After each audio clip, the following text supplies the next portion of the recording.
Chapter 1. The March into the Glacier. I remember it with such clarity as if all of it had transpired just yesterday, or perhaps only moments ago. Today is the 96th day of 2016, and as I leaf through this file, all the strange, thrilling, and terrifying events seem to unfold before my eyes once more. On the first day of July in 2015, I set off with the archaeological team. The vehicle advanced as Xiaotong and Yin Nan sang cheerfully. "Come with me. We shall set out at dawn," sitting in the spacious off-road vehicle. I gazed out the window at the two beautiful women, whose excitement and joy radiated from their delicate, rosy faces. Alone at the window seat, my thoughts wandered back to last night's peculiar dream. Could it be that the Tang Dynasty beauty we were about to unearth was somehow related to the woman from my dream? Was it truly a dream? It felt so vividly real. In my dream, a stunning woman clad in a flowing crimson ancient gown called out to me, addressing me as Li Lang. "Li Lang, come quickly," she cried, tears streaming down her cheeks. Suddenly, a profusion of red flowers blossomed around her, each bloom as large as a basin, vibrant and radiant. The flowers erupted from her vicinity, spreading outward in an endless cascade. They appeared without stems or leaves, simply blooming on the ground as if drenched in fresh blood, transforming the earth into a crimson sea, while she stood there, beckoning to me. A gust of wind swept through, and those flowers vanished into thin air. Then I beheld the woman morph into another figurea modern lady, reminiscent of someone I seemed to know. She sat upon a colossal, transparent diamond, which appeared to be situated in a subterranean cavern. The moonlight cascaded down upon her, illuminating her visage as she smiled at me, then wept. Once again, she transformed into the ancient beauty in her red robe, tilting her head as she recited a Tang poem. Endless grievances linger in the long alley, yearning for parting thoughts all day long. On the bamboo by the Xiang River, traces are infinite. Before the inscription at Xian's peak, how many tears fall? Unable to resist, I continue to recite. People depart from the purple platform. Autumn enters the frontier. The remnants of war echo through the Chu camp at night. This morning I asked by the Bar River Bridge, "Did you not arrive to send off the jade ornament?" My recitation flowed naturally and passionately, as if the verses of Li Jun resonated with my own experiences, deeply moving me. "What are you pondering, handsome? Why so silent?" The old professor Ouyang Shuo inquired as he observed me lost in thought by the window, just admiring the two lovely ladies. To encounter a beauty from the Tang Dynasty is truly a once-in-a-lifetime opportunity surely. "It must be legendary," replied Lan Tingno, the middle-aged archaeological expert, adjusting his thick glasses. "In this vast world, wonders abound, and anything is possible. Although we specialize in archaeology, some matters remain inexplicable mysteries. Take, for instance, the prince's tomb that Professor Ouyang and I visited last time. We constantly heard the sound of a woman laughing, which remained a riddle. Later, Professor Ouyang explained that it was due to a hidden stream flowing beneath the tomb, causing the echoes that resembled a woman's laughter. However, I found that laughter far too real, akin to a beauty laughing uncontrollably, not like any stream. Jiang Chengzi's remarks piqued the interest of Peng Fei, who was still enraptured by the music. He leaned in and asked Professor Jiang, "Could it be that the princess was laughing?" "Huh, I have no idea. But that princess, long deceased for centuries, lay there in her coffin, so vivid and lifelike. And as for that laughter, no one has offered a logical explanation." "Who was that princess?" I inquired, curiosity piqued. "Is it the tomb of the princess of Chen State?" I asked further. Indeed, I personally participated in the excavation of that tomb. Some artifacts are considered flawless and hold substantial value. "Oh, I wonder if we will make any discoveries at the glacier this time." Peng Fei's words left the question unanswered. Wu Hao strummed his guitar, providing accompaniment for the two lovely ladies, lost in the music alongside two other young men. singing joyfully. After exchanging a few chuckles, I fell silent, lost in my own thoughts. The old professor, sensing my contemplation, moved to sit beside me and whispered, "Shao Li, do not dwell too much on it. After all these years, your father may have met with misfortune in the glacier otherwise. We would have heard from him by now." I managed a weak smile, tears welling in my eyes. To find my father and continue his legacy, I had embarked on the path he once tread. I pulled out a jade pendant from my pocket and examined it closely. It was the only gift my father had ever given me. As the vehicle continued its journey, the scenery along the way was mesmerizing, with endless azure waves of the sea and mirror-like lakes amidst lush fields. Flocks of white geese and the melodious songs of countless birds filled the air. The marvels of nature were astonishing, breathtaking in their beauty. The artistry of the heavens and earth could not be replicated by human hands.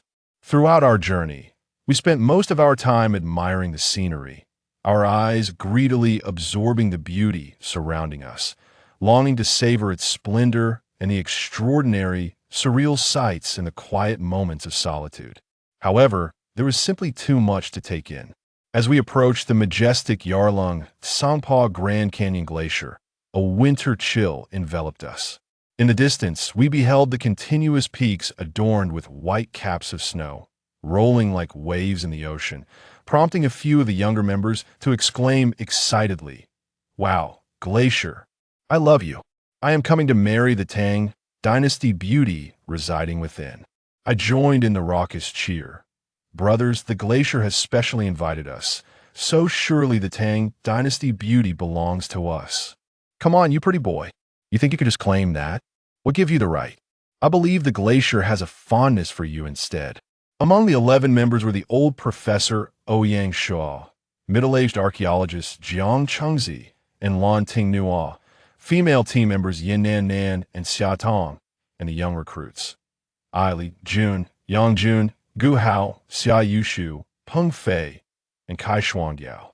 Yang Jun, with his monkey-like appearance and mischievous demeanor, was not only small, but also remarkably agile, rivaling a monkey when it came to climbing mountains or trees.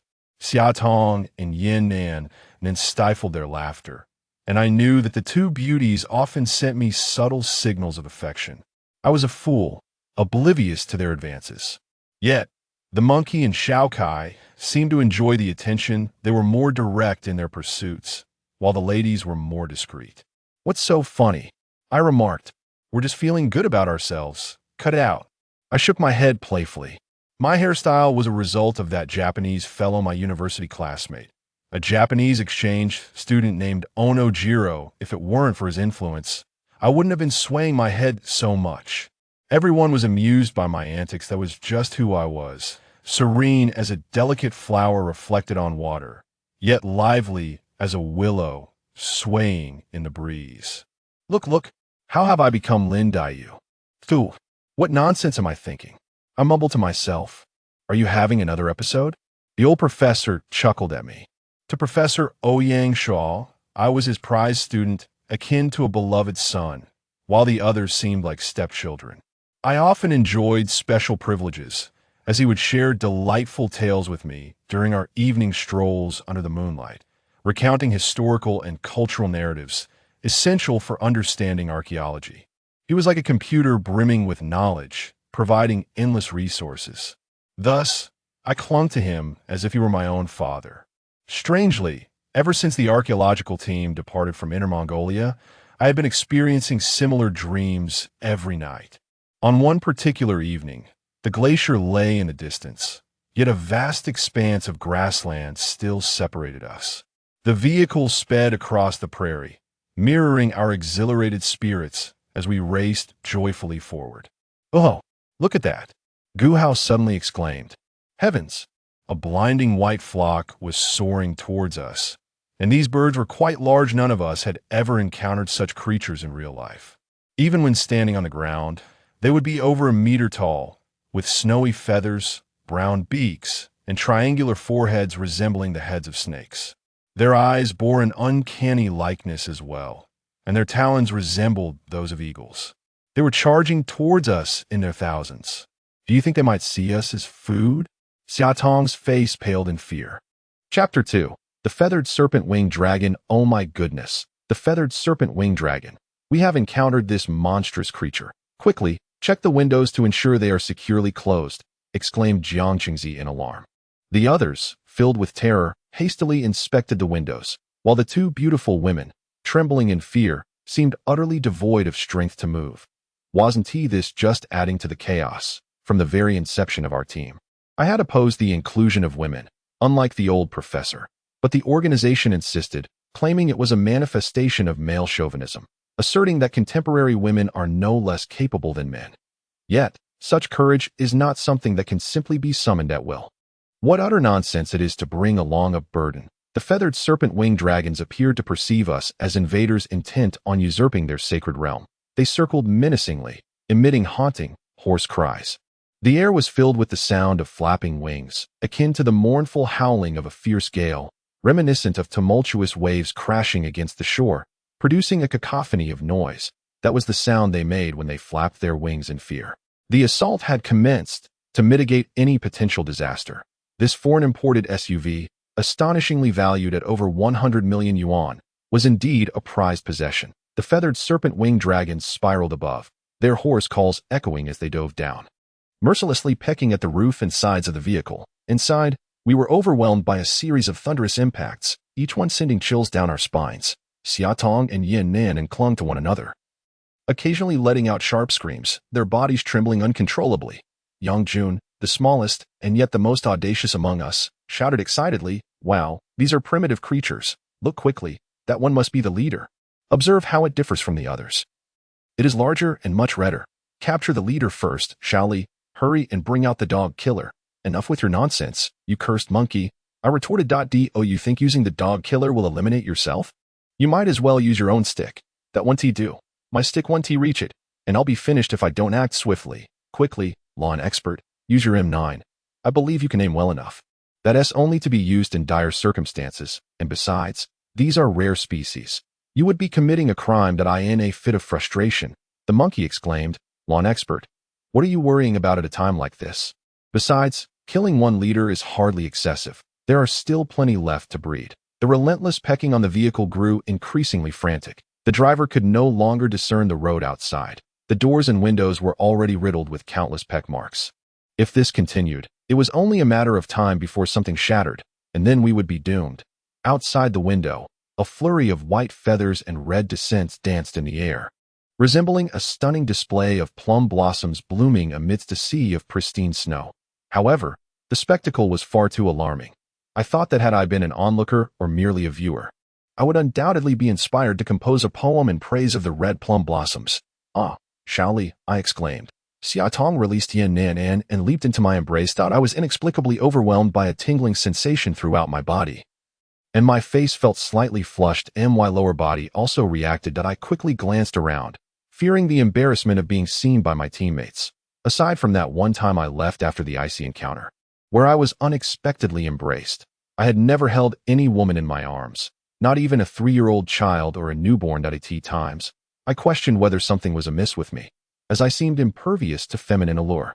It was only later that I learned Xia Tong had intentionally leaped into my embrace. Reflecting on it, I realized how dense I was, utterly oblivious to such advances. I pushed Xia Tong away, blushing as I reassured her, "It's all right. You needn't worry. We are here to protect you." Saying this, I hurriedly made my way to the car door. Observing the frenzy of the ravenous feathered serpents, I felt beads of sweat drench my attire. "Shaoli, we must devise a plan.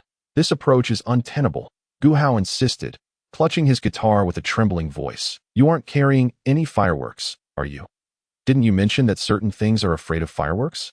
Produce them for me," Monkey interjected. Just as he finished speaking, the vehicle screeched to a halt, performing a complete 360-degree turn. That I felt as if my sensations had vanished entirely when I finally opened my eyes.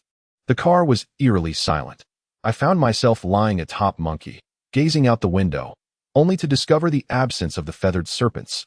Gritting my teeth against the pain, I sat up and saw the beautiful visage of Xia Tong marred by blood. Good heavens, if this stunning woman were to realize she was injured and disfigured, would she contemplate self-harm? Li swiftly unbuckled his seatbelt for me. Professor Ouyang Shuo called out weakly. I staggered over to release his seatbelt. Fortunately, Ouyang Shuo, Lan Tingruo, and Zhang Qingzi were still quite alert. Experience prevailed. They had all remembered to fasten their seatbelts as I unfastened each one. The trio of seasoned scholars gradually began to stretch their limbs. Upon noticing Xiaotong lying beneath the seat nearby, Zhang Qingzi exclaimed, "Li, hurry. This girl is hurt." Each time I heard someone call me that, I couldn't help but wonder if Empress Dowager Cixi were beckoning Li Lianying. I rushed over and lifted her onto the seat. She had fainted. Jiang Lei Zujian. "Pinch her philtrum. You fool. I can't fathom how my teacher instructed you." Ouyang Shuo remarked. "I can't," I stammered, though the truth was I hesitated to touch Xiaotong's face. After her earlier embrace, I found myself experiencing a peculiar sensation towards her. "Let me handle it." Yan Nanan had approached unbeknownst to me. Chapter 3. The Bloodsucking Bat.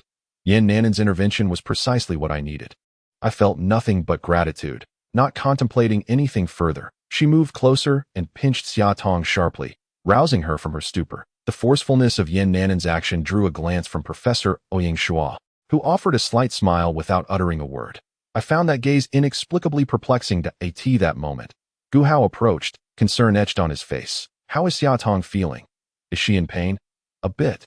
But it's nothing serious. Just that Nanan's pinch was rather painful." "Indeed, Yan Nanan, your force was excessively vigorous, resulting in a tear in the skin." Gu Hao produced a handkerchief, intending to wipe Summer Tong's wound. "No need. I'm fine," she replied. With a casual glance, she directed her gaze towards me, which made me feel a touch of discomfort once more. I hastily turned my back and peered out of the car window, where the shadows of those creatures were no longer visible in the distance. Upon opening the car door and stepping outside, I noticed that the vehicle had spun in place, leaving 2 distinct tire tracks etched into the ground.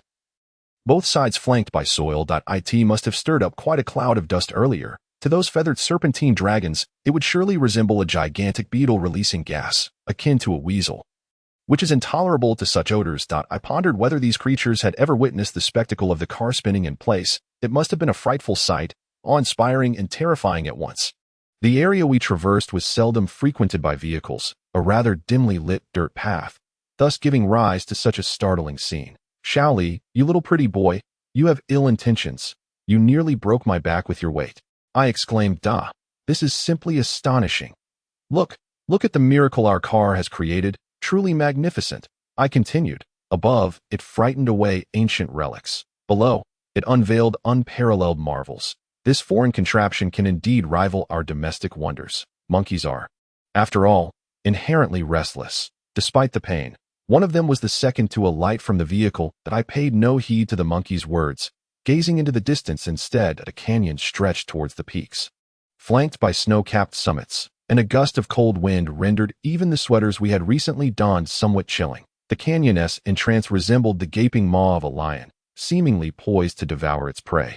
Instilling a sense of dread within me. As I gazed intently, an unusual mist appeared to emanate from the canyon, dark and swirling. From afar, it resembled a whirlwind, twisting in place. The old professor, Ouyang Shuo, and Lan Tingnuo approached my side, and upon noticing my rapt attention towards the distance, they too looked out. "What is that? Could it be the wind?" Lan Tingnuo inquired. "Yes, based on my experience, it should indeed be the wind. However, how can there be a whirlwind in this glacial region? This is utterly incomprehensible," I replied. "It doesn't appear so," I added. The old professor observed for a moment and suddenly shouted, "This is not good. Quickly, get back in the car. We must hide." The others, upon hearing this, turned pale with fear, particularly Yan Nanan, who had recently disembarked, her face drained of color. "No. Do you see that mound of earth on the left? Let us not enter the canyon just yet. We should take cover behind that mound," the professor suggested. His words seemed to provide the driver with a lifeline, and the vehicle sped towards the mound. Once we reached the mound, we concealed ourselves, perfectly hidden from that entity, which was likewise oblivious to our presence. "This is what they call being out of sight and out of mind," I remarked. "Can you guess what this riddle is?" "You rascal, you haven't forgotten to be cheeky at this moment," came the mockery in a rather effeminate voice. "Riddling? What cheekiness are you speaking of?" I retorted, feigning annoyance. "What is it? Are you referring to us and that creature?" "Oh please, have you grown up at all?" the effeminate voice quipped. The monkey inquired, and Gu Hao cast a sidelong glance at it. remarking, "The dog has flatulence. Who hasn't he been shaped by their upbringing? Don't you recall the riddles of our childhood? What do you mean by growing up?" Two lovely ladies were laughing, seemingly oblivious to the situation at hand. As several individuals exchanged banter, over half an hour slipped by. I suggested, "Monkey, why don't you go take a look and see if that whirlwind is still around?" "Why should it be me?" the monkey retorted, displeased. "It ought to be you. After all, you possess the greatest courage. You're the one who jumped from the 5th floor at school." It was Kai Shuangdiao's first contribution to the conversation. He was typically a man of few words. Everyone was aware of his introverted nature. He enjoyed playing the flute and had a keen ear for music. Each day, he was either with his flute or entirely absorbed in it. However, he never played in front of others, always seeking a tranquil spot to sit alone and play. He was the type to harbor unreciprocated affection. It was said that the object of his affection had jumped from a building during their university years. This was common knowledge, which made others hesitant to jest with him or intrude upon his solitude. His exceptional skill lay in his precise calculations of numerical formulas, rivaling my OWNAT, the Research Academy. Apart from Xiao Yezi, he and I were the only ones of our caliber, hence my decision to bring him along this time. Among the two ladies, Xia Tong served as the director of the organization department. Being old Xia's daughter, although she too studied archaeology, she possessed no remarkable talent and was there merely out of curiosity or perhaps some other reason. Yan Nanan, on the other hand, was knowledgeable in medicine, making her presence essential for the safety of the group. "Very well, I shall go take a look," the monkey declared, opening the car door and stepping out to venture towards the other side of the hill. "How could that be?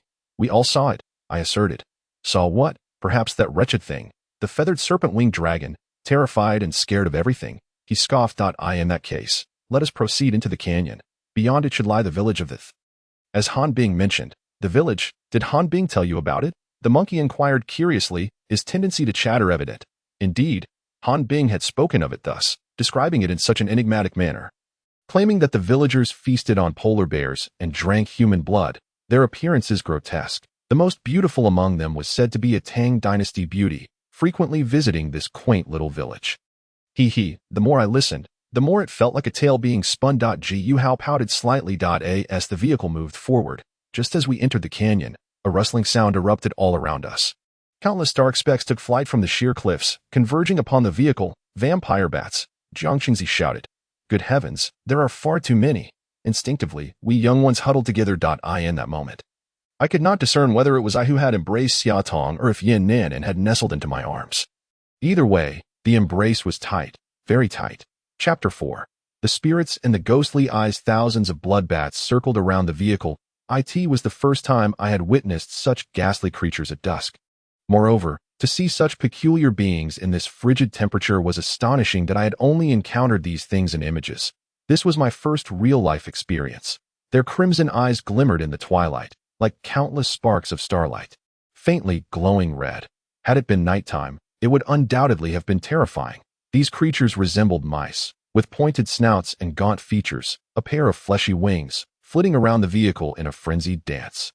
They appeared as if they had encountered a monster, curiously peering here and there, occasionally colliding with the glass, then landing atop the car. For such diminutive beings, they posed no real threat to the vehicle. After the initial exclamations of surprise, calmness swiftly returned. I released the girl, Yan Nanan, whom I had been holding, only to notice her flushed cheeks, her head bowed in shyness. Unwilling to meet my gaze, it dawned on me the nature of my earlier actions. And rather than offer an apology, I sought refuge in an excuse, moving to the car window to observe the impressive congregation of blood bats. Suddenly, a cacophony of squeaks, reminiscent of mice, erupted, sending the creatures into a terrified frenzy as they scattered into the sky. "This is not good. We should pull over," exclaimed the old professor, Ouyang Shuo. Moments later, a mournful wailing filled the air as the flock of flying reptiles, the pterosaur, reappeared. "Please, stop the noise. Are you trying to invite them to feast upon you?" stammered the effeminate man. This individual seemed to possess even less courage than the women. He was here because of his talent for sketching, with striking realism and rapid execution. In other words, each member of this group had a particular skill. Including Xia Tong, the pterosaurs screeched in the air, circling the blood bats. Many of the bats took refuge in the crevices of nearby rocks, while those unable to escape met a grim fate.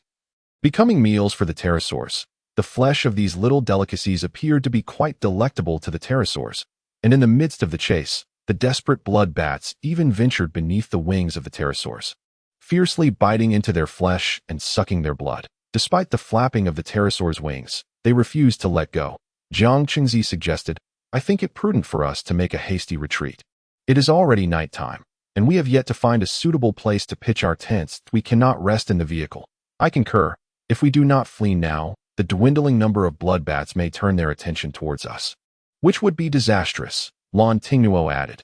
Upon hearing the consensus, the driver steered the car toward the mouth of the canyon. The vehicle's ignition certainly caught the attention of the pterosaurs, yet they seemed to hesitate at the sight of this rapidly moving beetle-like machine. Having witnessed the astonishing scene of smoke and chaos, however, a few audacious ones dove down. Pursuing the sea air as we traveled further, the air grew increasingly frigid, and the pterosaurs gradually vanished from sight under the twinkling stars. We arrived at the canyon's end, yet the elusive stranger's village remained unseen. Once the car came to a halt, I emerged from my reverie. Gazing out the window, I found the world outside cloaked in darkness. The vehicle seemingly parked by the edge of a river. The river's surface was thickly frozen, stretching wide in the distance, adorned with oddly shaped ice formations across the way. Let us rest here for the night. We shall continue our journey tomorrow, as we can hardly discern our whereabouts. Ouyang Shuo, a man of great stature and respect, declared, and his words were met with unanimous agreement. No dissenting voices arose. However, the biting cold wind outside rendered it impossible to set up a tent. Thus, only 10 individuals remained in the confines of the vehicle, reclining against the backs of their seats to rest. Due to the frigid temperatures, everyone donned their winter gear and knee-high snow boots, which alleviated the chill to some extent. The group began to unpack their provisions, commencing their evening meal. We are about to resume our life in the wilderness, sighed Jiang Qingzi. Has Lao Zhang's stomach ailment improved recently? You must take care and drink plenty of warm water. I feel somewhat better, but I fear that this outing may exacerbate my condition. As the two conversed, a sudden shriek from the monkey pierced the air. Heavens! What is that? Everyone paused their meal to gaze out the window. In the pitch-black night, a pair of enormous red eyes swiftly approached us. A ghost. A ghost. Two girls were terrified, trembling violently. The entire vehicle fell silent. Holding its breath, for the first time, I experienced a sensation of sheer horror. Those two immense red eyes seemed to possess an irresistible allure, drawing the gaze of everyone in the car. Quick, close your eyes. This is the legendary soul devourer. It appears we have arrived at the village of the uninvited, urged Ouyang Shuo. A few composed individuals closed their eyes, but Gu Hao, Yang Jun, and the two girls who had screamed remained wide-eyed. Following the movement of those crimson orbs, strangely, despite my fear, my mind remained acutely aware. I sensed that I was resisting the allure of those eyes with sheer willpower. The eyes seemed to take an odd interest in my expression, their seemingly rotating gaze swaying left and right as they fixated upon me. Time appeared to freeze at that moment. It felt as though not even a breath could be heard within the vehicle. Suddenly, Gu Hao began to chuckle foolishly, tossing aside his beloved guitar and stepping out of the car, moving slowly toward those eyes. My sweat soaked my clothing, yet I fought to remain composed. I had to stay alert, to pull Gu Hao back. However, it felt as though my legs were leaden, utterly immobile, as if bewitched, a bizarre sensation akin to being enveloped in mist. Those eyes seemed to exert a tremendous pull, making it impossible to divert my gaze. Jiang Qingzi, a promising talent in the wake of Professor Ouyang Shuo, possessed a certain fortitude and endurance that I recalled him recounting an incident during an archaeological expedition in Jiangxi, where a similar occurrence transpired. One night, after finishing the excavation around an ancient tomb, it was too late to open the coffin, so several archaeologists and team members set up camp nearby.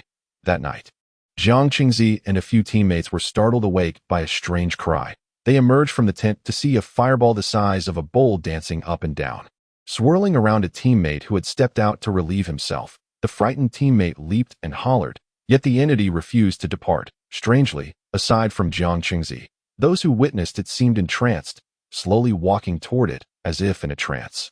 The fireball swiftly encircled several individuals, their expressions seemingly filled with joy as they danced and twirled with exuberance. It was not until the first person ensnared let out a piercing scream and collapsed to the ground that the fireball, bouncing jubilantly, departed and vanished within the ancient tomb. Shortly after its disappearance, a few others similarly screamed and fell lifeless to the ground. Jiang Qingzi, paralyzed by fear, remained nearly incapacitated in the accounting room, drenched in sweat, oblivious to his state. Thus, he endured a night of torment, scarcely able to move, until dawn broke, at which point he finally alerted the authorities. The police, suspecting Jiang Qingzi, examined the footage, fearing unforeseen incidents. They had cut the power and activated the cameras prior to commencing construction. What, then, did the two crimson eyes before him signify? Why did they possess a captivating allure akin to that which Jiang Qingzi had described during the archaeological dig? He cautiously approached the pair of scarlet eyes, which lay 100 meters away. "Xiao Li, quickly, grab him!" Ouyang Shua shouted urgently. Among the group, I stood as the tallest and most robust, often summoned by the old professor for various tasks. In his eyes, I seemed to embody an omnipotent figure, capable of anything and everything. I mustered every ounce of strength to shift my feet, each step requiring Herculean effort. However, once I managed that initial stride, the subsequent ones came more naturally, akin to the progression of a man pursuing his ambitions. I hastily disembarked from the vehicle and dashed towards Gu Hao, seizing his ARM. Gu Hao remained transfixed, his expression vacant as he gazed at the pair of crimson eyes, moving forward as if entranced. Puzzled, I noted that while typically I could easily tug him along, today he appeared as though each footfall was anchored to the ground by nails. Unwavering and resolute, as we drew nearer to those ominous red eyes, a putrid stench reminiscent of charred flesh assaulted my senses, inducing a wave of nausea. Ouyang Shua, from the vehicle behind, shouted, "Strike him, rouse him." Indeed, why had I not thought of that? I raised my hand and, with all my might, delivered a series of slaps to Gu Hao. With the vanishing of the enormous crimson eyes, Gu Hao collapsed, unconscious.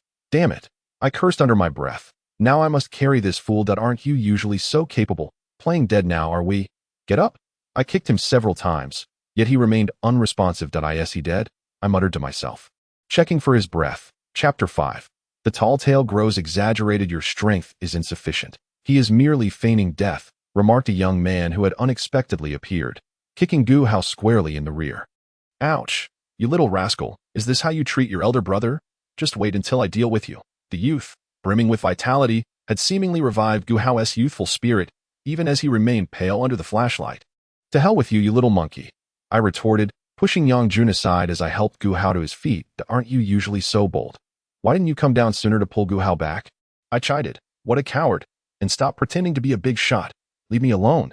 Yang Jun, feeling wronged, protested. Isn't it because of those red eyes? What are they? Terrifying.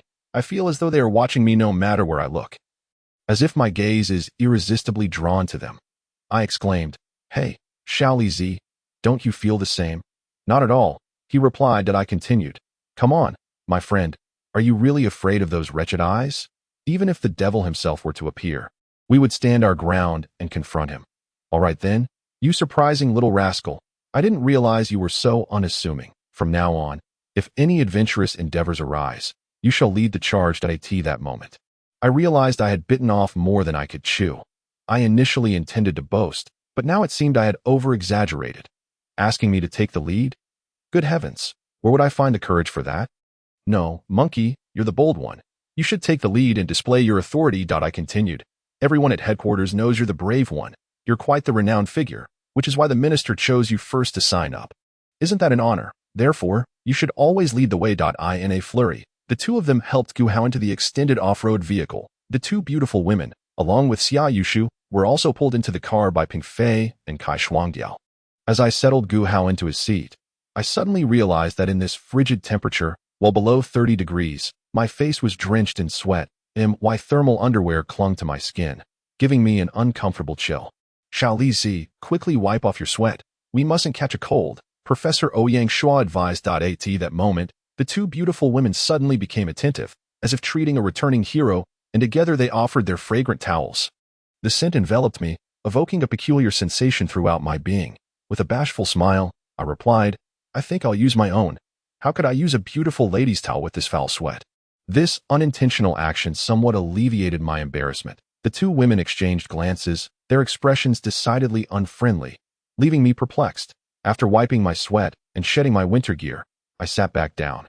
Ouyang Shua handed me an apple, saying, "Xiao Li Zi, have an apple to cool off." The fear that had once marred our faces seemed to dissipate, yet the inner turmoil lingered. This anxiety was still evident on the faces of those with weaker wills. Xia Tong approached, and sat beside me, holding 2 sausages in her hands. She exuded the charm of a young lady, her pampered upbringing manifesting in the bulging backpack she carried. "Have a sausage to calm your nerves," she offered, handing one to me while she unwrapped the other, her expression somber as she stuffed it into her rosy mouth. As I glanced around, I noticed that when our eyes met, those nearby consciously averted their gaze. It turned out they had been observing us, but it was difficult to refuse the kindness of a beautiful woman. Accepting the sausage, I unwrapped it and took a hearty bite, for reasons unknown. Ever since we set off in this vehicle, I had sensed something odd in Xia Tong's demeanor. She always seemed to seek opportunities for contact with me. As for Yin Nan, though her desire for interaction was less overt, her gaze upon me felt as piercing as that of a mosquito intent on drawing blood, leaving me quite uncomfortable. Thus, I found myself attempting to avoid these 2 lovely ladies as much as pie rose to my feet. Chewing on a sausage, feigning a lack of awareness as I distanced myself from Xiao Tong and took a seat beside teacher Oing Shi, I broke off the uneaten half of the sausage and offered it to him, saying, "Please do try it. It's quite delectable, a top-quality delicacy." The venerable professor smiled faintly, nudging it away with his hand. "You enjoy it. I am not hungry. Little Li, you are performing admirably. Remember, in this world, there is nothing to fear. For you are human, the master of wisdom.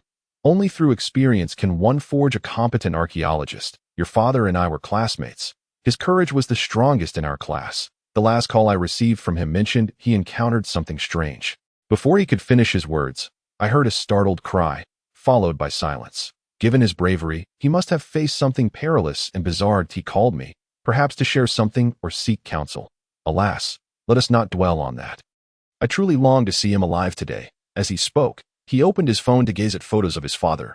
Tears blurred my vision as I continued to stuff my mouth with sausage until I could no longer fit anymore. Finally swallowing it whole, suddenly, the vehicle fell silent. It seemed everyone had overheard our conversation. No one appeared drowsy, each lost in their thoughts, resting their heads on their respective tables, a threat of fear still lingering in the air. As I lay there, I inadvertently drifted off to sleep. "Xiao Jun, is that you? You've grown so much. How wonderful. Let your father see." My father gazed at me with kindness that he still wore his police uniform, looking as youthful and imposing as ever. "Dad, is it truly you?" My voice choked with emotion. "Where have you been all these years?" I embraced my father, crying aloud. "Child, do not weep.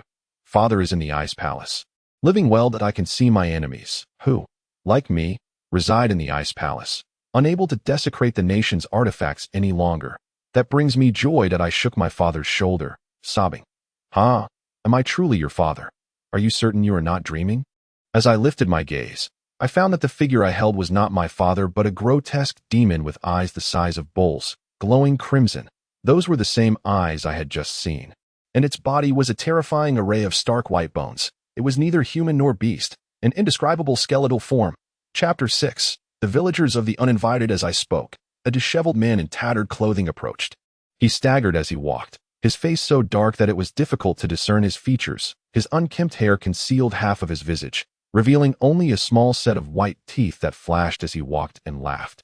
An astonishing contrast, he muttered to himself. The uninvited dwell in the village of the uninvited. Their hearts and bodies are foreign. Today, new faces grace us. Who among them faces 9 deaths and 1 life? What are you mumbling about? With such a foul aura, I could tell this old madman was looking for trouble. The monkey, filled with rage, seized the madman's collar. Yet, the man continued to grin, reciting his cryptic lines as if he were oblivious to the presence of those around him. "Release him. He is unwell. Can't you see that?" The elderly professor furrowed his brow and remarked, "It appears to be a ruse." The monkey, releasing his grip, continued, "What does 9 deaths and 1 life mean? This is clearly a curse upon us. Enough of this nonsense. Where is Xia Tong?" Ping Fei inquired of me. I gestured with my hand, indicating, "It is indeed that house. This was my dereliction. I should not have left her here alone." Ping Fei seemed even more anxious than I. Striding into the eastern room, only to discover it utterly vacant, the small table remained, and even Xia Tong's unfinished bowl of meat congee was still there. Oh, where had the 2 of them gone? "Where are the people?" Jiang Qingzi questioned me. I wiped the sweat from my brow and replied, "They were just here. See, this is Xia Tong's leftover congee." Peng Fei rushed over and landed a punch on me, causing me to stumble. "You wretched Li Lianying, dog's servant. If Xia Tong is lost, just wait and see how I deal with you." Instantly, Half of my face swelled, blood trickled from the corner of my mouth, and my vision blurred to the point where I could barely discern the person before me. I was no pushover either. I charged at Ping Fei, and we grappled fiercely. Is there no end to this? Cease at once. The elderly professor, Ouyang Shua, commanded in a deep voice. We both halted, our faces already marred by injuries. Hurry and search for her. We have no time for fighting. Split into 2 groups and scour every household in the village. We instinctively separated, forming 2 teams, the professor, Yin Nan, and I in one group, while Ping Fei, the monkey, and Jiang Qingzi comprised the other. Each set forth to find Xia Tong. The professor and I arrived at a house that appeared inhabited, and we knocked on the door. Is anyone there? We are searching for someone. There are no outsiders here. You should leave, came a woman's voice. Could you kindly open the door and allow us to have a sip of water? The professor, hesitant to enter, expressed his concern. The door swung open to reveal a stunningly attractive middle-aged woman, impeccably dressed in the latest fashion. Upon seeing us, she cast flirtatious glances and sweetly exclaimed, "Hee hee. Handsome gentlemen and beautiful ladies. And an esteemed scholar as well. Please, come in, we have rare guests." She swayed her slender waist as she retreated into the inner room. I was taken aback to discover such a captivating woman here. Her figure, her voice, her face invoked a sense of infatuation, especially as she turned. The sway of her waist and the voluptuousness of her form were mesmerizing that I couldn't help but steal a few more glances. Perhaps this was the reason behind my unseemly attraction. Yin Nan nudged me and shot me a disapproving glare, leaving me bewildered. What had I done to deserve such a scowl? I pondered silently. Though I dared not voice my thoughts, the woman spoke. A short, stout man emerged, alarmingly rotund, with a belly resembling a pot. His leather jacket hung open, revealing a dagger tucked into his tall boots. His belt was adorned with an array of small darts and a hand pistol. His beady eyes squinted into slits, his face a mass of flap. His hair, styled into a trendy teapot lid cut, bore a forced smile as he scrutinized us, saying, "Are you here to find someone, or are you seeking death?" I glanced at his knife, a numbing sensation coursing through me. My lips parted to speak, but no words emerged. The professor shot me a stern look and said, "We are here to find someone, sir. We mean no harm, and we apologize for the intrusion. That if not, then we shall take our leave. Let us go, let us go. There are no outsiders in our home," he said gruffly. I was too frightened to meet his gaze, his eyes averted. Yet, inadvertently, my eyes caught sight of a leather pouch resting in the corner of his house, seemingly stuffed with an unknown substance. However, that leather-sewn bag was undoubtedly not a recent artifact. Could it possibly be a relic from ancient times, used by camels to transport goods? Let us go, let us go. What are you staring at? If you wish to live, then be off, the short man shouted angrily. Let us go, she should not be here, the old professor declared as he stepped out of the room first. Yin Nan and I promptly followed suit. What did you say? I remarked upon noticing the leather pouch in the corner of the wall, which appeared to be from the Tang Dynasty, and it was indeed bulging. No wonder that man forbade us from entering the house. That I truly regret not forcing my way in to take a look. Surely, there would have been new discoveries. I feel that every individual here is shrouded in mystery. You are right, Professor. These people are indeed peculiar, Yin Nan interjected. Just then, the monkey rushed over, his expression somewhat agitated, as if he had just been crying, his eyes red, saying, "Professor, Xia Tong has been found. You should come and see." "Very well. Where is she? Lead the way quickly." The old professor seemed to sense something amiss and refrained from asking further questions. After all, it was best to learn of bad news later. We hurriedly followed the monkey.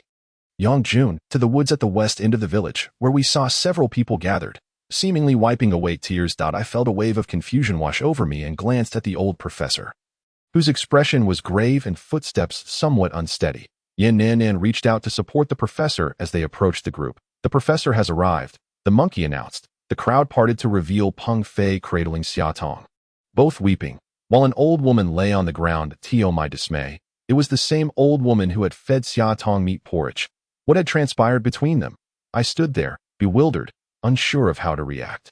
Upon seeing me, Peng Fei set Xia Tong down and abruptly stood, striding toward me with clenched fists raised to strike. Chapter 7. The Yin-Yang Mirror. Yet at that moment, no one had the heart to laugh. Only resentment lingered, directed at me, as if those 2 punches could never satiate his anger. That it was merely an accident, you understand? An accident. Who would wish for her to come to harm? Yin Nan was quite the defender. "Enough, Nan. Quickly see if she can be saved, the old professor urged. It was only then that Yan Nanan approached, prying open Xia Tong's eyes for a moment before declaring, "She is already gone. There is no saving her." What? Ping Fei nearly collapsed to the ground, for to him, Xia Tong represented his future. He had long desired her as his girlfriend.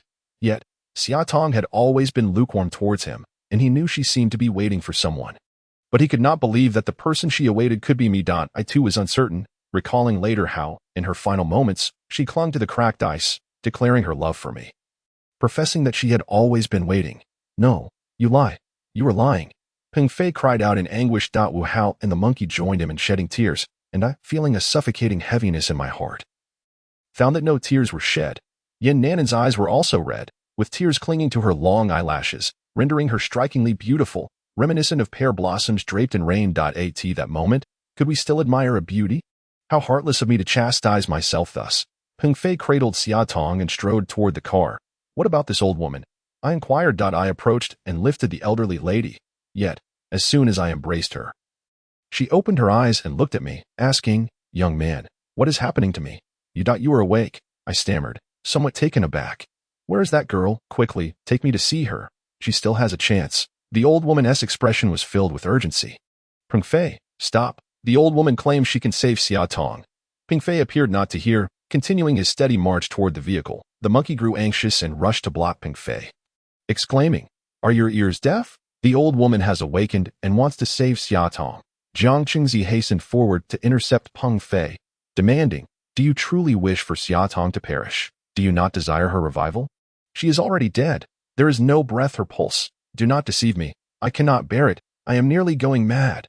Ping Fei's knees buckled, and he knelt in the snow, weeping uncontrollably for Xia Tong. Generally, men do not weep, yet his cries resonated with poignant sorrow that pierced every heart. People gathered around him, silently shedding tears. My own heart ached profoundly, yet no tears would fall. Years of yearning for my father seemed to have drained my well of tears. The pain remained silently nestled within, even as my heart felt as though it would shatter. I steadfastly endured, adhering to the belief that a man must stand tall, unyielding. My father's words echoed in my ears during times of suffering and hardship. "Quickly, carry her into my room. If we delay, it will be too late," the old woman urged from my arms. Wu Hao, "Hurry, take her to the old woman." In this moment of desperation, even if everyone doubted that such a filthy old crone could revive Xia Tong. After all, Yan Nanan was no ordinary physician. However, upon hearing the old Professor Ouyang Shua's words, Wu Hao hastened over, taking Xia Tong from the inconsolable Ping Fei's arms, and made his way toward the old woman's thatched dwelling. I followed closely behind, still cradling the dirty old woman. Our actions ought to have drawn the attention of the villagers, yet there was none, as if nothing had ever transpired here. No one came to witness. And no one resided in this place. We arrived at the old woman's thatched hut and pushed the door open. Wu Hao gently laid Xia Tong on the bed, while I seated the old woman beside the earthen Kong. "Young man, quickly fetch the small box from the altar." The monkey, quick-witted, responded promptly to the old woman's request, rushing to retrieve a small cardboard box from a makeshift platform against the northern wall.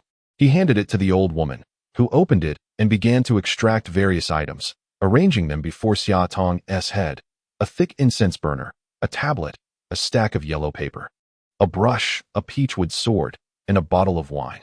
Most striking was a small hexagonal mirror, or rather, a mirror adorned with the yin-yang fish motif, depicting a bagua pattern. The rear of this mirror is cast in ancient bronze, featuring a central aperture through which a pendant dangles.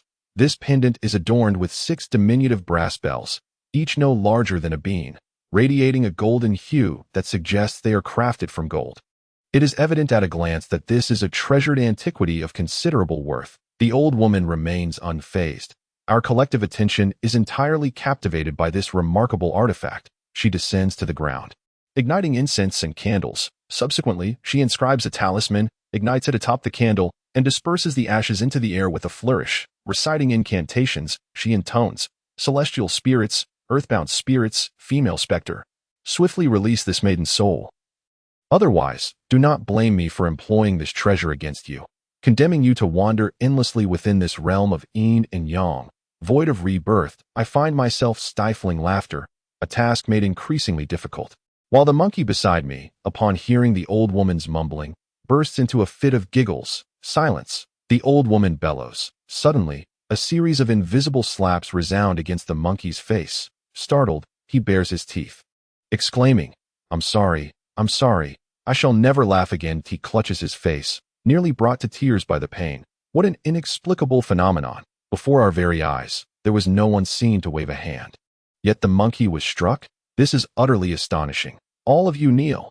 If your hearts are not sincere, how can there be any efficacy? The old woman's words carry a weight of authority. The esteemed professor is the first to kneel. And we all follow suit, collapsing to the ground. Perhaps for the sake of this teammate, we would even consider sacrificing ourselves. In this moment, the beauty of unity and camaraderie within our team shines through. And I am filled with admiration and joy. I can discern your sentiments. Well, this female specter is indeed a wronged soul, unwilling to release this maiden. Thus, I must take a firm stance against her. Having spoken, she seizes the yin-yang hexagonal mirror. Chapter 8. The yin-yang hexagonal mirror in the hands of the old woman. The hexagonal yin-yang mirror emits a magnificent aura, enveloping Xia Tong's entire being. Before our eyes, a nebulous silhouette of a beautiful woman materializes above Xia Tong, her form ethereal and translucent, drifting into the mirror, which then loses its radiance. The old woman retrieves the mirror, declaring, "All is well now. Dear maiden, rise." Xia Tong opens her eyes, and, at the beckoning of the old woman's raised arm, sits up. "Xia Tong, how do you feel?" Peng Fei, overjoyed, approaches her with eager inquiry. "What has happened to me? Wasn't I simply enjoying my porridge?" She gazes at everyone before her with a look of bewilderment. The moment her eyes meet mine, an unsettling sense of unfamiliarity washes over me, provoking an unbidden feeling of fear from the depths of my heart. You are unaware of what has transpired. Peng Fei regards Xia Tong with a hint of confusion that I don't know. "I have no recollection of anything," Xia Tong replies, her expression one of disorientation. She has been possessed. Yet she remains oblivious. "Look at this woman here," the old woman states, presenting the hexagonal yin-yang mirror for all to see. At the edge of the yin-yang fish, there stands a stunning beauty clad in ancient attire, pursued relentlessly by two black and white yin-yang fish. She appears to be gripped by fear, fleeing in terror, while the fish, undeterred, swirl behind her in a ceaseless chase, darting along a circular path. The scene unfolds with a vivid realism, as if a miniature reality has been presented before you. This enchanting woman, the renowned beauty of the Tang Dynasty. What is this and that? I must caution you all to keep your distance, lest you invite trouble. Do not say I did not forewarn you." The old woman's gaze is piercing. I sense that her eyes harbor some unspeakable secret, particularly the glance she casts upon me, which seems to carry a hint of animosity. Yet, I cannot fathom the nature of this secret or the source of her disdain. I exchanged a glance with the old professor, and in that moment, we both grasped an unspoken understanding. "Dear elder, we have traveled from afar. This child is in need. Might we impose upon you for a couple of nights?" We assured her that we could procure our own sustenance, merely seeking refuge under her roof. "For you, a sorcerer of great skill, would provide safety for our female companion." The old professor's request seemed to take the old woman by surprise. Her original intent was to dissuade us from this perilous place. However, the shared glance between the professor and me hinted at something more sinister afoot. We had come in search of the legendary beauty from the Tang Dynasty, and now that she resided within this mirror, how could we possibly turn back? "We shall not relent until we achieve our goal." "Very well, we understand," the old professor remarked, casting a glance at the monkey. "Li Jun, fetch the vehicle. We shall remain here for a few days until Xia Tong recovers, and then we will proceed to the glacier for our research." "What did you say? You intend to investigate the glacier? What is there to study but mere blocks of ice? Within those crevices, there could be any number of monsters lurking. It seems you are courting death." The old woman spat with a venomous tone, as if she wished those creatures would devour us whole, fulfilling her own vendetta. We were left baffled by her inexplicable animosity towards us. "Fear not, dear elder. We are members of the National Archaeological Team. You need not worry. We fear nothing," I reassured her, while the smiling Ouyang Shua seemed to provoke a challenge in the old woman's eyes. She chuckled, revealing a toothless grin, her parched lips trembling in a mocking manner. Suddenly, her laughter struck me as eerily familiar, as if I had encountered her likeness before in this vast sea of humanity. After much contemplation, I could not pinpoint where I had seen her, perhaps in a fleeting moment amidst the throngs of people. "Very well, you may stay to as your hostess today. I shall prepare a warm meat porridge for you," she declared. "Excellent. I shall accompany you, dear grandmother." Yin Nan Nan chimed in joyfully, no need. I shall prepare it myself. After all, you are unfamiliar with my surroundings. Feel free to wander. The meat porridge will be ready shortly. The old woman insisted. All right, Nan Nan, why don't you stay with Xia Tong and rest for a while? Let us take a stroll, the old professor instructed, and we, the younger generation, complied without question. I, Ping Fei, the elderly professor, and Jiang Qingzi, along with another companion, emerged from the thatched cottage, slowly strolling along the streets of the quaint village. Upon reaching the end of the gorge, we found ourselves in a realm that seemed entirely distinct from the outside world. The air was frigid and wild, with perennial snow blanketing the landscape, reminiscent of the Arctic. With each step, the snow beneath our feet emitted a delightful crunching sound. From a distance, the verdant trees were adorned with a pristine white coat of snow, akin to the finest rouge used by a beauty, radiating a delicate pink hue under the sun's warm embrace. Truly a sight to behold. These trees shrouded the small village, rendering it nearly invisible from the outside. What a remarkable old woman, I exclaimed. Remarkable in what way? I see it merely as the sorcery of legend, Peng Fei interjected. Indeed, whether it be sorcery or divine power, I sense that this old woman is extraordinary. The elderly professor remarked. I concur. Her gaze is piercing and somewhat intimidating, as if we share some deep-seated enmity, though it does not quite seem so. Leaving me with a perplexing feeling, Jiang Qingzi added. Especially the way she looks at Xiao Lizzie. It appears she harbors a deep resentment towards him. As we conversed, we had wandered into the grove at the village's edge. I plucked a needle from a pine tree, idly toying with it, and mused. Indeed, I share this sentiment, and her smile feels oddly familiar, as if I have encountered it before. Such occurrences are not uncommon. You must be mistaken, the elderly professor inquired. I am not mistaken. It feels familiar, yet I cannot recall where I have seen it. I frowned, struggling to recollect. Well, I shall not dwell on it. I am certain it will come to me in due time. Yes, Xiao Lizzie, I believe that old woman seems particularly concerned about you. Perhaps it is best to dismiss her from our thoughts. Professor Ouyang, should we not proceed with our plans? Jiang Qingzi questioned. Patience, let us first settle in. I find the villagers of this strange place rather peculiar. We must observe them closely, the elderly professor replied. Xiao Lizzie, you are tasked with keeping an eye on that middle-aged couple. I suspect they may possess some relevance to our archaeological pursuits. As we are here to uncover ancient tombs and artifacts, they appear to be connected in some way. Very well, I shall pay attention, but I must admit, I feel somewhat hesitant to voice my concerns. Chapter 9. The human rice porridge. What troubles you? Is there something amiss? The elderly professor inquired, observing my unease. In truth, the sight of the stout man filled me with trepidation, particularly upon noticing the dagger at his side and the array of throwing darts.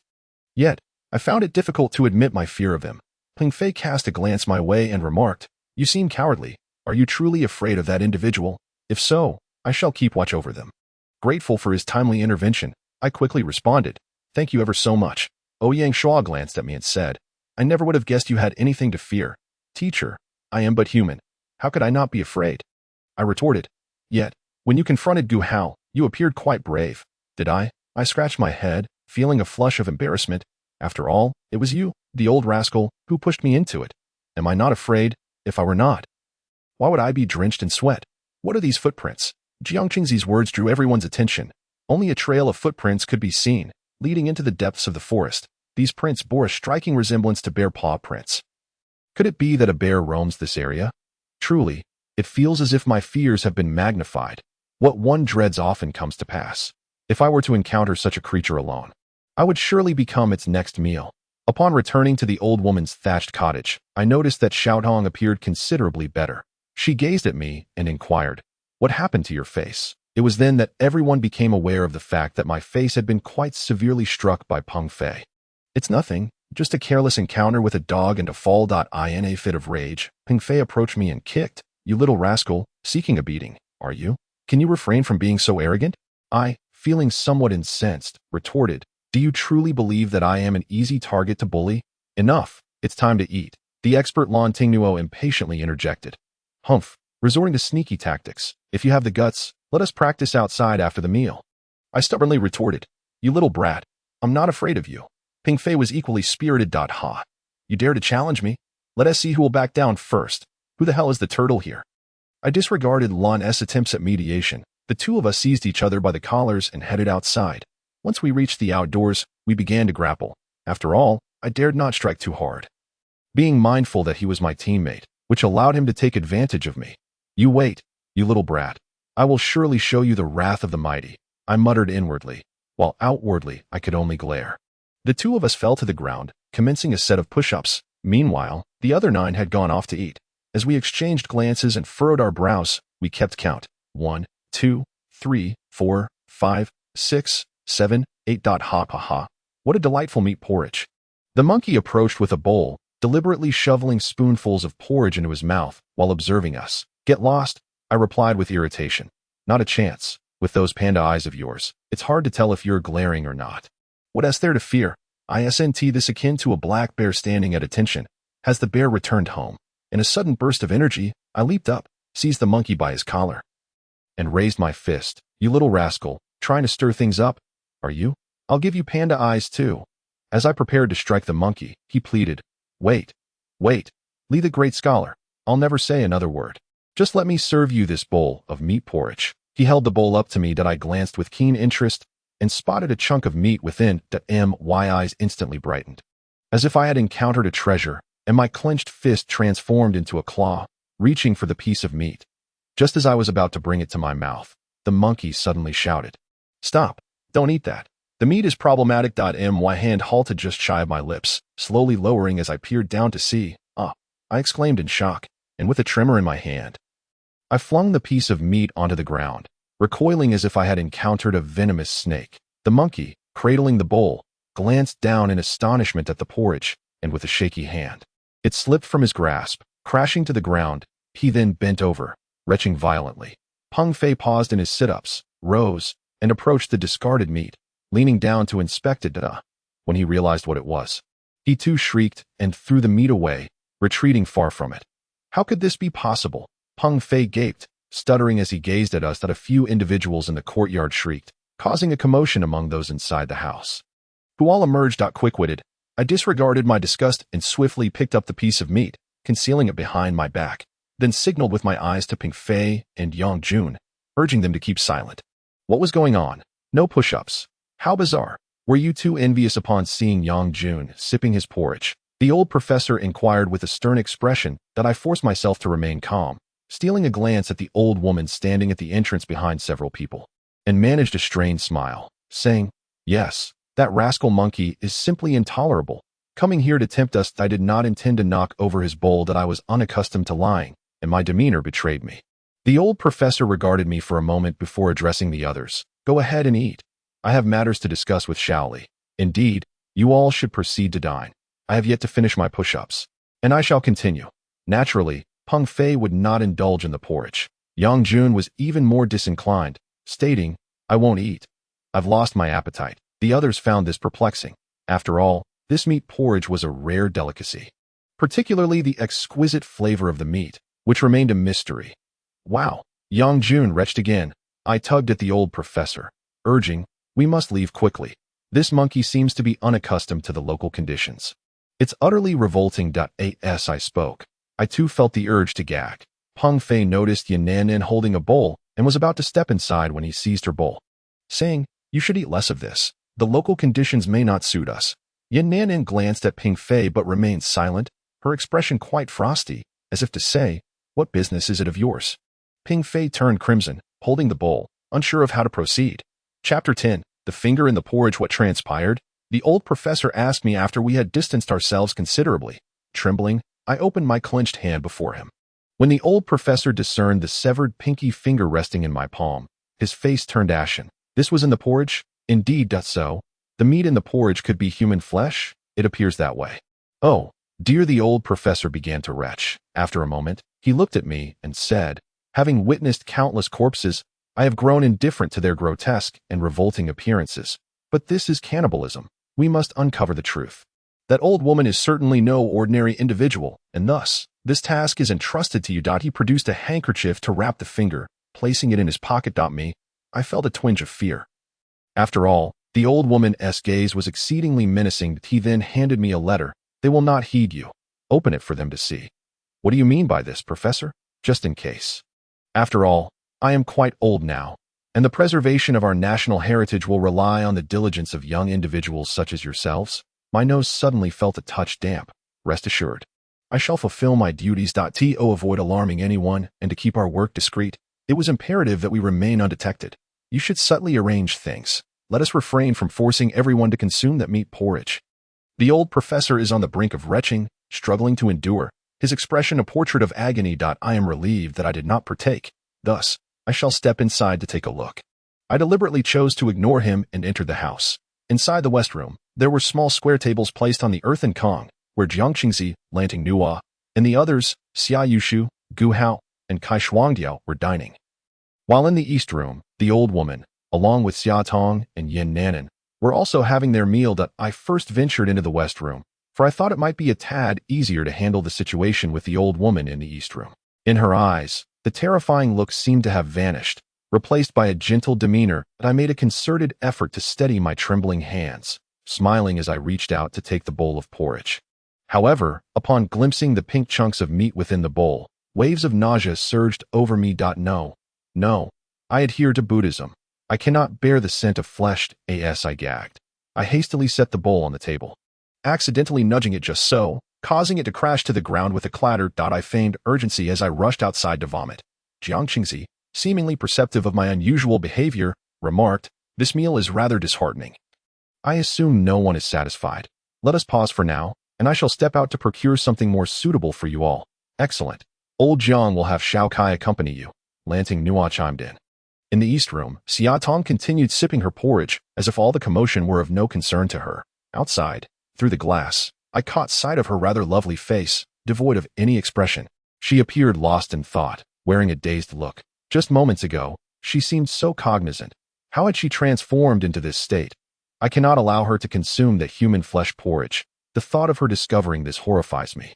I called out from outside, "Xia Tong, fetch me a glass of water to quell my nausea." Xia Tong remained unresponsive, and Yin Nanan stepped out, handing me a glass of water. I accepted it brusquely. Saying, I called for Xia Tong. "What business do you have here? How can you be so inconsiderate? She ignores you, yet I bring you water, and you speak to me thus. You want water, don't you?" I isn't at all about seeing Xia Tong. Must you be so secretive about it? Go on, pull her away, and find a secluded spot to indulge in romance. Romance outside. What business is it of yours? I feigned anger and strode back into the room, seizing Xia Tong and pulling her outside. "Let go of me. I'm eating, and this meat porridge is delightful." Xia Tong, in her dazed state, still clung to her meal. "We shall not eat anymore. Let us go and talk of love," I proclaimed loudly, dragging her out of the thatched house. That moment, Peng Fei, who was in the courtyard, leapt up from the ground upon seeing me pull Xia Tong out. Abandoning his push-ups, he rushed over and seized Xia Tong, exclaiming, "Xia Tong, come with me. I have something to discuss with you. No, I want to go with Li Jun." Xia Tong seemed to retain a lingering fondness for me in her consciousness. "Peng Fei, release her. I mean her no harm. Whom she chooses is a matter for the future. We are merely stepping out for a stroll." Suddenly, I felt an overwhelming sense of pity for her. After all, she is a girl, coddled since childhood. Coming here, not only is it frigid, but she has also endured this harrowing experience. She truly should not have come here. I cannot fathom how her father could have consented to her arrival. I took her hand and led her out of the village, through the woods, and up a small hill along the path we had taken. In the distance, I spotted Jiang Qingzi, accompanied by Kai Shuangdiao, heading north along the river where we had come. Were they going there to fish? It seemed plausible that in truth, the provisions we brought were rather scant, for we were aware of the existence of a foreign guest village here, which surely would not lack for sustenance. Yet, for our first meal, we were served that repulsive human meat porridge. After such a revolting dish, would we dare consume another meal from the old woman's home? "Xia Tong, are you cold?" I inquired a little. "Why did you bring me here?" She seemed to suddenly awaken to the gravity of the situation, which struck me as somewhat peculiar. "Here, put on my cold weather gear." I removed my clothing and draped it over her. "No, you will be cold." "How did you perceive that?" Xia Tong asked, bewildered. "That is not for you to question. Just remember, do not eat anything she offers you. And do not wander off with her alone." "All right. Thank you for your concern. You know why I came here." Chapter 11. Fish to eat. Xia Tong, I hope you can refrain from overthinking certain matters and individuals. They often present one face to the public and another in private. I am referring to that old woman, though her thoughts remain a mystery to me. Upon hearing my words, Xiaotong fell silent. She took out her phone and said, "There is no signal here, but the camera still works. Please take a photo of me." "All right." I replied that I did not fully grasp her intentions, so I acquiesced and took several photographs of her. She stood in the expanse of white, with a backdrop of distant, undulating mountains. Under the radiant sun, they glimmered with a delicate blush. She was beautiful, truly exquisite, albeit somewhat diminished when compared to Han Bing. Suddenly, I recalled Han Bing. Han Bing, where have you gone? I sighed involuntarily. Was your affection for me merely an illusion, a figment of my imagination? Perhaps that is the case. Otherwise, how could you have slipped away from me so quietly? I had never experienced this sense of loss before. I did not understand what love or unrequited feelings were. Yet, the longer I was away from her, the more I comprehended the sorrow that arises when thoughts linger even after they have departed. "What are you thinking about?" Xiaotong asked me that I was reflecting on some events from our school days that I wonder if Xiao Yuzhiro has been found that I do not know. The police are still investigating. He has been missing for over 2 years. The Japanese government is quite diligent about it, always pressing for updates, as Xiao Yuzhiro is a source of national pride for them. Xiaotong glanced at me. Her head bowed, shyly remarking, "You are also a pride of our nation. Your talent deserves to stand alongside his." I was taken aback by her sudden blush. After all, I believe the bond between us was as pure as a clear stream and white clouds, each of us transparent and ethereal, reflecting one another naturally without any intricate imaginings. That lad even bid me farewell when he left. However, I was unaware of his impending departure. Had I known, I would not have urged him to leave. He and I have always shared a close bond. He does not condone the transgressions committed by his ethnicity, nor does he engage in those debates. Concerning Shinzo and the Yasukuni shrine, he has never expressed any opinions.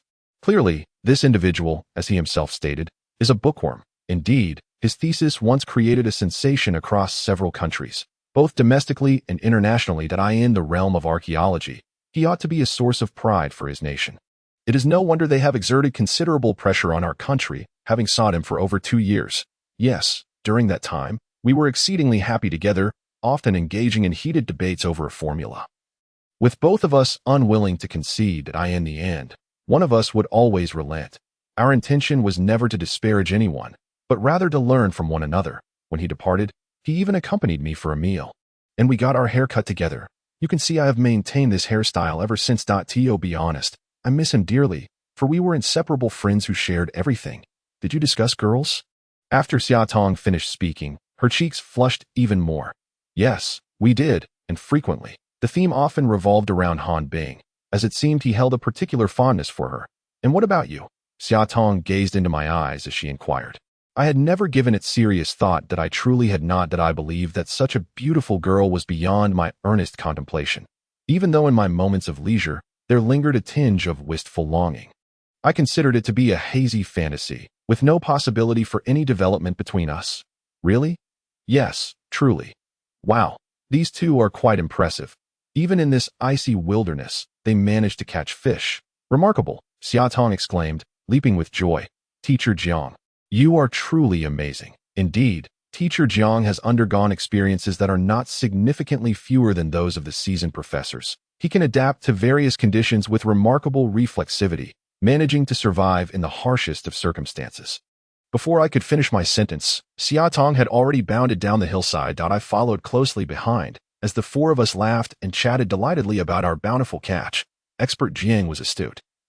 He refrained from mentioning the earlier incident regarding the meat porridge, for the less the young team members knew, the lesser the pressure upon them.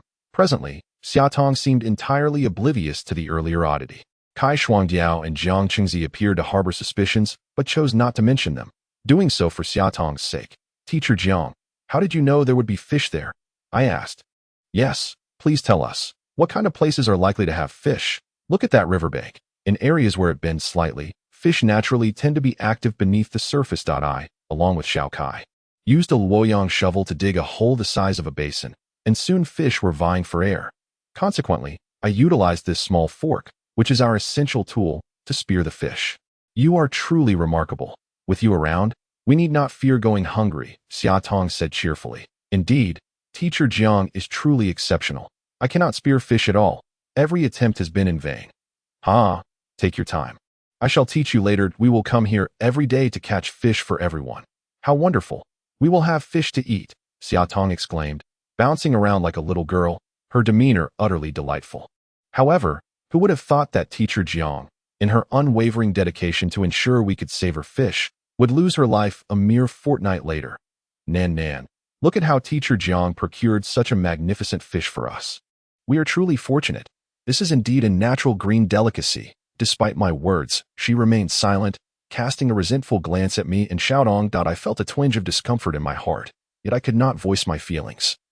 And so I joined the other three in entering the house. My goodness, this fish is enormous. It must weigh 6 or 7 jin, at least. Hurry, monkey, go and prepare it, the old professor commanded. Why must it always be me? I refuse, monkey replied with a sullen expression. Monkey, allow me to assist you. Surely that is acceptable, I said as I lifted the fish and stepped outside into the courtyard.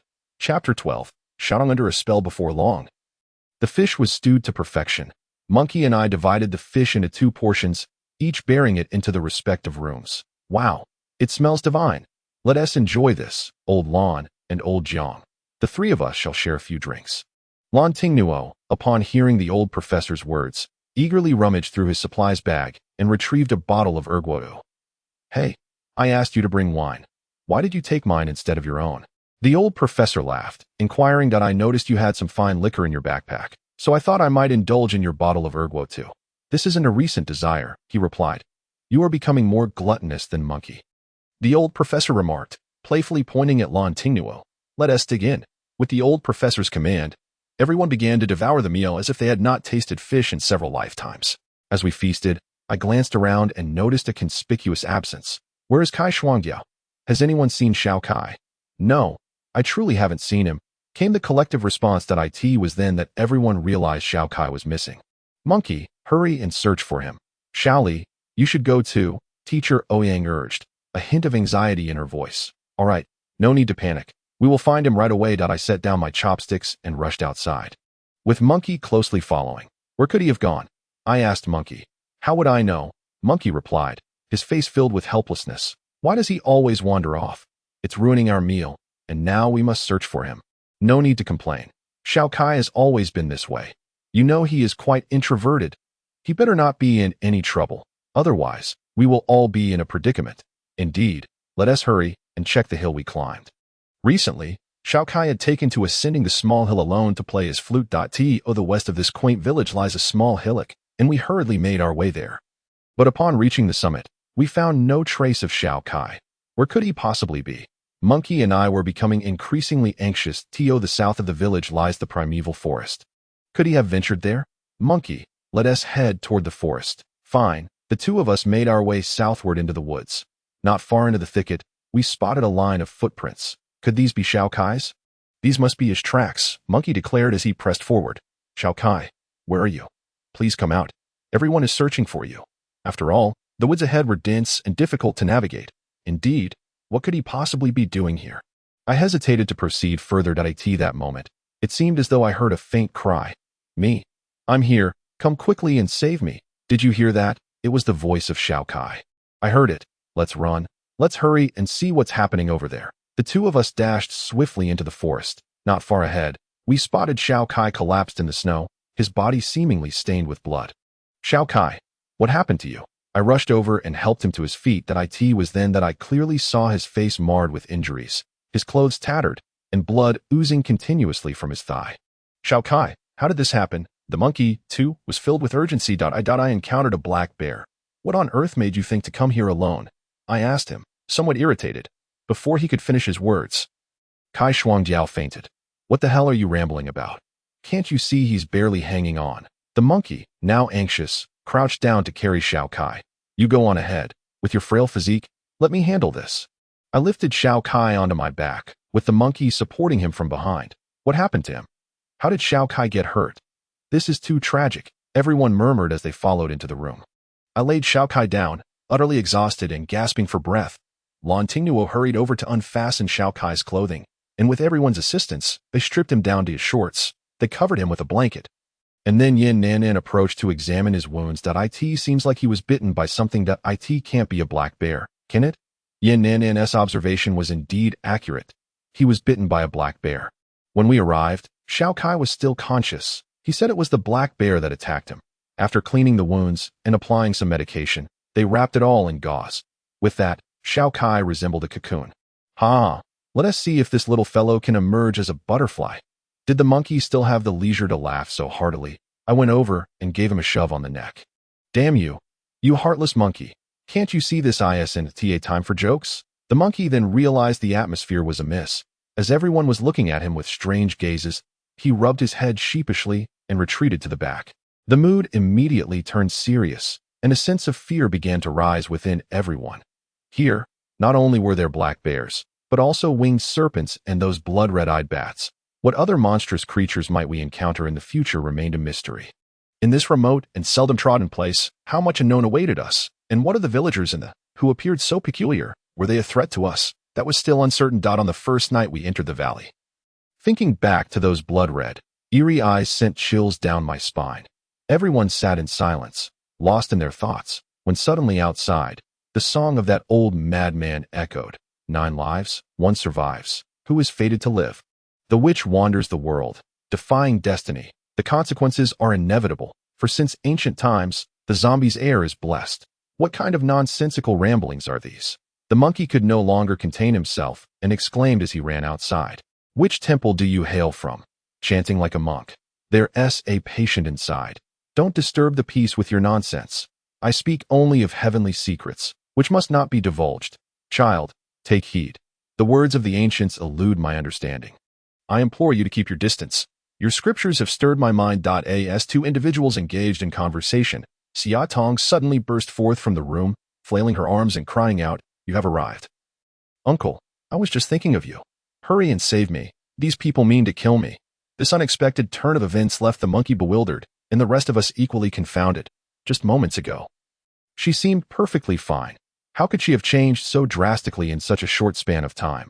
At that moment, an old woman also rushed out, exclaiming, Child, come with me. Do not heed this madman. He is a fool. Am I a fool? I retorted. You shall face your comeuppance one day. Old Hag.do not assume I am unaware of your true nature, for I am a celestial being. I possess all knowledge. Spanning 500 years above and below, I in your past life. You were merely a turtle, and in this life, a witch. You need not use these people as your dumpling filling. Have those wretched souls not sufficed for your appetite? I overheard their exchange with perfect clarity as I had just stepped outside. What manner of individuals are these? One is a mystic, the other a witch. The monkey obediently tugged at Xia Tong, attempting to pull her back inside. The others emerged from the dwelling, and Peng Fei hurried over to embrace Xia Tong. Yet she would not budge. Such a diminutive and fragile girl possessed an astonishing strength, rendering 2 grown men unable to lift her. The crowd looked on in astonishment.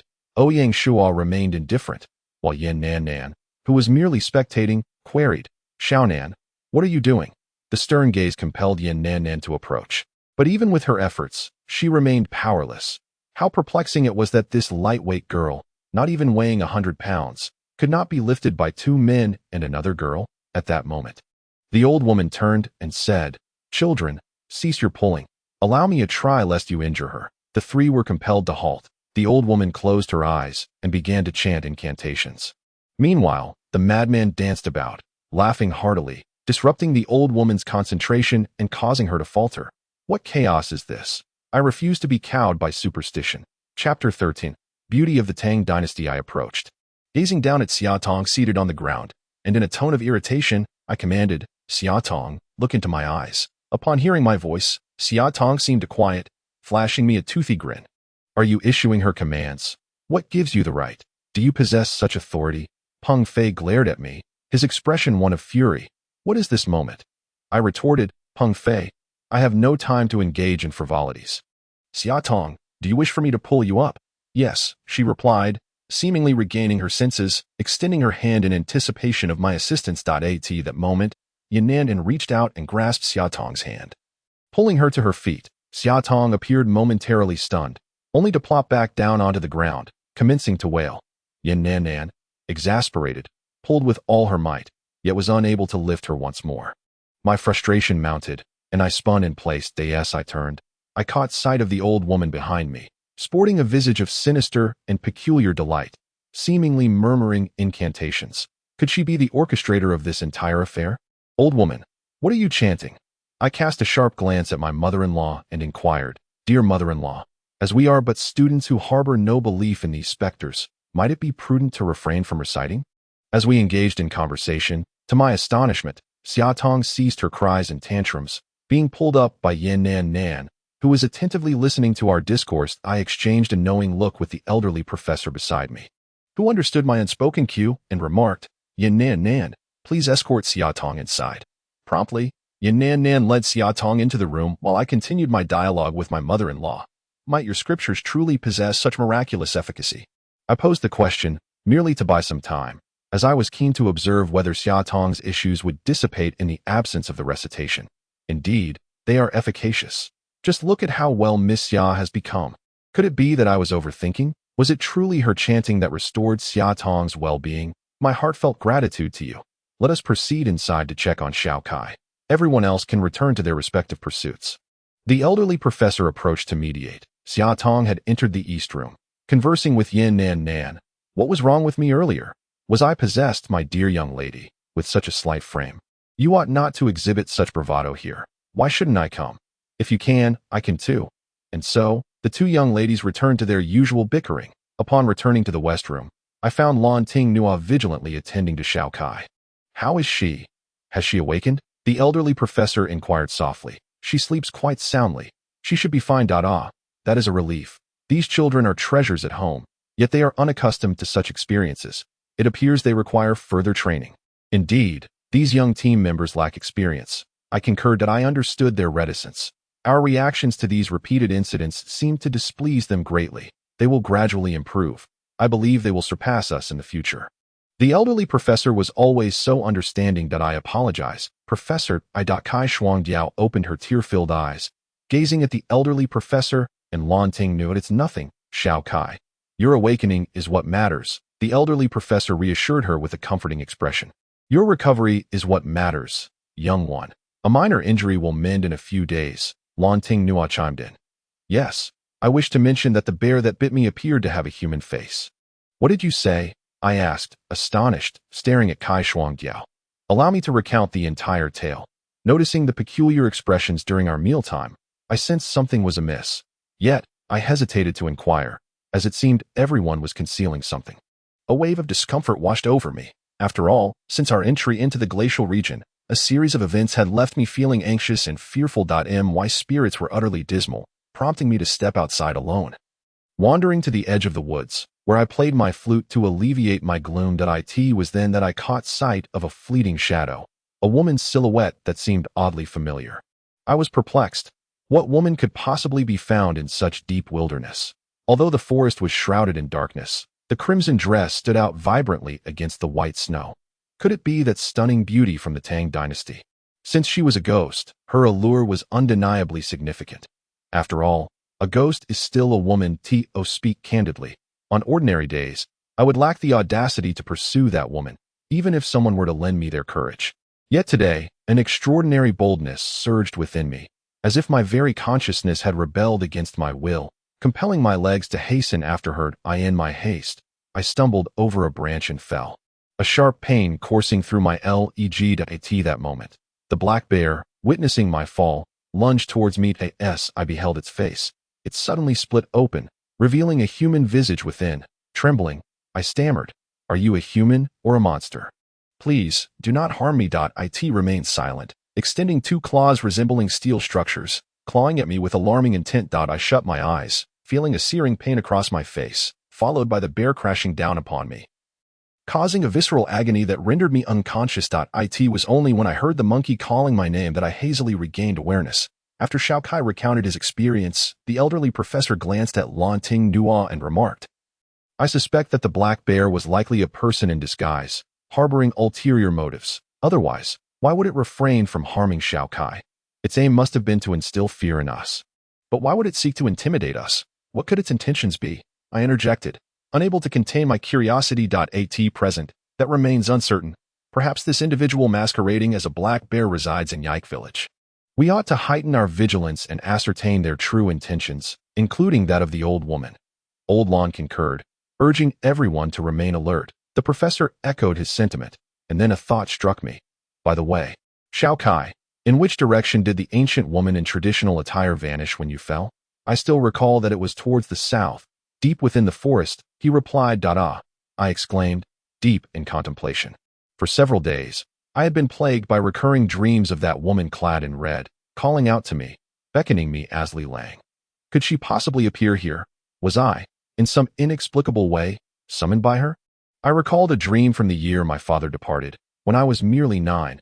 Although the details eluded me, it felt as though the woman had spoken to me. After that time, such dreams ceased until I received news of her and her friends exploring.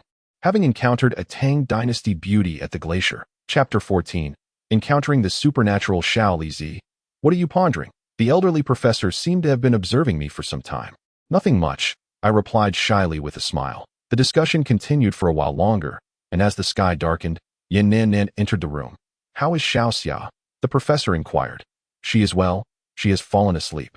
Yin Nan Nan responded, her tone suggesting irritation at the mention of Xia. I was puzzled, as it seemed that Xia Tong had offended her in some way. Initially, the two appeared quite close, but their relationship had grown increasingly distant. What could be the reason for this? Well, it is getting late. Let us all rest, for we have endured a long day and must be weary. And Xiao Yin, please keep a close watch on Xiao Xia. This child has never faced such hardships and is quite frail. You should be 2 years her senior, so be a bit more accommodating towards her. The old professor's words rendered Yin Nan Nan somewhat bashful, as if he had discerned her innermost thoughts. Well, I understand. She replied hurriedly, casting me a fleeting glance before diverting her attention elsewhere. As the old professor tucked in Kai Shuangyao's quilt, he advised me, you should ponder certain matters more deeply in the future. Do not incite discord between the two girls. I ran my fingers through my hair, feeling rather perplexed, yet it seemed I grasped something, my cheeks flushing as I made my way outside. Where are you going? It's already dark. Don't wander off. And make sure to call Lao Jiang, Peng Fei, Gu Hao, and Xia Yushu to come in and sleep. Indeed, if you get lost, we want to come looking for you. The monkey chimed in, echoing the old professor's sentiments. Perhaps Professor Jiang was aware that we had matters to discuss, hence he stationed several boys outside, wishing to keep our conversation discreet. Thus, the old professor instructed me to ask them to come in to sleep. As our discussion had concluded, although the elderly women were in and out of the rooms, our hushed tones would likely only reach their ears as fragmented snippets. There was no need to worry about them overhearing. It was merely a matter of not wanting too many people to be privy to our discourse. I'll take a stroll. I won't stray too far, so you needn't fret, I said as I stepped out the door. Once in the courtyard, I realized that the night had fully enveloped the surroundings. Teacher Jiang was still engaged in conversation with a few young men. Teacher Jiang, the old professor has asked you all to come inside to sleep. All right, understood. Classmates, let us head in, replied a few of them as they rose and made their way indoors, noticing I had not followed suit. Teacher Jiang inquired, why aren't you coming in? I'm just getting some fresh air. You all go ahead and rest. Okay, just don't wander off too far. MHM, I replied, slowly making my way outside. I was uncertain of my destination, yet I couldn't shake the thought of how the Tang Dynasty beauty described by Xiao Kai bore such an uncanny resemblance to the one in my dreams. What could this signify? Why did Xiao Kai feel an inexplicable familiarity upon seeing the first woman's shadow? Who exactly was she? Lost in my thoughts, I found myself at the edge of a grove. At that moment, I realized how I had come to be there. Peering into the forest, it appeared utterly shrouded in darkness. Even if the Tang beauty were within, she would be invisible. Suddenly, a jolt of fear coursed through me. Sending shivers down my spine, that a chilling breeze crept ominously against the nape of my neck. Could it be a ghost? I clenched my fists and slowly turned around. Yet, there was nothing behind me. Had it merely been an illusion, that unmistakable voice, resonating in my ears? How could it be a mere figment of my imagination? Who are you? Are you human or specter? I wish to meet you. Despite the sweat pouring down my back and my body trembling slightly, I summoned the courage to inquire. Was it truly just my imagination? As I pondered this, I suddenly felt a cold breath brushing against my neck from behind. Instantly, a wave of terror engulfed me. What do you desire? Are you the woman who often visits me in dreams? I can no longer endure this suffocating silence of fear that surrounds me. It feels as though I can scarcely draw a breath, and it seems that if I linger even a moment longer, I shall suffocate to death from the strain of breathing. My neck feels as if it is being constricted by an unseen hand. And at this very moment, it appears that air itself does not exist. A series of female giggles echoes from behind me. I flee, my feet pounding against the ground. Upon entering the village, I find it shrouded in darkness, save for one house that glows with light. Mistaking it for our dwelling, I rush toward it. I push open the door and step inside, making my way directly into the western room, for it is there that the light shines. However, the sight that greets me is almost enough to convince me that death is imminent. Sweat mingles with tremors, suffocation, and the specter of death approaches me step by step. Before me lies a woman, her body drenched in blood, sprawled in a pool of crimson. The flesh on her body has been so cruelly sliced that only one leg remains, still clinging to life, while the rest of her is merely a skeletal frame. Her entrails spill forth onto the ground. Even more horrifying, that woman is smiling at me. I turn to flee, yet my body feels utterly weak. I claw and scramble, even shouting loudly as I attempt to escape. Just as I am crawling away, a shadowy figure suddenly seizes me, dragging me backward through the inky darkness of the night. Let go. Release me. I'm not delicious, my bones are too tough, but the monkey is delectable. His bones are soft. What nonsense are you spouting? Are my bones truly so soft? I retort, if my bones were soft, I wouldn't be crawling like you. How could this be? I refuse to believe that this is the monkey. It must be that creature in disguise. Begone, demon, away with you. I lie on the ground, kicking out wildly. Slap. Two sharp, resounding slaps silence my struggles. That moment, I see a glimmer of light in the monkey's hand, a flashlight. As clarity returns, I realize it is indeed the monkey. Monkey, is it really you? My voice quivers, tears streaming down my face as sweat drips. Seeing the monkey brings a warmth akin to reuniting with a long-lost parent, flooding me with emotion. Ha! Am I a monkey? Monkeys can peel your skin and light the heavens. Ha ha ha! My head spins, and then I lose consciousness. When I awaken, I find myself resting on a Kong, covered with a quilt, surrounded by the old professor and others. What has happened to me? I weakly inquire. What do you think happened? You insisted on going out and ended up encountering a ghost, didn't you? Come now. What did the ghost look like? The monkey's words are nothing short of provocative. Could you perhaps refrain from speaking so much? He is in a weakened state. Please don't provoke him further. Yin Nan and says with a fierce glare. Is it really necessary to defend him so? He clearly does not harbor any feelings for you. Can't you see that? The monkey retorts defiantly that I care not. What is it to you? Yin Nan replies, her tone sharp. Enough? Can we not have a moment's peace?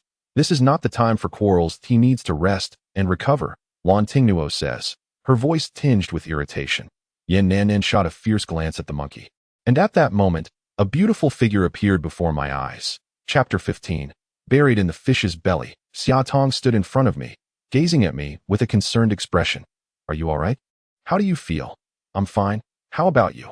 After all, if someone shows such care for me, how could I not reciprocate? I'm all right. Thank you for your concern. Xia Tong appeared to be perfectly normal. I thought to myself, how wonderful it would be if such a beautiful girl could remain this normal forever. If she hadn't come here, she would surely be much happier. I could never comprehend why her father had consented to her coming here. The monkey and Peng Fei dashed outside. Consequently, I recounted the events in their entirety. Observing the expressions of those around me, I noted their overwhelming fear. Given the gravity of the situation, who would not believe that this truly occurred? Well, once you're feeling better, we shall search for that room. Perhaps we will uncover something. Just as we were speaking, cries echoed from outside. Something has happened. My heart involuntarily quivered. What is going on? Hurry outside and see.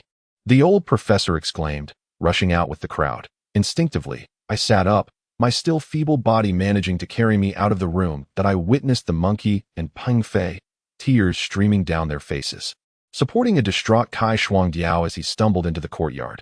Could it be that expert Jiang had met with misfortune? A wave of dizziness washed over me, and just as I swayed, a pair of small hands steadied me. It was then I realized Yin Nan was standing beside me. While everyone surged towards the courtyard, she seemed to be organizing her medical kit and had nearly reached the entrance at the same time as I did. Noticing my unsteadiness, she extended a hand to support me. Old professor, I'm so sorry. Old professor, that I failed to take care of your beloved disciple, Kai Shuangdiao cried, collapsing to his knees before the old professor. Ouyang Shuo, the old professor trembled, asking, what happened? Speak quickly. Woo woo, Kai Shuangdiao sobbed uncontrollably, his tears flowing like rivers. Hurry up, you're driving me mad. He thought he was eaten by the monstrous fish. Kai Shuangdiao finally revealed the cause. A chorus of sobs erupted from the crowd, and tears streamed silently down my cheeks. That I have always been like this. The more I suffer, the less I weep aloud. This silent anguish seemed to deepen, nearly suffocating me. Let us go. I want to see if he left anything behind when he departed from us. The old professor, tears streaming down his face, staggered toward the courtyard's exit, followed closely by the others. Yan Nanan supported me as I trailed behind. At the very moment I stepped out of the courtyard, I felt a pair of eyes fixated on my back, sending a chill down my spine, as if an icy wind had penetrated my very bones. However, a woman in her 60s, judging by her stature, could not possibly be disguised as anyone. Yet, what could explain that gaze? Lost in my thoughts, I walked for quite some time before arriving at the riverbank to the north of the path we had taken. The river, frozen for miles and blanketed in snow, appeared like a vast white quilt, with fresh snow settling upon it. Only where the wind had blown away the snow could the icy surface of the river be seen. Kai Shuangdiao continued to weep as he led everyone to the spot where expert Lon had been fishing. The ice hole before me is remarkably vast, with a diameter of approximately 6 or 7 meters. Within it, the fish occasionally leap, adding a touch of life to the frozen expanse. The ice blocks on either side have developed significant fissures, and approaching them poses a peril of sinking beneath the surface. From a considerable distance amidst the shattered ice, I spotted a woven bag containing fish and approached it, silently retrieving it. Inside were 4 substantial fish. I recognized them as belonging to Teacher Jiang, and the sight evoked a torrent of tears as memories flooded my mind. No one else seemed to notice. Over there, Kai Shuangdiao was speaking. Old professor, Teacher Jiang is fishing at the edge of this ice hole, and I am picking up one of the fish he has caught. Initially, this ice hole was not large, merely the size of a basin. But suddenly there was a resounding crash, and a large fish burst through the ice, enlarging the hole dramatically. That I watched as Teacher Jiang's body seemed to sink, as if submerged in water. That I shouted, Teacher Jiang. He had no time to respond. I could only see him seemingly swallowed by the gaping maw of an enormous, dark fish. The massive hole that had formed was merely the pointed tip of that strange creature. While its entire head was as large as the front of a truck, I dared not imagine the size of its body. Fortunately, I was propelled away by the ice blocks, rolling far from the scene. And in a state of fear and disorientation, I fainted. Kai Shuangdiao was in a state of inconsolable grief that I could only imagine how horrifying the scene must have been. The old professor coughed up a mouthful of blood and then lost consciousness. Back at the old woman's humble abode, I tucked the professor under a blanket, and silence enveloped us all. The air in the room was thick with tension and despair. Yan Nanan administered an injection to the old professor, and after a lengthy interval, he finally regained consciousness.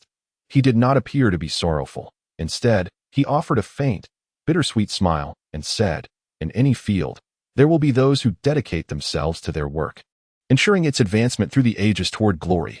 Teacher Jiang was my first graduate student, and his commitment to archaeology was influenced by my own passion. I do not feel an overwhelming sadness at his passing. Rather, I feel a sense of pride. After all, he sacrificed himself for the greater good of the nation. That he stated that he was not saddened, yet who would believe that? Each of his words served to inspire those around him to rally. No one spoke, for the old professor's words carried undeniable weight. Very well, everyone, let us return to our tasks. Today, I shall take charge of preparing the fish stewed. I raised the fish caught by Teacher Jiang in my hand. Chapter 16. Shadows in the night. The old professor cast a gratifying glance in my direction. That I returned his gaze with a gentle smile, and our shared glance seemed to imbue everyone with an invisible strength and resolve. Indeed, when we first arrived here, had we not meticulously planned everything? Had we not considered various sacrifices? Had we not, the 3 of us, Monkey, Peng Fei, and I, silently prepared the fish stew, and our lunch unfolded in a somber atmosphere. Consumed in silence, no one uttered a word, yet each engaged in quiet action. That I fetched Teacher Jiang's backpack, from which the old professor extracted one of his garments. However, as he looked at it, tears welled in the corners of his eyes. The monkey, along with Shaokai, took out the remaining apples and some food like ham sausages, and everyone walked out of the room with the old professor. Ping Fei and I, being relatively sturdy, each grabbed a Luoyang shovel and followed the old professor to the mouth of the canyon from whence we came. We then climbed up the rocky hill, and at the summit, we constructed a new grave from stones. Inside the grave lay only the clothing of Teacher Jiang, while in front of it were the last remnants of food from everyone's backpacks. After a moment of silence, only the faint sobs of two girls could be heard. Mentioning it made everyone's noses tingle with emotion. After all, we had just arrived not long ago and had yet to explore the glaciers to the north, only to be met with a series of unfortunate events. With this thought, I couldn't help but gaze toward the northern ice glacier. Suddenly, something in the distance caught my eye and piqued my curiosity. From afar, it appeared very white, resembling a fish, but upon closer inspection, it seemed more like a person stripped of their clothing, lying on the ice. "Old professor, what do you think that is?" I said, pointing at the object.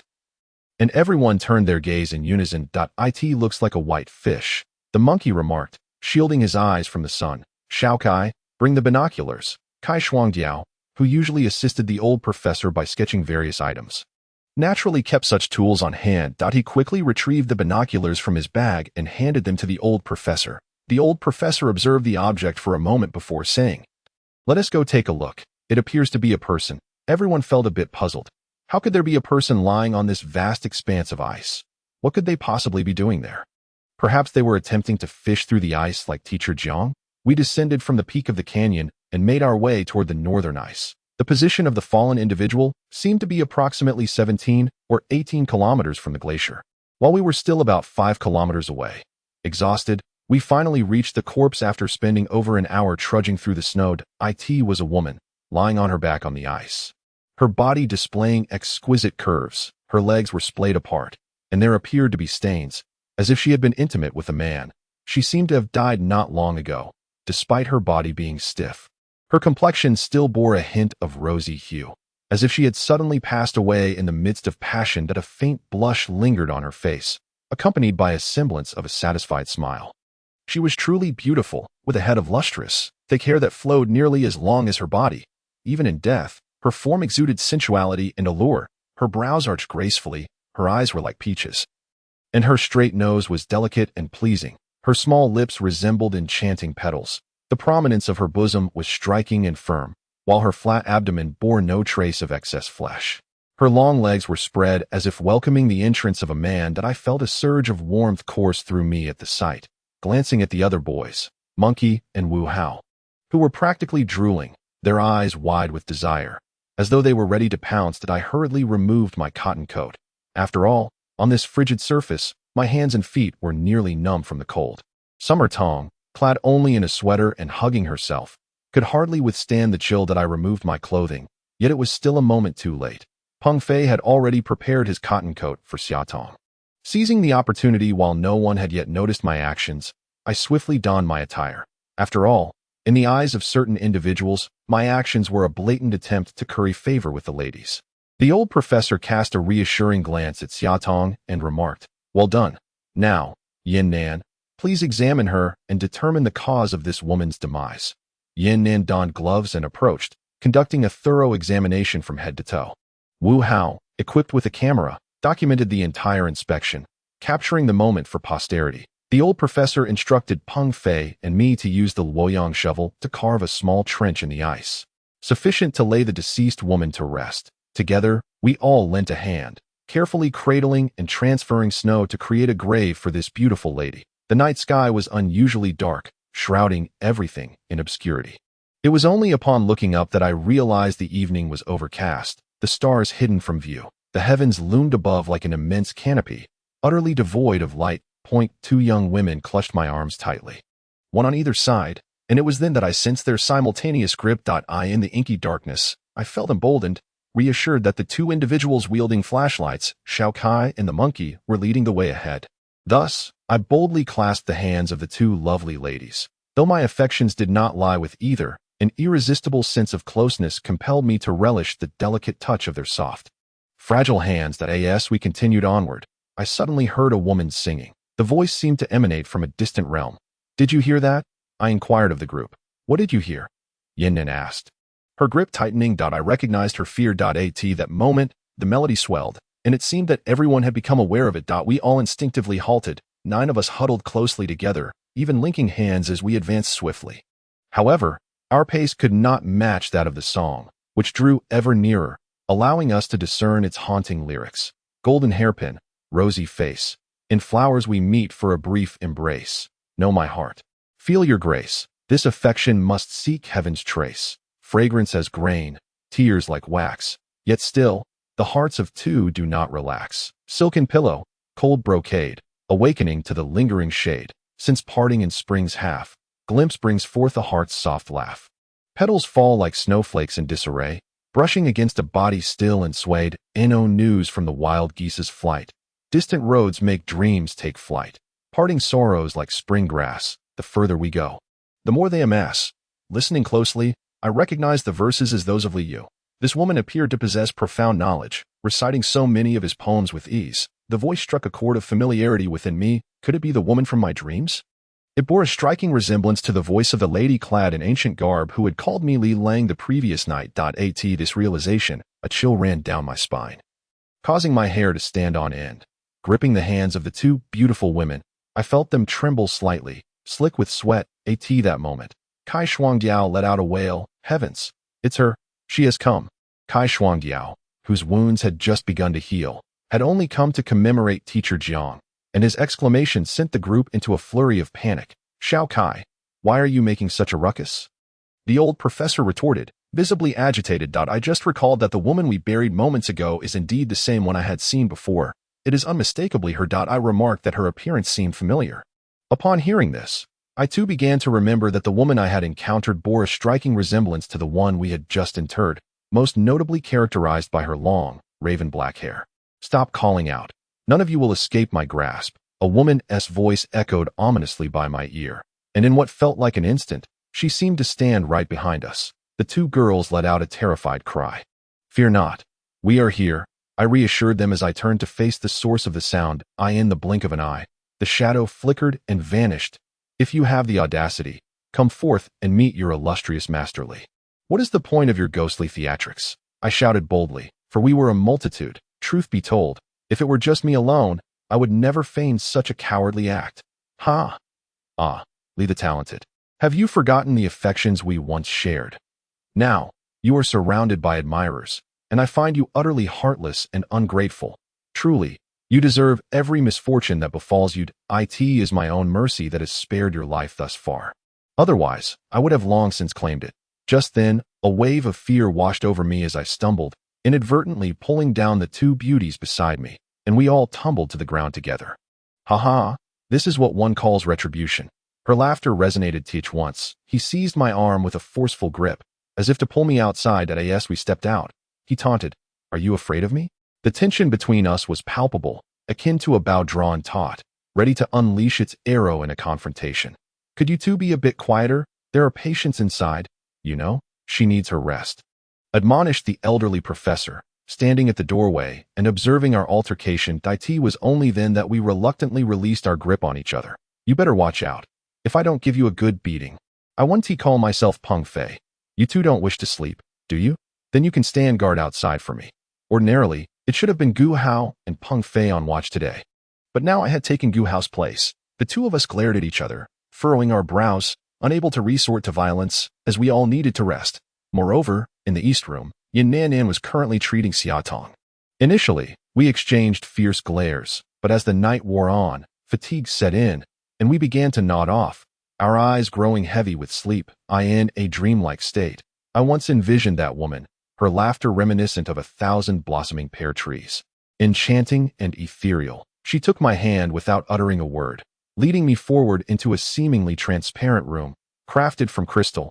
Upon entering, I beheld a dazzling chandelier illuminating the space, where the woman suddenly transformed into ice. She smiled at me, then guided me to a grand bed, equally crystalline in nature. She began to disrobe, her soft, supple body pressing against mine. A wave of heat surged through me. Chapter 18. Between Friends. Hey, your clothes are on fire. I was jolted awake by someone's push. Where is it on fire? I stood up groggily. The insufferable Peng Fei, as soon as I rose, splashed a basin of water onto my lower half. A chill enveloped me, causing me to leap in surprise. Peng Fei, are you trying to get yourself killed? You ungrateful wretch. Death would suit you well, he retorted, flinging his sleeve dramatically as he stormed out. Stop right there, you wretched fool. I called after him, intent on chasing him down. At that moment, Lan Tingnuo emerged, gazing at me and saying, Xiao Li, why are you and Peng Fei always at each other's throats? It's barely dawn, and you're already causing a ruckus. How late did you stay up? Don't you care if others need sleep? This is utterly exasperating. He drenched me. Look, I'm freezing, I protested. Lan Tingnuo shot me a look. He meant well. You really should appreciate a kind heart. It was then that I noticed a large patch of mud on my trousers. I had been seated next to the charcoal brazier, and it seemed I had dozed off, inadvertently scorching my pants, and no wonder it felt so warm. I thought it was something else, I grumbled, still miffed. You always have an excuse, don't you? Were you dreaming of marrying someone? Perhaps that's why you're so irritable. I decided to concede that point. I scratched my head, realizing that Peng Fei wasn't so bad after all. After all, he had acted to save me. I settled down, stoked the charcoal fire a bit, and began to dry my trousers. Just as they were nearing dryness, Peng Fei rushed back in, visibly agitated.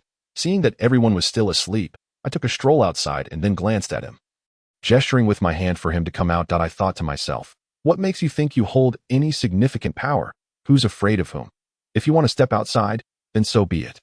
Once outside, I vowed to make you eat snow immediately. As this thought crossed my mind, I led the way out. It was then that I realized how petty I truly was, or perhaps it was more accurate to say how small-minded I had become. Let us go and see that I had no intention of apologizing.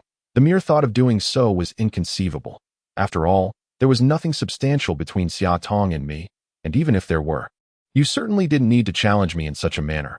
Love is a pursuit that everyone has the right to engage in, especially since Xia Tong has no explicit ties to you.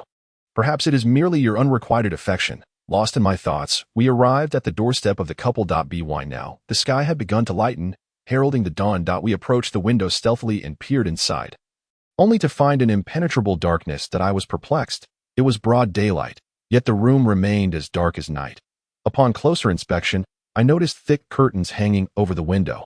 After gesturing for a while, Peng Fei finally understood that we pressed our heads against the specially crafted window, straining to listen for any sounds. Suddenly, with a soft swish, two darts simultaneously hurtled toward us. Peng Fei and I quickly crouched down. I managed to evade them, but Peng Fei was a moment too late. The small dart struck the knitted cap atop his head, sending it flying off into the distance before landing on the ground. Peng Fei was drenched in cold sweat, plopping down on the ground in shock. Just then, we heard the sound of a bowstring behind us. Once again, we dove down, and fortunately, we were not hit. Almost immediately, two more arrows soared past us. We decided it was best not to stand up.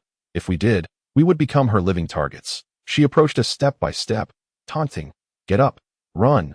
"We won't get up," I retorted.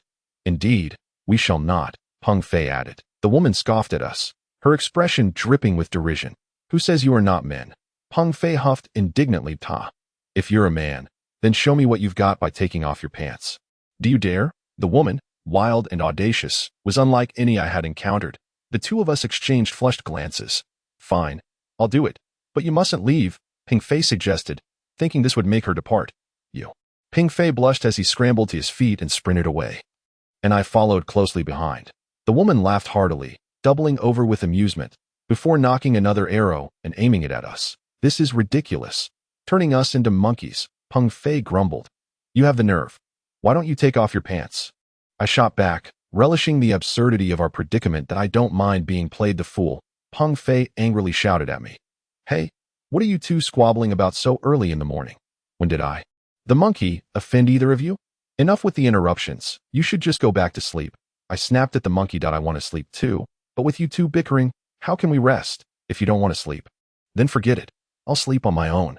With that, I retreated into the west room, collapsed onto my spot, and buried my head under the covers, drifting into a deep slumber. After all, from yesterday until now, I have merely dozed for a brief moment. I am utterly exhausted and soon succumbed to the fragrant embrace of slumber. Upon awakening, I discovered that it was already midday. As I opened my eyes, I found that aside from myself and Peng Fei, there was no one else in the room. Straining to listen, it seemed that even the eastern room had fallen silent. Where could everyone have gone? Suddenly, I sat upright, descended from the earthen bed, and approached the door of the eastern room, knocking gently. There was no response from within. Could it be that even that old woman was absent?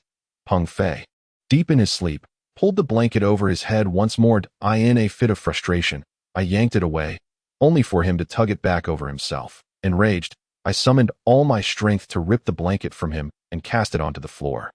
"I'm calling you to wake up. Continue to sleep, and you may freeze to death. You insufferable Li Lianying. Are you unwell? Why do you prevent others from waking? Sleep, you fool. It was just the two of us left. And I had no idea where everyone had gone. All you seem to do is sleep. Even those 3 women have departed. Who knows what trouble has arisen? Chapter 19. The Millennium female corpse, really? Peng Fei inquired, sitting up while rubbing his bleary eyes. Hastily donning his clothes and swiftly getting out of bed, the two of us hurriedly exited the courtyard, only to find a large crowd gathered before a nearby house. Our archaeological team was all present. Something must have occurred. After uttering this, Peng Fei dashed towards the commotion, and I followed closely behind. Upon reaching the scene, I spotted Monkey squatting behind the crowd, retching and looking exceedingly pale. Monkey, what is wrong? What has happened? He glanced at us briefly before continuing to heave that it was a long while before he finally spoke. You should see for yourselves, you rascal, if you didn't intend to inform us. You should have said so earlier. We waited for you for ages, and you said nothing. Honestly, do you need to be reprimanded? Peng Fei was nearly seething with rage, wanting to strike him. Meanwhile, I had already squeezed into the throng.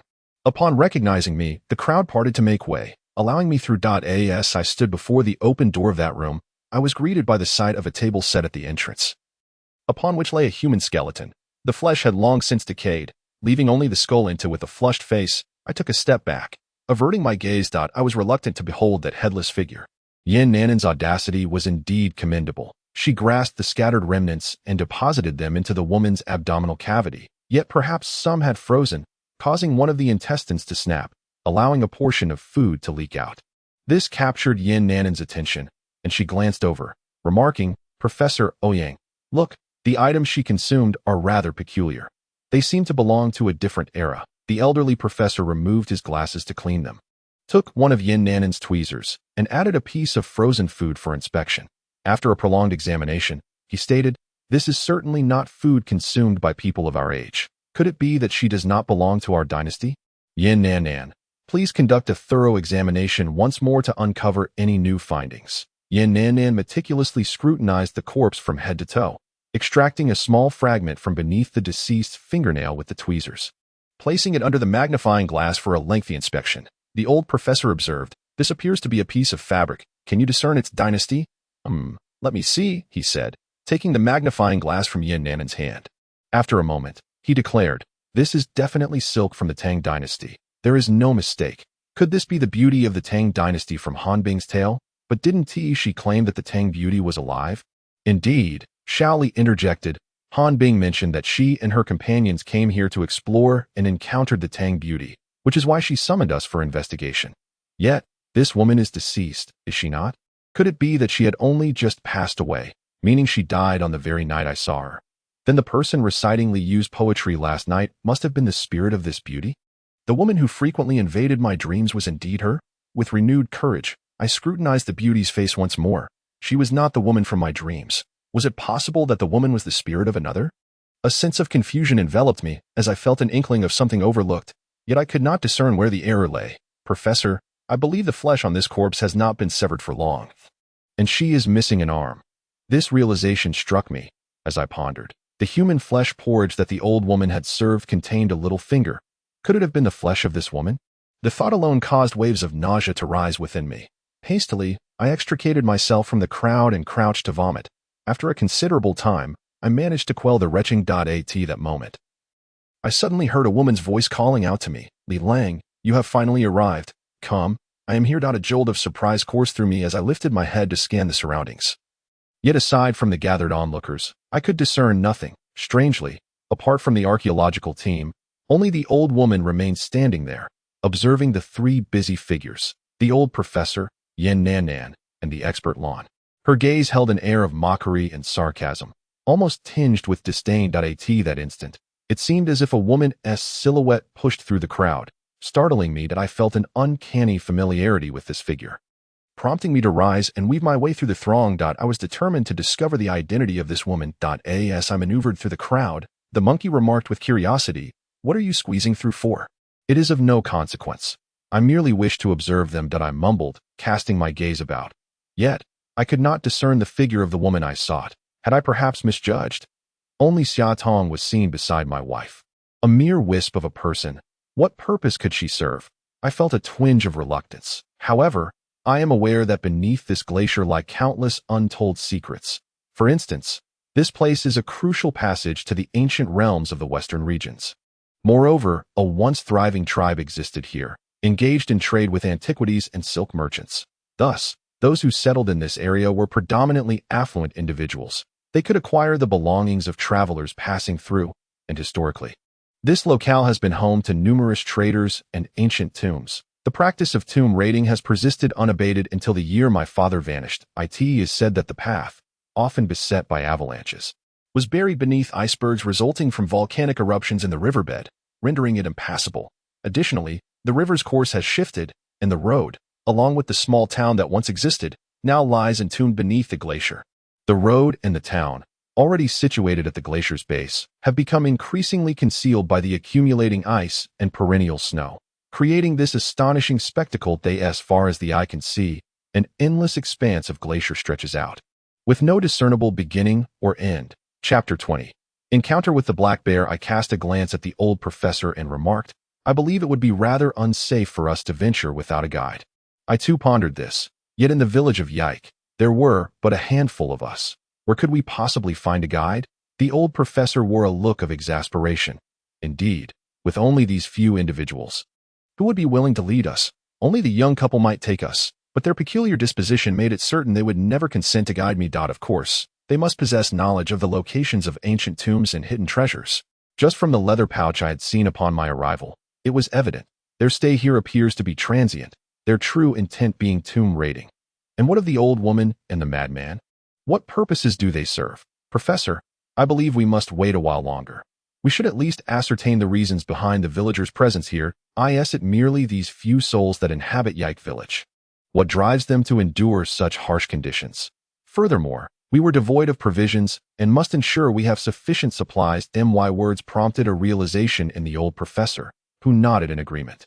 Then from today onward, you must all take action. Everyone nodded in unison.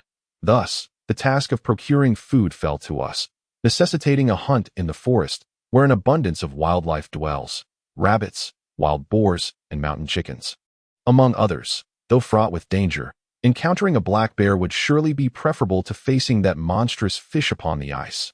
This mission was entrusted to the monkey and me, as the monkey was bold and remarkably agile, while I possessed a robust constitution and, in the eyes of the old professor, a keen intellect. Early the next morning, after consuming a small portion of our provisions, the monkey and I ventured into the forest to hunt. The so-called hunting involved wielding a crude firearm resembling a child's toy, a makeshift weapon with which to shoot steel balls. Although its power is modest, unable to compare with the M9 box pistol of the esteemed professor, nor does it rival the strength of the hand cannon wielded by the expert Lon, it is still adequate for dispatching ordinary wildlife. We ventured deep into the woods, only to find ourselves encountering no creatures at all. Disheartened, the two of us took a seat on the trunk of an ancient tree that had fallen to the ground. Monkey, let us not speak in despair. Who knows, we might just encounter a mighty tiger. If we managed to slay it, we would have enough sustenance for a month or two. You speak nonsense. Should we cross paths with such a beast, we would surely meet our demise, becoming mere lambs in the jaws of a tiger. As we conversed, an unsettling atmosphere enveloped us, a wave of inexplicable dread washing over me. Monkey, I sense. Before I could finish my sentence, my gaze fell upon the silhouette of a black bear looming nearby. Both Monkey and I were taken aback, astonished and terrified by the sight of this colossal creature standing upright. Monkey swiftly retrieved the hand cannon, loaded it with a steel pellet, and fired a shot at the bear. To our astonishment, it struck the creature squarely on the forehead. However, it seemed that the bear's skull was too tough, and the blow had little effect. The bear appeared momentarily dazed by the sudden gunfire. Realizing the ineffectiveness of our attempt, we stood and cautiously began to retreat, exchanging furtive gestures before breaking into a full sprint. Yet, the bear pursued us with alarming speed, running upright like a human rather than on all fours. As city dwellers, this was our first experience traversing the snow that nearly reached our knees.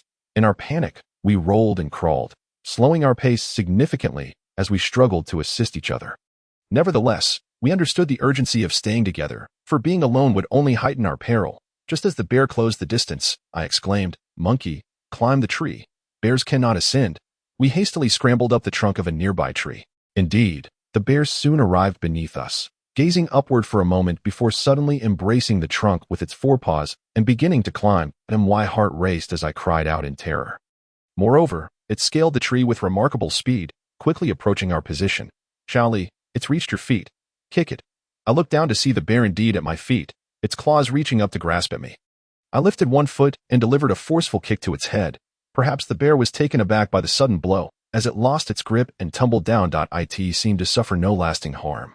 Swiftly rising to its feet once more. It glanced up at us in the tree before deciding to remain at the base, squatting without departing. Li, how long can we endure this? After all, it is far more comfortable for it below than for us up here. What if we were to lose our footing? Do not dwell on such thoughts. I believe it will not linger here indefinitely. What can we do? We must simply endure this uncomfortable weight. The bear squatted for a while before standing again and wandering about. I wondered if it was contemplating a departure. Depart? Nonsense. Look, I said. It is merely searching for a more suitable spot before lying down. The monkey, upon spotting the sprawled black bear, wore a countenance as if he had just tasted bitter melon, exclaiming, "What shall we do now?" What else could be done? We could find a suitable tree branch, settle ourselves as comfortably as possible, and take a nap. The two of us could only rely on time and proximity to the black bear, securing our positions before both of us lay down atop the tree to sleep. I lost track of time until the monkey roused me, saying, "Li, the black bear has left. Let's descend quickly."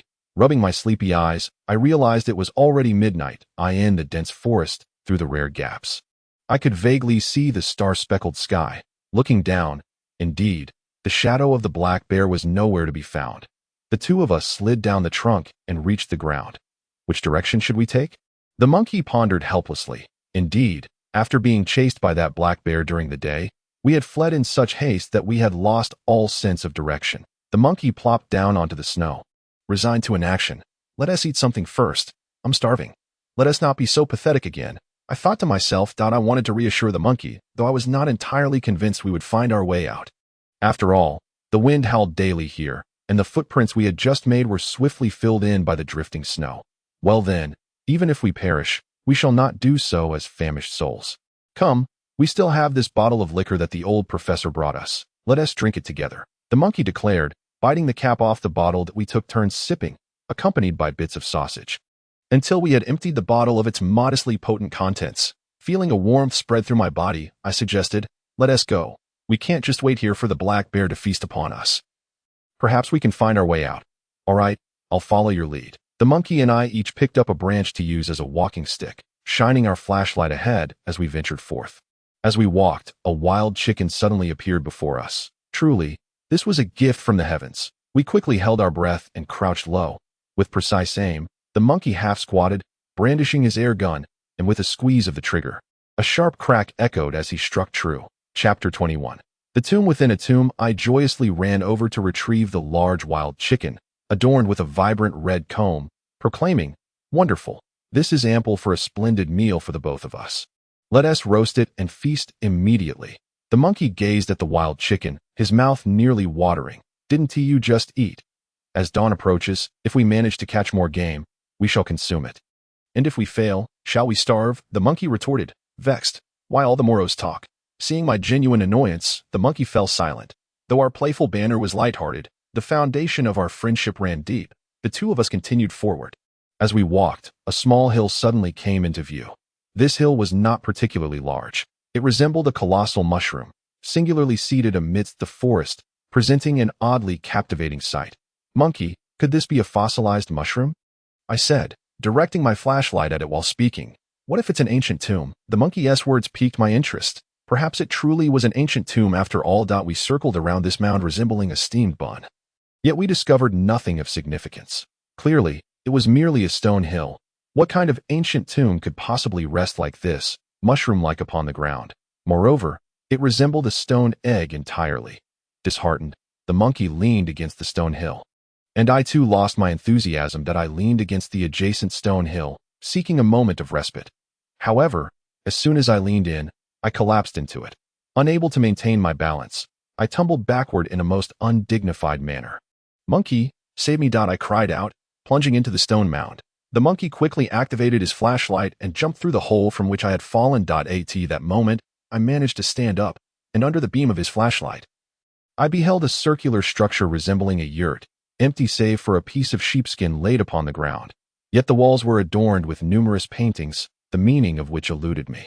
Each depicted a young man seemingly chiseling a large crystal, within which appeared to be many people and countless objects. Each image seemed to capture his contemplation of how to break open this crystal. There was nothing here. What sort of audacious individual would construct a dwelling using natural materials in such a manner? I mused that residing here might not be so bad after all. The monkey surveyed the surroundings, mumbling to himself. I felt that it could not be so simple. Look at these paintings. They must hold some significance. Significance. That individual simply wishes to enter the crystal palace to meet those within. The monkey asserted, as if making perfect sense. Once more, we searched the area but found no new revelations. Enough searching. Let us spend the night here. When dawn breaks, we shall depart, the monkey suggested, lying down on the sheepskin.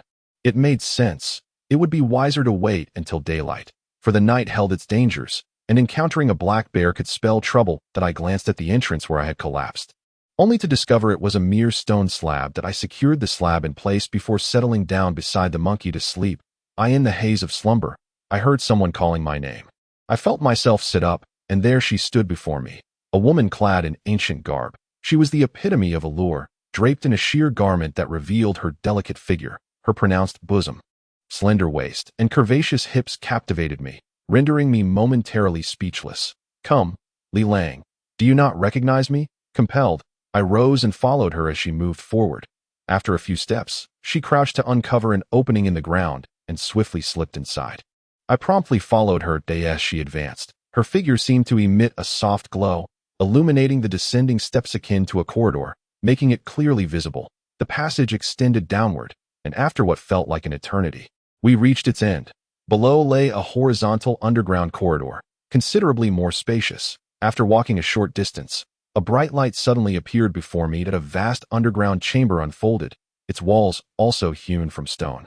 As though this chamber was constructed within the heart of the mountain. The entrance, two coffins rested side by side. The luminous orbs were positioned along the stone walls, with a beacon every 4 to 5 meters.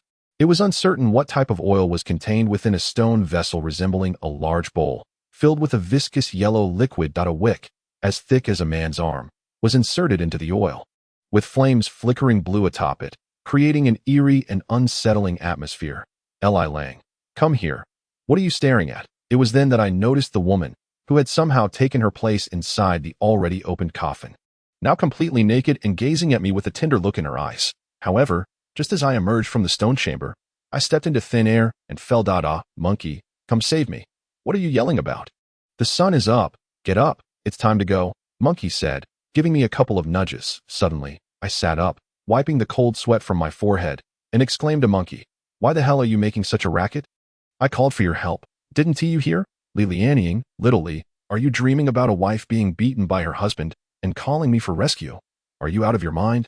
You were dreaming. Could I possibly enter your dream world? Perhaps not, I retorted, mechanically rising to my feet, then wandering around the spot where the opening to the underground cavern had appeared in my dream, bending down to inspect it. Monkey, irritated, unexpectedly kicked me in the rear. With a thud, I fell to my knees. The sound of emptiness echoed, indicating that the ground beneath was hollow. Monkey recognized this too, and we exchanged bewildered glances for a moment before I exclaimed, I'm not dreaming. I stood up abruptly. Have you got a fever? Monkey inquired, feeling my forehead. In my dream, someone guided me. This should be an entrance. I heard it. The sound you made when you knelt. Monkey remarked, stomping his foot, producing a hollow sound from the ground. This is the spot. Let us see if it can be opened. We searched around but found no entrance, as if the ground was solid stone. You weren't dreaming, were you? How is this entrance supposed to open? Monkey asked anxiously. I don't know. A woman opened it for me. You're even worse than a woman. Utterly pathetic, Monkey said, pulling a dagger from his knee-high boots. Such a defensive weapon was standard for every member of our archaeological team, though I had forgotten. We began to dig with the daggers, and soon a slab of stone appeared before us. However, this stone slab was tightly sealed against the ground, making it impossible to insert our hands or lift it.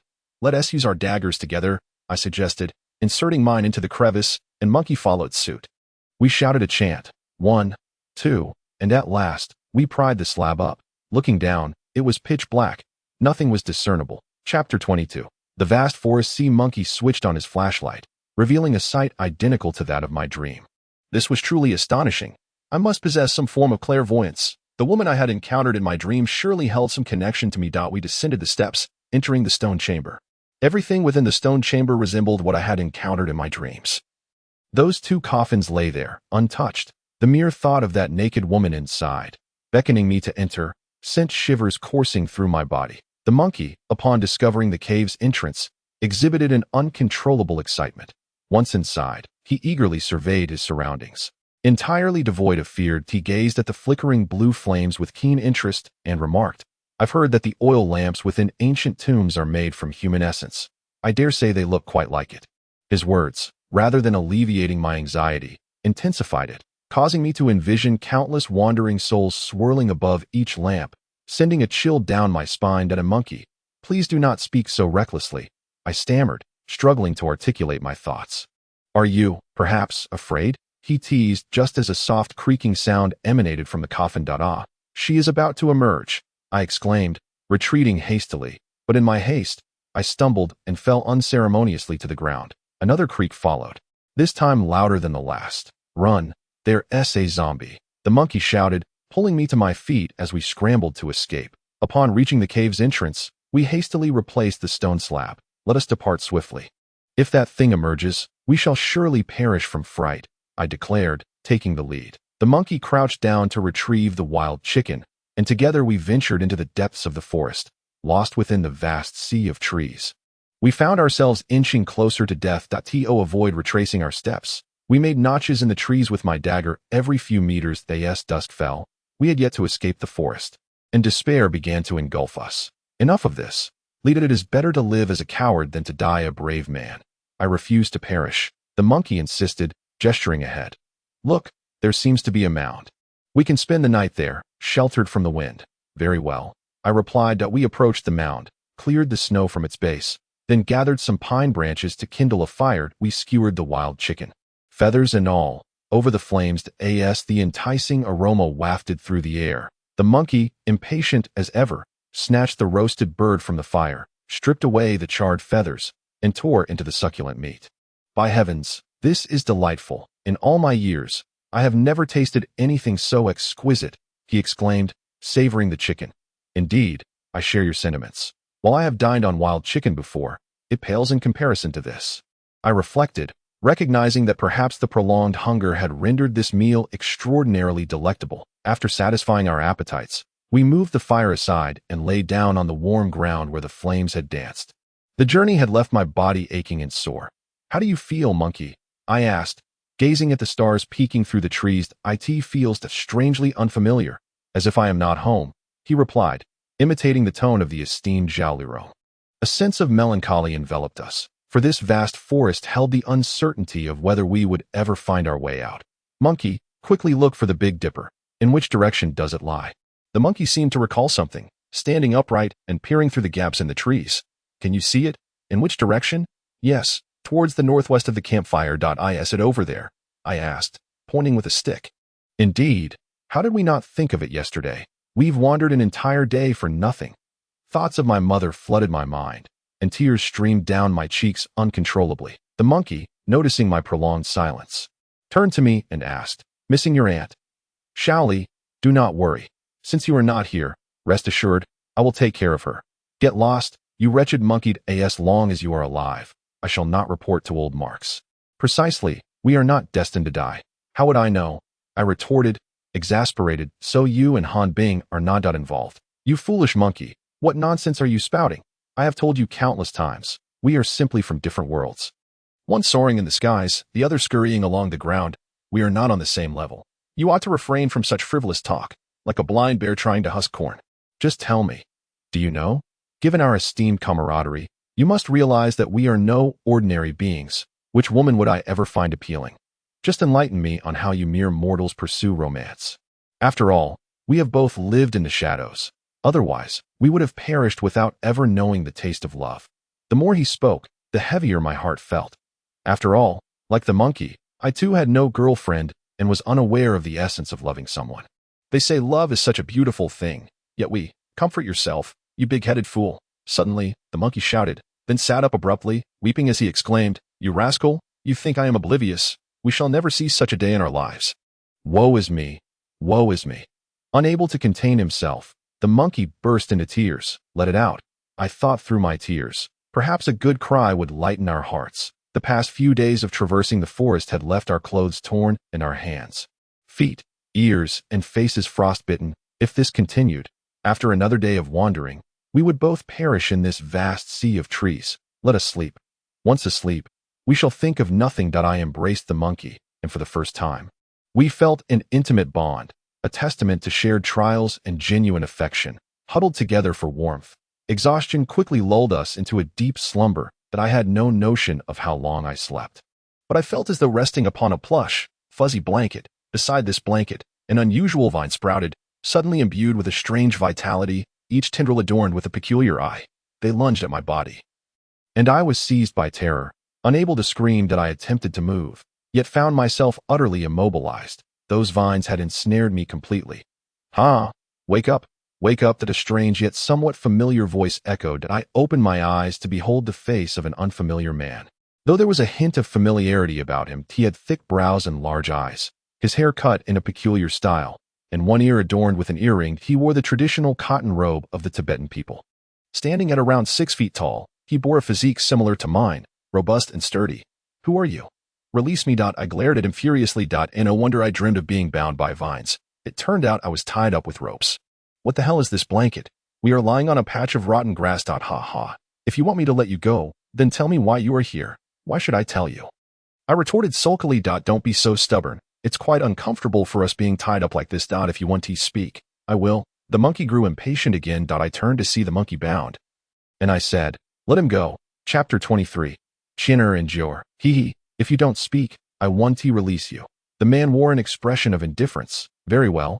I said that we are members of the National Archaeological Team here for excavation. Is that all? What else would you like to hear? We are merely archaeologists. Where are you staying, and what brings you here? We came to the forest to hunt, and are staying at an elderly woman's house in Yike village. The old woman has no food to offer us, so we had to come hunting. The man smiled broadly and said, Had you mentioned that earlier, I would have let you both go. I huffed in silence. But the monkey shouted, Then hurry up and release us. Being tied up is suffocating. The man reached out to untie the ropes binding the monkey and me, saying, Considering you are staying at my mother's house, I shall let you go. What did you say? That old woman is your mother? Yes, that is my mother. I was just about to bring her some food. That's wonderful. It seems we have encountered a benefactor. The monkey was nearly jumping for joy. Well then, no need to call me big brother. Just call me Chinner. That name is rather peculiar. Perhaps it is a unique name among the Tibetan people. Oh, you are the son of the old woman. I thought your voice sounded somewhat familiar. I remarked. He paused for a moment, then grinned and said, Indeed, even my wife says my voice resembles my mother's. Your wife, is she here as well? The monkey inquired. You two need not be so formal. I am not much older than you. I am 25, though I appear a bit older than my age. I was somewhat taken aback. This person, by appearance, looked to be in his 30s. Yes, perhaps he has aged rather prematurely. Which month is your birthday? I asked. Since we are the same age. January. So that means you are older than me, I replied. The monkey interjected, Enough with the chit-chat. I'm starving. Regardless of who is older, I shall address this big brother now. Hurry and get me some food. Very well. From inside, bring something for these two. Chinner shouted towards the house. Understood. A melodious voice echoed back. I was taken aback. That voice sounded so familiar. What is happening today? Why does every voice seem familiar? Such a voice could surely enchant the soul. The owner must be as beautiful as a flower, I thought, casting a glance into the house. Come, let us enter, Chinner said, stepping aside to let us go inside. This room, much like the one where my mother-in-law resides, consists of 3 main straw-thatched houses. Yet it boasts a more spacious and luminous ambience than my mother-in-law's abode. The interior lacks any notable furnishings, but it is impeccably tidy, every corner spotless and meticulously arranged. We entered the eastern room and settled beside the earthen Kong. The Kong, reminiscent of the ancient traditions bequeathed by our ancestors, is constructed against the southern window. Against the back wall, various items are arranged, including a low table, a clothes rack, and a charming little cabinet. This cabinet is particularly striking, crafted from an unknown type of wood and adorned with a deep crimson lacquer. It is embellished with a plethora of floral and avian motifs. The craftsmanship of the carpenter undoubtedly exceptional. The painted flowers and birds appear so lifelike, as if the two small birds are fluttering about, frolicking and chirping, while the blossoms seem to be in the full bloom of their glory. The grand clusters of flowers resemble an opulent noblewoman, breathtakingly beautiful. Noticing my gaze fixated on the cabinet, Chienner remarked, "This little cabinet was part of my mother's dowry, made many years ago. I assenti it lovely." Just then, the door curtain was lifted, and a young woman entered, her face veiled with a white gauze, revealing only her eyes in her hands. She carried a tray with a deep purple teapot and 3 matching porcelain cups, exuding an antique charm. The woman set down the tray, glanced at me and the monkey, then bowed her head to pour water. After filling 3 cups, she placed them before us, saying, "Please have some water. The meal will be ready shortly." This time, I heard her speak distinctly, unlike the previous occasion when her voice was muffled by the distance. Her voice startled me, a chilling resonance. Could she be Han Bing? My heart raced with excitement, compelling me to steal a few more glances at her. The silhouette of her figure bore an uncanny resemblance to Han Bing.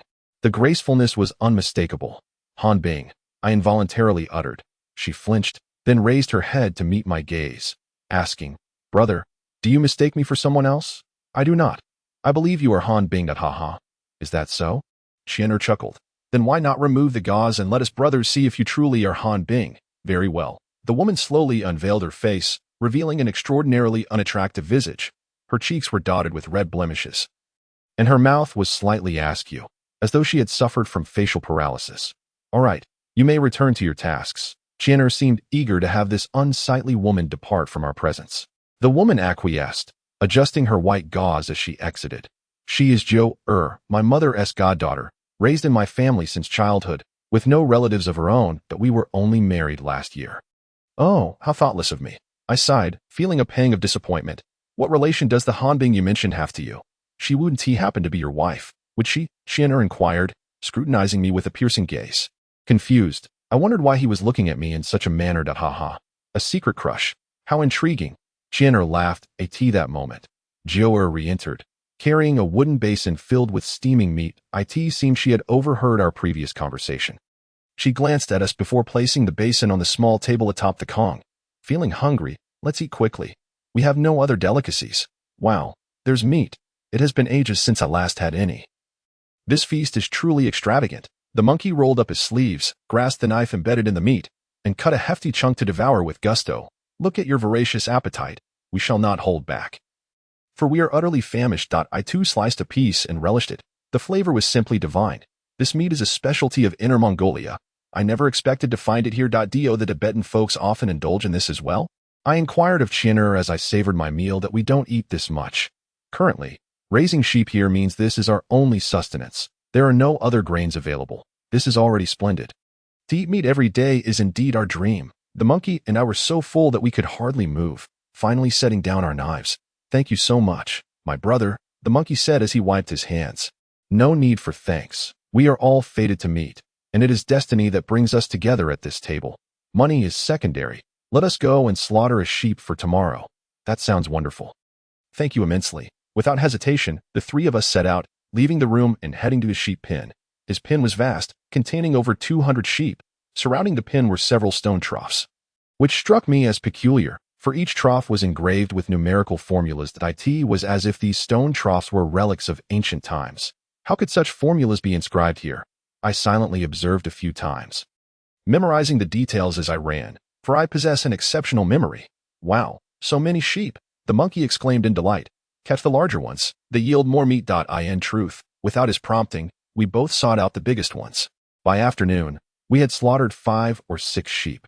Though it felt somewhat insufficient, time was not on our side. Chienner remarked, "Let's kill a few more. We won't even skin them. Just take them along, and it will suffice for several days." The monkey and I were utterly astonished, filled with gratitude. Early the next morning, he harnessed the horse cart, and we took our seats, heading straight for Yike village. Chapter 24. Not a virgin after a day's journey. We arrived at Yike village as dusk descended, still quite a distance from Grandma's home. I sensed something was amiss. Running out from the courtyard were Yin Nan Nan and Kai Yushu. We excitedly leaped from the cart, exclaiming, "How is everyone? We have encountered benefactors and brought food." I had expected Yin Nan Nan, Gu Hao, and little Kai to leap for joy, but instead, their expressions darkened suddenly. "What is the matter?" I asked, but they remained silent. This was truly infuriating. In a fit of anger, I strode into the courtyard, making my way to the west room. "Professor, after we left, did anything happen?" "Nothing significant, except that summer girl has gone quite mad. Incessantly claiming you were taken by a ghost. It seems serious. She no longer recognizes anyone." "How could this be? She was perfectly fine when I left." "I don't know. The very next morning after your departure, she was like this, and Peng Fei took her out for a stroll. Without a moment to spare, I dashed outside. Upon seeing Qianer, who was busy with the monkeys and Kai Yushu moving mutton, I inquired of Yin Nan An, "Where is Xia Tong?" "She is on the small hill to the west of the village. Do go see her, and I hope you can be her remedy," she replied. Knowing Yin Nan Nan, I understood her words implied that Xia Tong's condition was far from optimistic. I hurried to the western side of the village and climbed up the small hillside, where I spotted Peng Fei pulling at Xia Tong, who was struggling to escape. "Xia Tong, Xia Tong," I called as I rushed over. Is this truly Xia Tong?" Her hair was disheveled, and her face bore the marks of exhaustion, as if she hadn't rested for several days. She threw her arms around me, bursting into tears. "Xiao Lizi, I thought you had abandoned me. Where have you been? You scared me to death." Perhaps her worsening condition was entirely due to the distress of not seeing me these past few days. Regardless of my feelings for her well-being, I had to feign affection, acting as if I were her beloved. She smiled and nodded. "What is love, after all? Is it not akin to the words of writers? You love her. She loves another. She loves you. Yet you love her? Jior, mother is speaking to you," Qianer remarked, seemingly displeased. "Brother Qianer, you take a rest. Just have them move the mutton," I interjected. "Allow me to introduce my girlfriend, Xia Tong. This is Qianer, and this is her partner, Jior." Xia Tong cast a fleeting glance at Qianer and suddenly cried out, "He is that one. That I am Qianer. Do you know me?" Qianer's expression darkened. "No, I thought I mistook you for someone else." Xia Tong seemed to cower in fear of Qianer, retreating behind me. Meanwhile, Jior, still obscured, revealed nothing of her expression, merely scrutinizing Xia Tong before turning away in silence. "Lead her inside to rest. She has fainted several times these past few days and hasn't eaten or drunk anything," Yin Nan Nan said, her tone somewhat displeased, as she carried a large piece of mutton into the house to cook. "Thank you, dear mother-in-law, for such a wonderful son," I expressed. Yet, my mother-in-law remained sullen, ignoring me. Reluctantly, I pulled Xia Tong into the house. That evening, we feasted on a large pot of mutton, and spirits were lifted. "Yes, you did well to do this. My master and I conversed half the night, during which I recounted the tale of the ancient tomb. The old professor listened intently, expressing interest. Xia Tong is currently in a fragile state and needs several days to recuperate. Perhaps we should visit that ancient tomb in the meantime, according to your description. It seems to be a tomb within a tomb. Who knows what discoveries await us? We could make a significant contribution to our country, but that coffin is said to be haunted. There might be zombies. Zombies do not frighten us. We have learned from tomb raiders. I brought glutinous rice and a few black donkey kickers. Once, during an archaeological expedition, I encountered zongzi, which proved quite effective, so I brought a few along for precaution." I laughed heartily, surprised that even you believed in such things. "What? Is it true?" I said, retrieving my flashlight to shine behind me, only to discover a woman's handprint on my waist. Could I have been afflicted by corpse poison? "Look, this print has turned black." In a state of sheer panic, I cried out, "It's nothing. Evil cannot prevail over righteousness. You, my friend, are imbued with the essence of virtue, radiating positive energy, and being a virgin, it will gradually dissipate." "Is that true? Goodness gracious, I am not a virgin, truly not," I exclaimed, my forehead glistening with sweat. "Then how is it that you are not a virgin? Who have you been involved with that I am unaware of?" The elderly professor inquired with keen interest. "What do you call this, teacher? I feel as if I am on the brink of death," I lamented, noticing his intense curiosity about the matter. "I won't say anything. After all, I am no longer a virgin. Please devise a way to save me. I was on the verge of tears. If you won't divulge with whom you have been involved, how can I help you?" I tugged at my hair and, summoning my resolve, confessed. "Upon graduation, I embraced Han Bing, and just moments ago, I held Xiao Tong. Doesn't that ruin my virginity? Ha ha ha." The old professor's laughter roused even those who had already succumbed to sleep. Lan Ting Nua remarked, "You too? Chatting away is one thing, but what is the point of laughing in the dead of night? You see, little Li is no longer a virgin. The professor's words piqued the interest of those around. He recounted that he had embraced Han Bing upon graduation and had just held Xiao Tong, thus losing his virginity. Ha! Laughter filled the room. Qian Er remained huddled in a corner, neither laughing nor stirring, as if he had fallen asleep. The following day, my words became the talk of the town. Anyone I encountered would inquire, "How does it feel to be a man?" "What do you mean by that?" I retorted, infuriated, giving the monkey a light shove. The old professor, Yin Nan Nan, along with Kai Yushu and Gu Hao, stayed behind, accompanied by an elderly lady. The other 5 departed.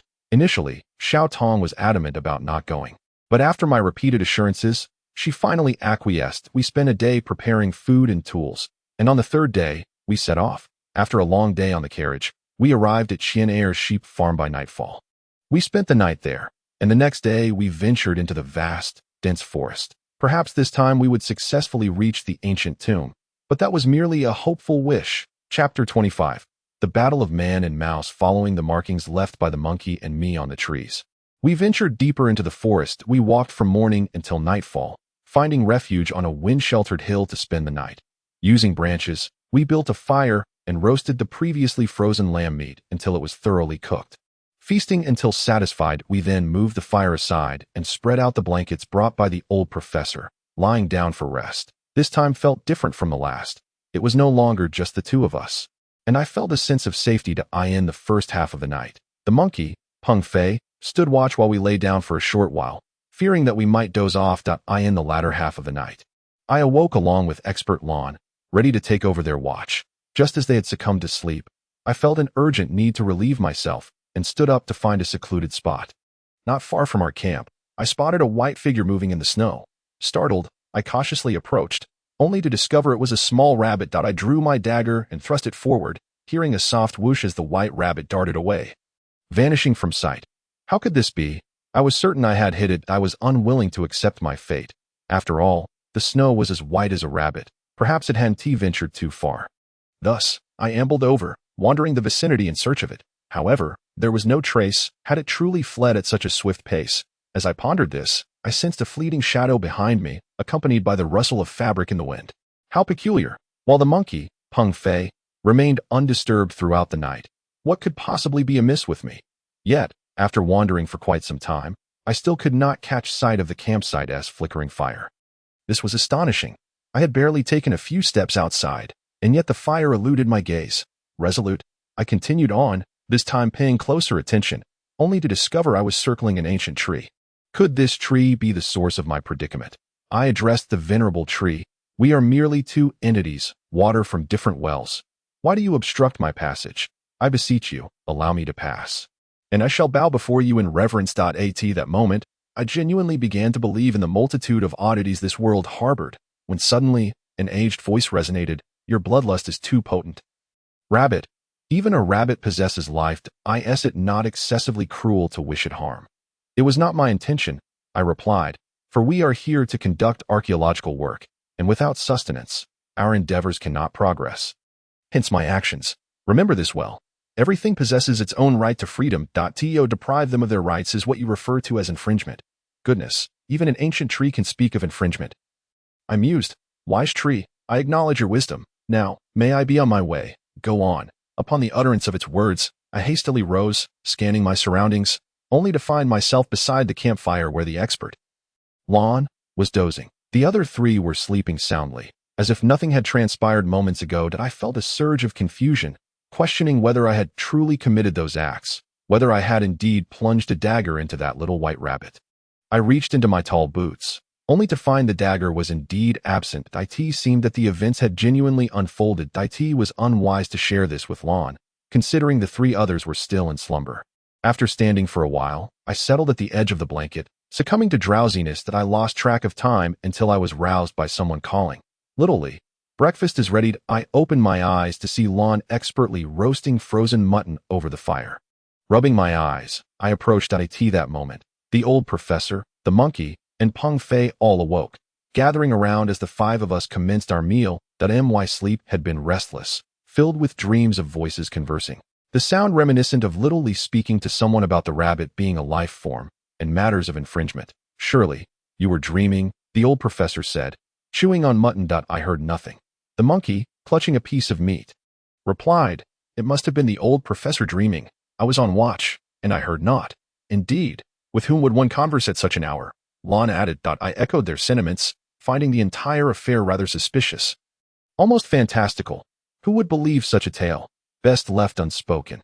After breakfast, we resumed our journey. Along the way, the monkey and Peng Fei managed to catch a few wild chickens that I asked for me. I dared not partake in any further slaughter. Yet, throughout our travels, I could not shake the unsettling feeling of being watched by unseen eyes. However, I have observed several times, yet I remain perplexed as to the origin of those eyes. Do they truly exist? By the time we approached noon, we finally arrived at the ancient tomb resembling a mushroom. The old professor, upon seeing it, was filled with excitement. He urged Peng Fei to hastily capture photographs, while instructing me and the monkey to encircle the mushroom-shaped mound and take measurements. After completing our exterior tasks, we kindled a fire to roast 2 wild chickens. Once we had dined, we left Peng Fei on guard outside before we ventured into the tomb, following the steps from our previous visit. We opened the entrance and descended into the underground chamber, arriving before the 2 coffins. The old professor recounted how, during our last visit, we had attempted to pry them open, only to hear a creaking sound that had sent us fleeing in terror. I felt that these coffins should remain undisturbed. You two are too timid. There is nothing to fear. Everything is afraid of humans. Do not forget, we are the masters of all living beings, he exclaimed. Indeed, how could humanity be subjugated by any other species? Monkey, come, lend me a hand. Emboldened, the monkey and I approached the coffins, intent on pushing them open, when we heard another faint creak. It is making noise again. The monkey nimbly leapt aside, and I hurriedly followed suit. The creaking continued, louder this time. Look, the lights over there have gone out, the monkey shouted. The ones over here have extinguished too. I cried in panic. Stay calm, the monkey urged as he switched on his flashlight. The old professor strode confidently to the coffin, applying a forceful push, and the lid was promptly dislodged. In that instant, all the oil lamps extinguished. Teacher, the ghost is blowing out the lights. Quick, run, the monkey shouted. I dashed over, grabbing the old professor and the expert Lon, and we fled. Just then, the lights flared back to life. A creature leapt from the coffin, sniffing the air with its sharp nose, as if we were the food it sought. It is a man-eating rat, the monkey shouted. Shoot it, commanded the old professor. The monkey hastily pulled out his firearm and aimed at the massive rodent. However, in his panic, he missed, which seemed to incite the creature's fury. It squeaked a few times before leaping forward and biting onto the monkey's clothing. At that moment, countless rats poured out from the coffin, varying in size but all sporting red eyes, converging upon us. Quick, retreat, the old professor exclaimed, his eyes wide with regret. The monkey was held captive by the Rat King Escrip, unwilling to release him. Of the 3 of us, I was the most agile. My heart raced as I sought and escaped. In a frenzy, I snatched the monkey's weapon from Lon and swung it at the Rat King. With a sharp squeak, I struck it, causing the creature to collapse to the ground. Dazed, the remaining rats seemed to hesitate, slowly inching towards their fallen leader. Quick, the sulfuric acid, the old professor shouted, suddenly recalling the bottle in my backpack. I swiftly retrieved it, uncorked it, and hurled it at the swarm. A thick, acrid smoke billowed forth, and the rats squealed in chaos, scattering in disarray. Yet, some remained undeterred, exhibiting an alarming fearlessness in the face of danger. Driven by the urgency of the situation, the expert Lon and several of us continued to leap and fend off the relentless assaults of the rats. Fortunately, we were all clad in thick garments and donned cotton gloves. However, our clothing was already riddled with holes and gaping tears caused by the frenzied rodents. In a moment of desperation, I hurled the remaining 2 bottles from my backpack, momentarily staving off the onslaught of the rats, only for them to surge back with renewed vigor. Thinking quickly, I shouted, "We must retreat. I am going to ignite a fire."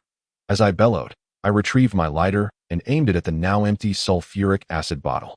With a swift flick of my wrist, I cast it towards the 2 coffins, for the rats continued to pour forth from their confines. Chapter 26. Escaping the bear's maw in that moment of peril. The monkey, in a frenzy, grasped the old professor and together with the expert Lon, hastily exited the stone chamber. Following the trajectory of the thrown sulfuric acid bottle, I too dashed out of the stone room and into the corridor. A deafening explosion resonated, after which an eerie silence enveloped us. The cacophony of the rats ceased, replaced by the acrid stench of singed fur and flesh. Without pausing, we continued our ascent, emerging from the cave. gasping for breath as we burst forth from the mushroom-shaped stone chamber. What on earth happened to you all? Peng Fei, clutching the old professor's cherished M9 weapon, inquired with astonishment. Rats. Countless enormous rats, the monkey replied. Rats? Surely they didn't follow us out? Uncertain, Peng Fei hastily secured the door. Just then, the monkey, covering his mouth, erupted into a fit of dry heaves. Observing our disheveled attire, which had been rendered nearly unrecognizable, we felt a wave of relief that we were dressed in thick down jackets. For the consequences could have been dire otherwise. Just as we spoke, a rat leaped from the pocket of the expert Lan's jacket. Oh heavens, the expert Lan exclaimed, nearly leaping out of his skin. His face turning ashen, with swift reflexes, I swung the butt of my weapon and dispatched the rat, which was of a size comparable to a pigeon. This is utterly horrifying. We must leave this place at once. The monkey said, his face pallid. We four are utterly spent. This is no trivial matter, I replied. Let us depart.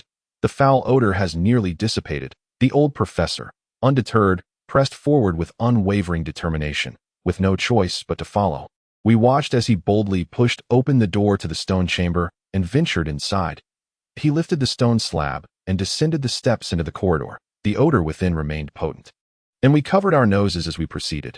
Inside the subterranean chamber, the lights still flickered, yet the corpses of the dead rats were conspicuously absent. This was exceedingly strange. We had dispatched so many just moments ago. How could they have vanished so swiftly? As we pondered this mystery, we spotted a rat dragging the lifeless body of another. Scuttling beneath the coffin, it appeared that they had removed their fallen comrades with a sense of instinctual care, ensuring that their companions did not lie exposed. The monkey approached the now open coffin and peered inside. Professor, this is an opening, he exclaimed. The old professor joined us, and illuminating the space with his flashlight. We discerned a square-shaped opening at the base of the coffin. It seemed that this coffin was merely a fade. Could the other one be the same? The elderly professor remarked, Shall we see?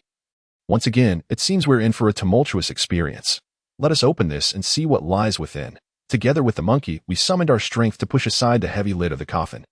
Peering inside, I gasped. Goodness, the monkey exclaimed, nearly fainting from fright. Within the coffin lay a grinning zombie, its upper body covered in green mold. This meant that once the mold fully enveloped it, it could rise and walk. Bringing chaos. Professor, what should we do? I stammered, trembling uncontrollably. Ignite it. Burn it to ashes, the old professor replied with a facade of calmness, though a flicker of fear danced in his eyes, revealing his self-control, summoning my courage.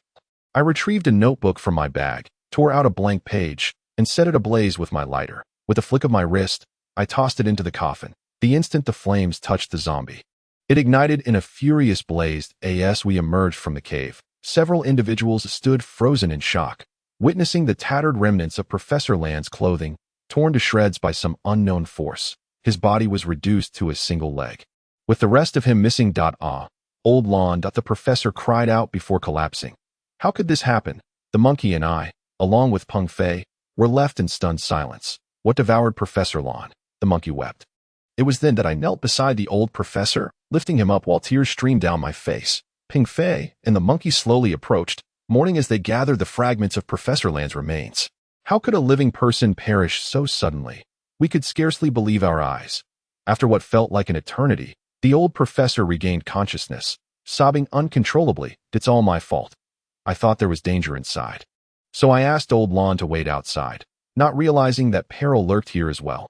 He lamented, pounding his chest in anguish. Once his tears subsided, he instructed us to bury Professor Lan beneath the snow, acknowledging that his body was no longer in a recognizable state, making it impossible to transport. No, we protested.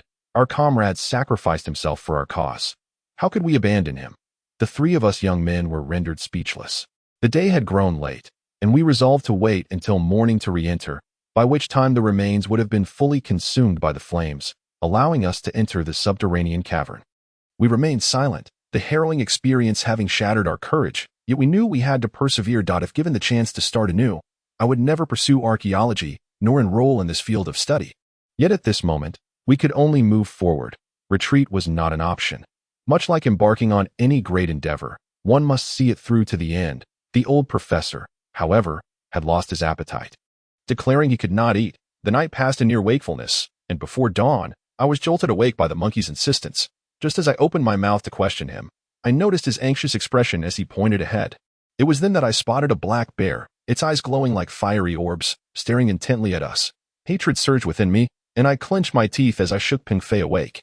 He, still in a daze, began to speak, but I quickly covered his mouth, signaling for silence and gesturing towards the bear with a swift motion across my throat. Understanding my cue, Ping Fei nodded in acknowledgement. The black bear devoured our esteemed expert, and hatred supplanted fear within us. If we do not eliminate it, we shall be gravely remiss towards our fallen comrade. What nonsense about the divine tree's guidance. Prohibiting harm to living beings? The principles of survival, dictated by advantage and disadvantage, are not to be contravened. That I grasped the M9 pistol belonging to the old professor. Peng Fei seized the slingshot, while the monkey held a simple hand catapult. I gestured for the three of us to fire simultaneously at its forehead, eyes, and chest. The other two understood my intent. We began to take aim, counting to 5 together before pulling the triggers in unison. A deafening bang erupted as all 3 guns discharged at once. We, having undergone exceptional training, possessed remarkable marksmanship. The black bear emitted a monstrous howl, reeling backward from the impact of the bullets. Yet it managed to regain its footing and charged frantically towards us. What is happening? The old professor, roused from his slumber, was startled awake. Professor, the black bear is coming. You must retreat to the stone chamber. The professor hesitated, but I swiftly pushed open the stone door and ushered him inside. Turning back, I took aim at the bear and fired again. The bear's hide was remarkably thick. Even though it was shot, the impact was negligible. The creature lunged toward us, its massive form looming closer. Peng Fei's slingshot, now beyond effective range, was rendered useless. Meanwhile, the monkey and I, gripped by panic, fired several rounds without hitting any vital points. The bear was upon us, howling, drool dripping from its maw. We were paralyzed by fear. In that moment, Peng Fei seized a burning branch from the ground and waved it before the bear, which finally halted in its tracks. It seemed to harbor a deep-seated fear of fire. Perhaps it had refrained from attacking us initially due to the presence of the campfire. However, wielding a flaming branch merely deterred it from biting us. The question of how to kill it remained. Chapter 27. The Master and the Anomaly. This predicament left us in a state of distress. I observed that whenever Peng Fei swung the branch, the bear would open its mouth and emit a chilling howl. The monkey, seizing the opportunity, aimed to shoot into its gaping maw. Is it really that simple? We're still too far away. If you're so capable, why don't you take the shot? The monkey shouted in frustration. Indeed, it was easier said than done. A certain distance was necessary for success. Peng Fei, inch closer, this way, I called out. Peng Fei, having caught wind of our plan, cautiously retreated step by step. The bear followed suit. And it was then that I noticed one of its eyes had been struck by the monkey's shot, blood gushing forth. This bear was remarkably tenacious, enduring the pain as it pressed forward. Monkey, are you ready to aim? Go ahead. I can't seem to control my hand. Both of us were engulfed in desperation, yet at that moment, Peng Fei stumbled and fell clumsily to the ground. The bear seized the opportunity, opening its jaws wide and lunging forward. It was over. I closed my eyes, feeling as though time had frozen. My mind blanked in that critical moment. I felt my hand, which gripped the gun, being lifted by someone. As they seized my hand and pulled the trigger, the sound of 2 consecutive gunshots rang out. When I opened my eyes, I saw the black bear collapse to the ground with a thud. Lifeless at that moment, I realized that the old professor was still holding onto my hand, not letting go. The 4 individuals present were frozen in place, caught in a state of shock, their bodies unmoving. Such a scene was utterly heart-stopping. After more than a minute, the monkey plopped down on the ground, mouth agape, beginning to wail. Peng Fei, sitting up alone, silently shed tears. After a brief period of weeping, Peng Fei sprang to his feet. Tears still lingering on his face, yet he laughed and said, "Enough of the tears. I'm still alive, aren't I? Being alive is what matters." I released the old professor and rushed over to embrace Peng Fei. Leaping joyously on the ground, the monkey tossed aside his gun and joined us, and the 3 of us, hand in hand, danced around, tears continuing to flow unabated. All right, classmates, let us take a breather. We gathered around the old professor like chicks surrounding a hen. Had it not been for the old professor's decisive and swift actions today, perhaps the outcome would have been far grimmer, and it might not have been just Peng Fei who faced death. Classmates, I am growing old and cannot protect you forever. In the face of danger, remember to remain composed. In all matters, keep calm, steady, and resolute. We nodded in silence, feeling a wave of guilt wash over us. After a brief respite, we roasted wild chicken and cooked mutton, filling our stomachs. By then, it was already past 9 in the morning. The four of us descended into the stone chamber, where the stench of charred corpses lingered, making one feel nauseated. Fortunately, we had brought masks, and each of us donned one. Nevertheless, the odor was still overwhelming. Inside the stone chamber, the two coffins had burned to ashes. The left coffin revealed a square hole, the entrance for the rats, and the thought of having to descend through it sent a shiver down my spine. Given the circumstances, hesitation was no longer an option. This time, we descended without leaving anyone above. After the last lesson, it was clear that leaving anyone behind would only lead to worry. Since there was danger, we would face it together.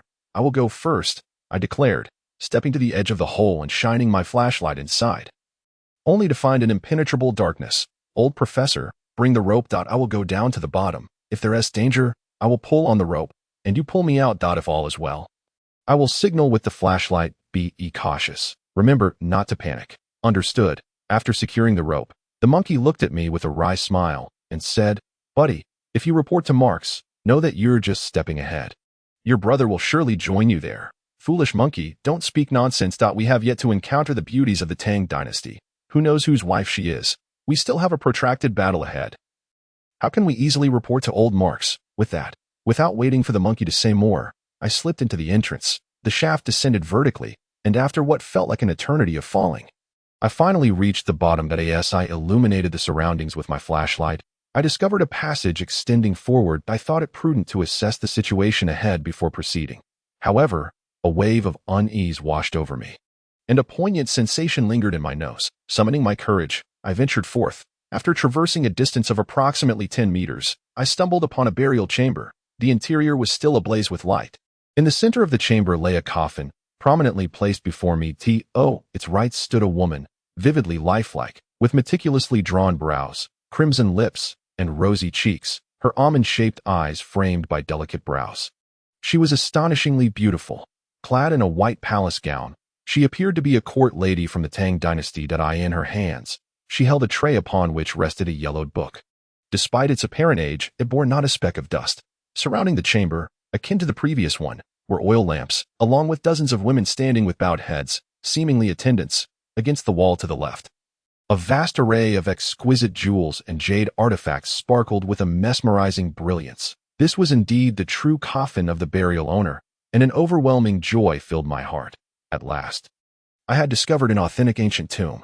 Driven by curiosity, I picked up the book from the woman's tray and began to leaf through it, only to be taken aback by the first line, which startlingly bore my name. It read, "Years hence, a young man named Li Jun will arrive here, and your first task shall be to peruse this tome." The text continued, "The secrets of heaven must not be divulged. There is nothing I can offer you, save for this book." It was a manual on the art of Qi Min Dun Jia, encompassing an array of subjects such as the heavenly stems and earthly branches, feng shui, fortune-telling, and other esoteric knowledge. It spoke of the supernatural realm, the yin-yang, and the mystical eye of the 8 trigrams.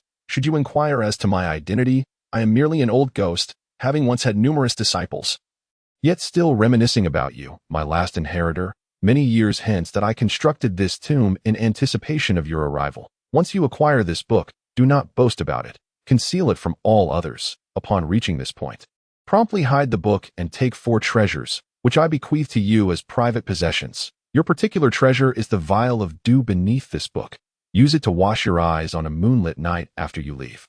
Now, be on your way. Delay any longer, and it may be too late. Your master will watch over you from beyond." Compelled by reverence, I knelt and bowed 3 times. Rising, I tucked the book away and grasped a small porcelain vial from the woman's tray. Then turned to face the jewels. Contemplating which piece to select, I resolved to choose something smaller, imbued with sentimental value, for this was a gift from my venerable master to all.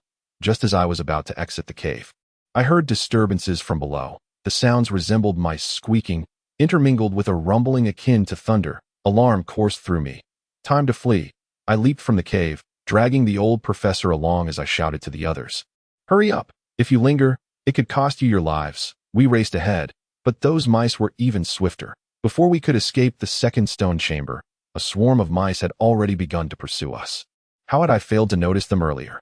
My heavens, there were far too many. Chapter 28. Escape from the fiery abyss. Dead monkey, why are you screeching? Run now, I shouted loudly, tightly clutching the old teacher as we ascended the stairs. While the rats scurried up in a frenzy, they were not in the mood to bite us. Rather, they climbed over us, our bodies, our legs, our heads, anywhere they could scramble upward. There's a rat on my head. Ping Fei yelled in terror. Stop screaming. They are too preoccupied with escaping to bite you. Hurry and run. Human and rat alike were jostling and screaming. People were startled as rats leaped onto them, shrieking in fright. Meanwhile, the rats squeaked in distress as they were trampled by the panicked crowd. Amidst the cacophony, the rumbling sound from below grew increasingly thunderous, creating utter chaos that we desperately clawed our way into the first stone chamber.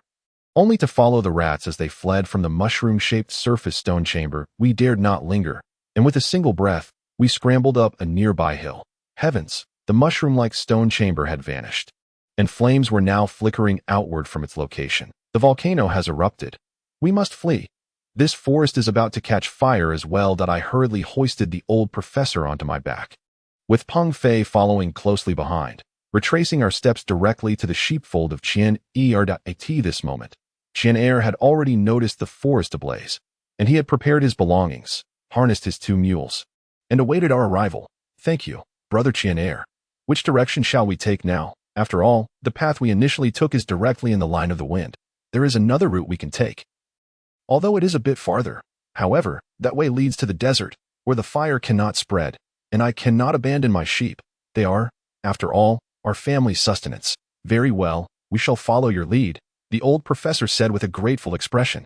Upon seeing his wife, Zhou Er, and everyone else seated in the cart, Qian Er declared, let us set off. If we delay any longer, it will be too late. Although the trees here are sparse, the grass grows tall. We are merely a little over 100 kilometers from the glacier. Yet here we can experience the 4 seasons. While at the glacier, it is eternally winter. Such is the marvel of nature. We boarded the cart, and he began to eloquently describe this wondrous forest and the unique topography of the region. But on the side that endures perpetual winter, no grass can grow, nothing can thrive. Conversely, on this side, the land is lush and fertile. Hence, I left my mother and came here with Zhou Er to raise some sheep for survival. Given the harshness of this place, why does the old woman remain in the foreigner village?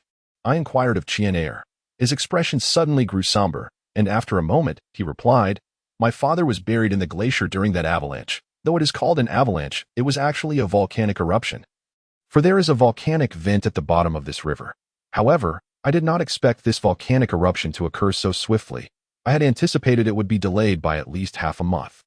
My mother resides here because she longs for my father, and she has been here for over a decade. Upon hearing this, I was taken aback.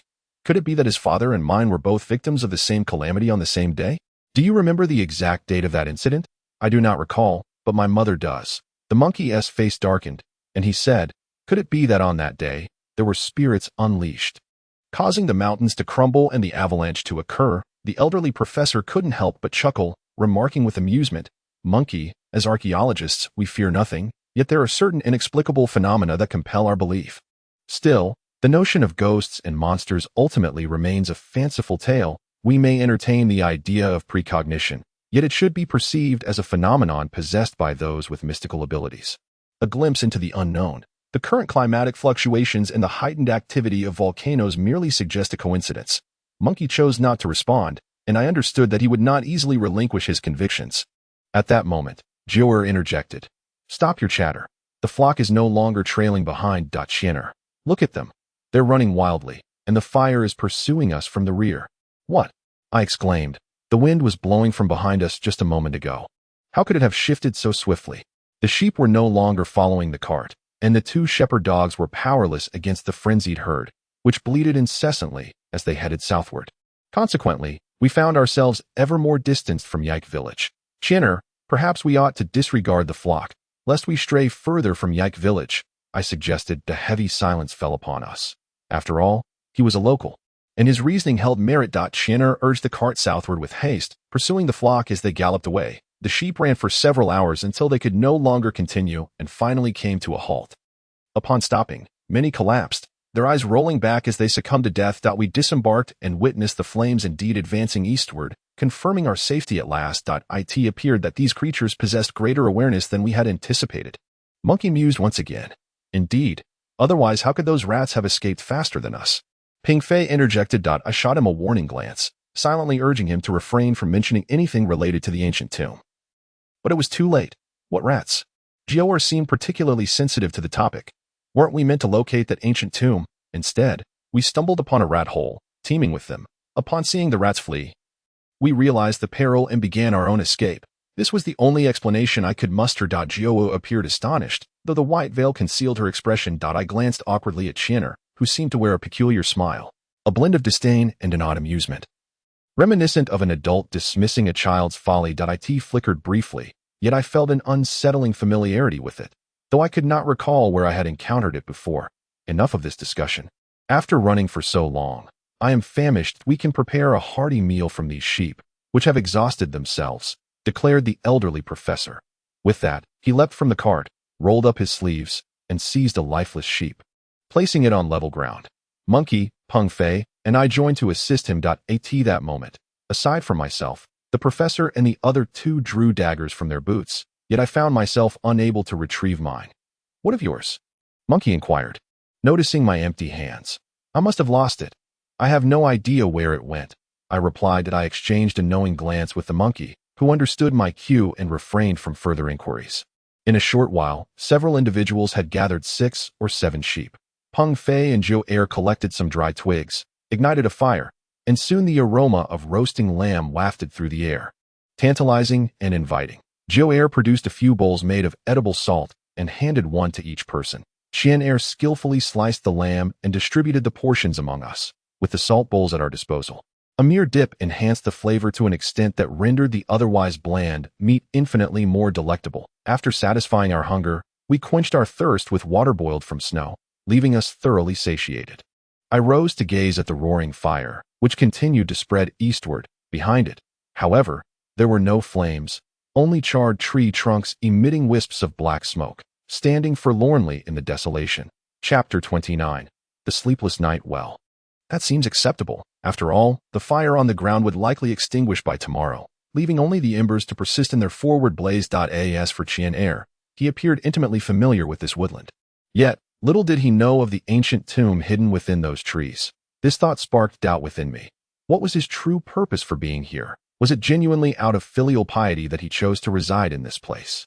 Soon night fell, and we unloaded the cart, tethering the horses in a grassy area to graze, while Qianer's 2 shepherd dogs kept watch over the flock. With the presence of dogs and so many people, we decided against a night watch, opting instead to huddle together on the cart for sleep. Jiao, before departing, brought along sheepskin and blankets from the sheepfold, making our rest on the cart quite bearable despite the chill, especially considering we were over 200 kilometers from the glacier. This must be autumn. Having not enjoyed a proper night's sleep for several days, we drifted into a deep slumber, just as we were lost in our dreams. The dogs began to bark with an alarming urgency. Quickly, something's amiss, I exclaimed, leaping down from the cart. The others stirred as well. Monkey, Peng Fei, Qianer, and Jiao all disembarked, each arming themselves with firearms and knives.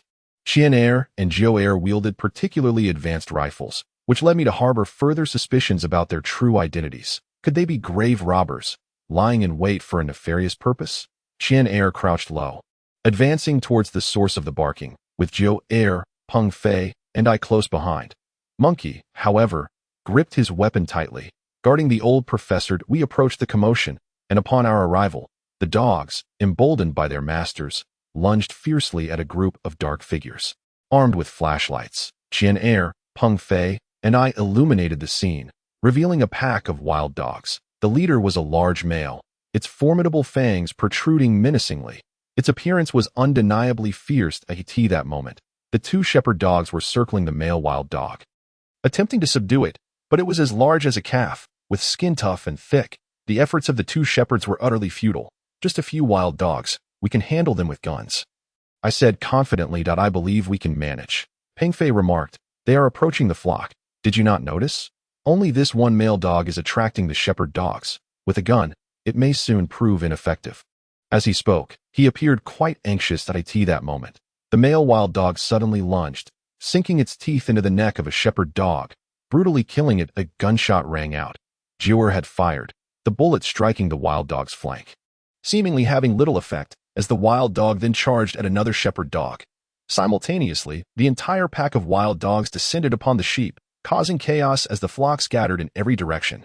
Indeed, no weapon would suffice in this pitch-black night, for one could hardly distinguish between sheep and wild dogs. "Monkey! Monkey! Where are your fireworks?" I shouted. This was something I had read about in archaeological texts, where the tomb raiders used flares, which he likened to fireworks. Upon my call, Monkey immediately understood and quickly retrieved a firework over 2 feet long from his satchel, igniting it with a loud bang. The fireworks soared into the sky, dispersing a magnificent display akin to 1,000 pear blossoms in bloom. The brilliant sparks startled the wild dogs, which howled and fled, disappearing in no time. The sheep, too, halted in their tracks, paralyzed by the darkness. The sheepfold had vanished, consumed entirely by flames. The Chinner then remarked, "Since the heavens do not allow us to survive here, let us take these sheep to our mother, so everyone can feast, which should sustain us through the winter.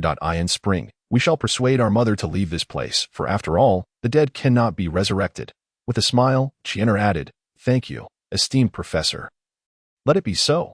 Let us depart." The vehicle moved forward, while the shepherd dogs herded the flock toward Yike village. The remaining 4 individuals emerged, a mix of laughter and tears, revelry lasting until midnight.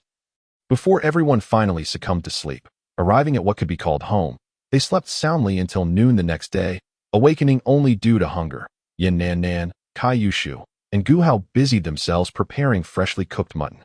It was then that I noticed Xia Tong seemed to be unwell again. I found it curious how Xia Tong's illness could sometimes be so severe, yet at other times, she appeared perfectly healthy. That night, as everyone slept, I found myself restless and nudged the old professor beside me. We both rose and stepped outside.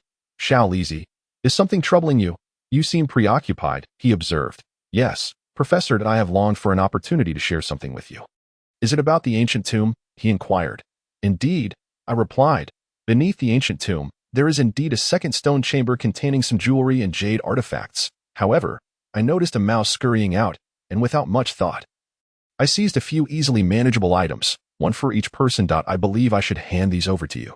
You can give them to Ping Fei and Monkey, as it seems inappropriate for me to keep them, lest I appear greedy. But these should belong to the nation. How can you claim them for us?" The old professor questioned with a look of bewilderment. I can only say, "Esteemed professor, the master of the stone chamber left a message stating that each visitor should take one treasure.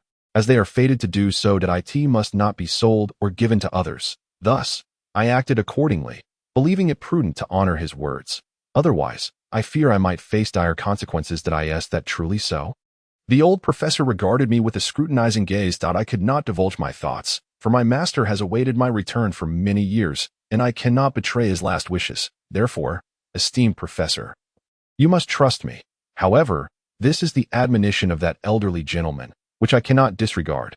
Hence, I took a few items, for I would not have taken even one otherwise. Observing my resolute stance, the old professor suggested that I keep them, as they might prove useful in the future. Reluctantly, I acquiesced and stored them away. "Tomorrow, shall we venture to the glacier? After all, we have been here for many days. What do you think?" the old professor inquired. I felt that rushing in would yield no results, yet it wouldn't hurt to take a look. After our discussion, we entered the courtyard, only to find that the light in the old woman's house still shone brightly. "Are they not yet asleep?" the old professor remarked in surprise. "Esteemed professor, let us listen in on what they are doing. Could it be that Xiaodong is causing a ruckus again?" However, upon hearing the sounds from within, both the old professor and I were left dumbfounded. Chapter 30. A warm affection upon listening.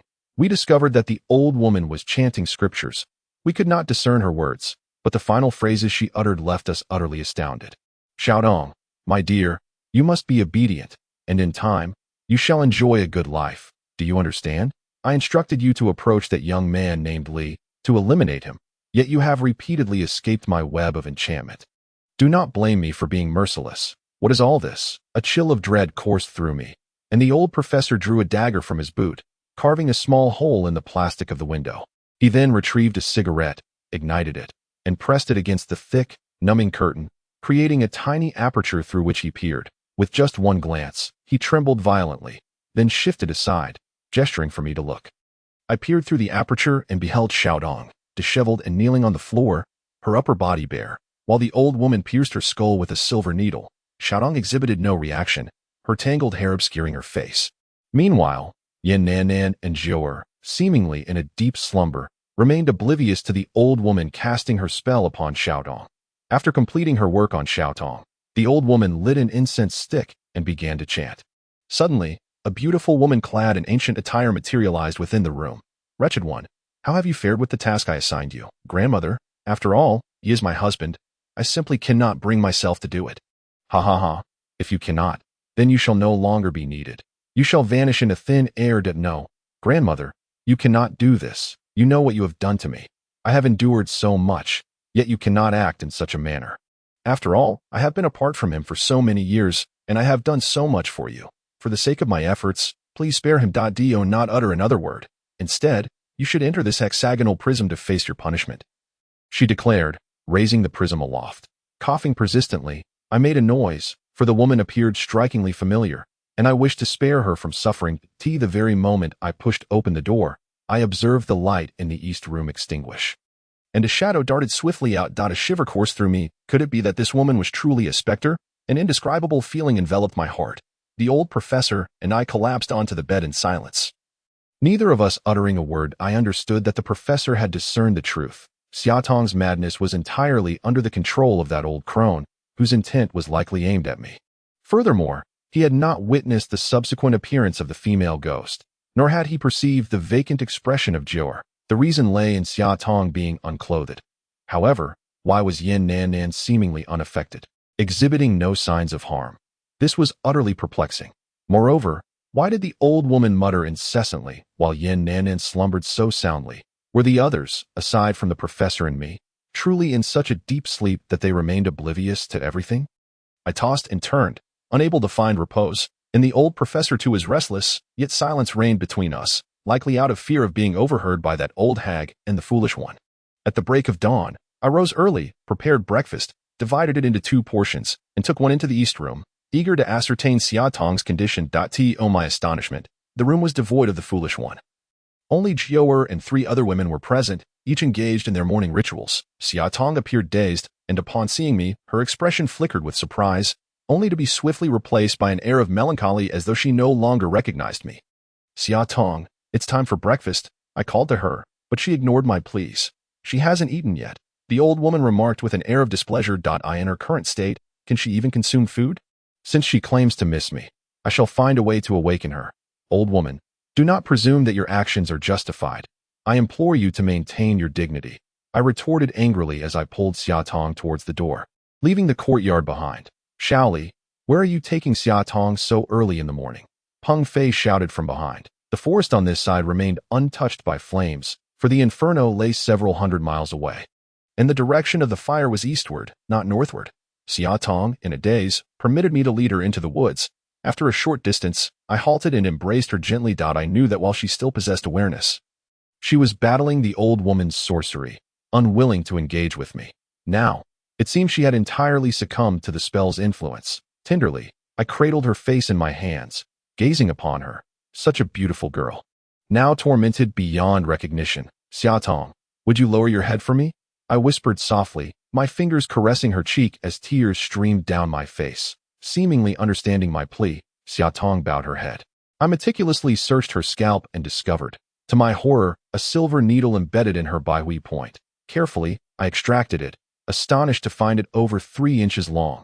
A truly terrifying sight. Suddenly, she fainted. Gradually, I removed her upper garment and found a second silver needle lodged at her Mingmen point on her back. I held back my tears as I removed the third needle, which was unexpectedly placed upon her chest. In my attempt to save her, I discarded any sense of modesty that might exist between a man and a woman. She felt as dear to me as a sister, evoking only affection and compassion. After extracting the silver needle, I dressed Xiaotong once more and cradled her in my arms. It took a while for Xiaotong to awaken, and when she did, she gazed at me in confusion, asking, "Where are we, and what are we doing here?" "Xiaotong, we merely stepped out for a breath of fresh air. There is nothing to worry about."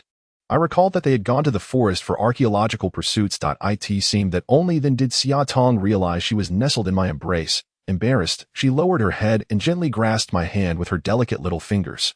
After a moment, she said, "Thank you for being so kind to me. I truly know that you—" "Xiaotong, please do not say any more. I will take good care of you." I interrupted her, aware that she was about to confess her lack of romantic feelings towards me.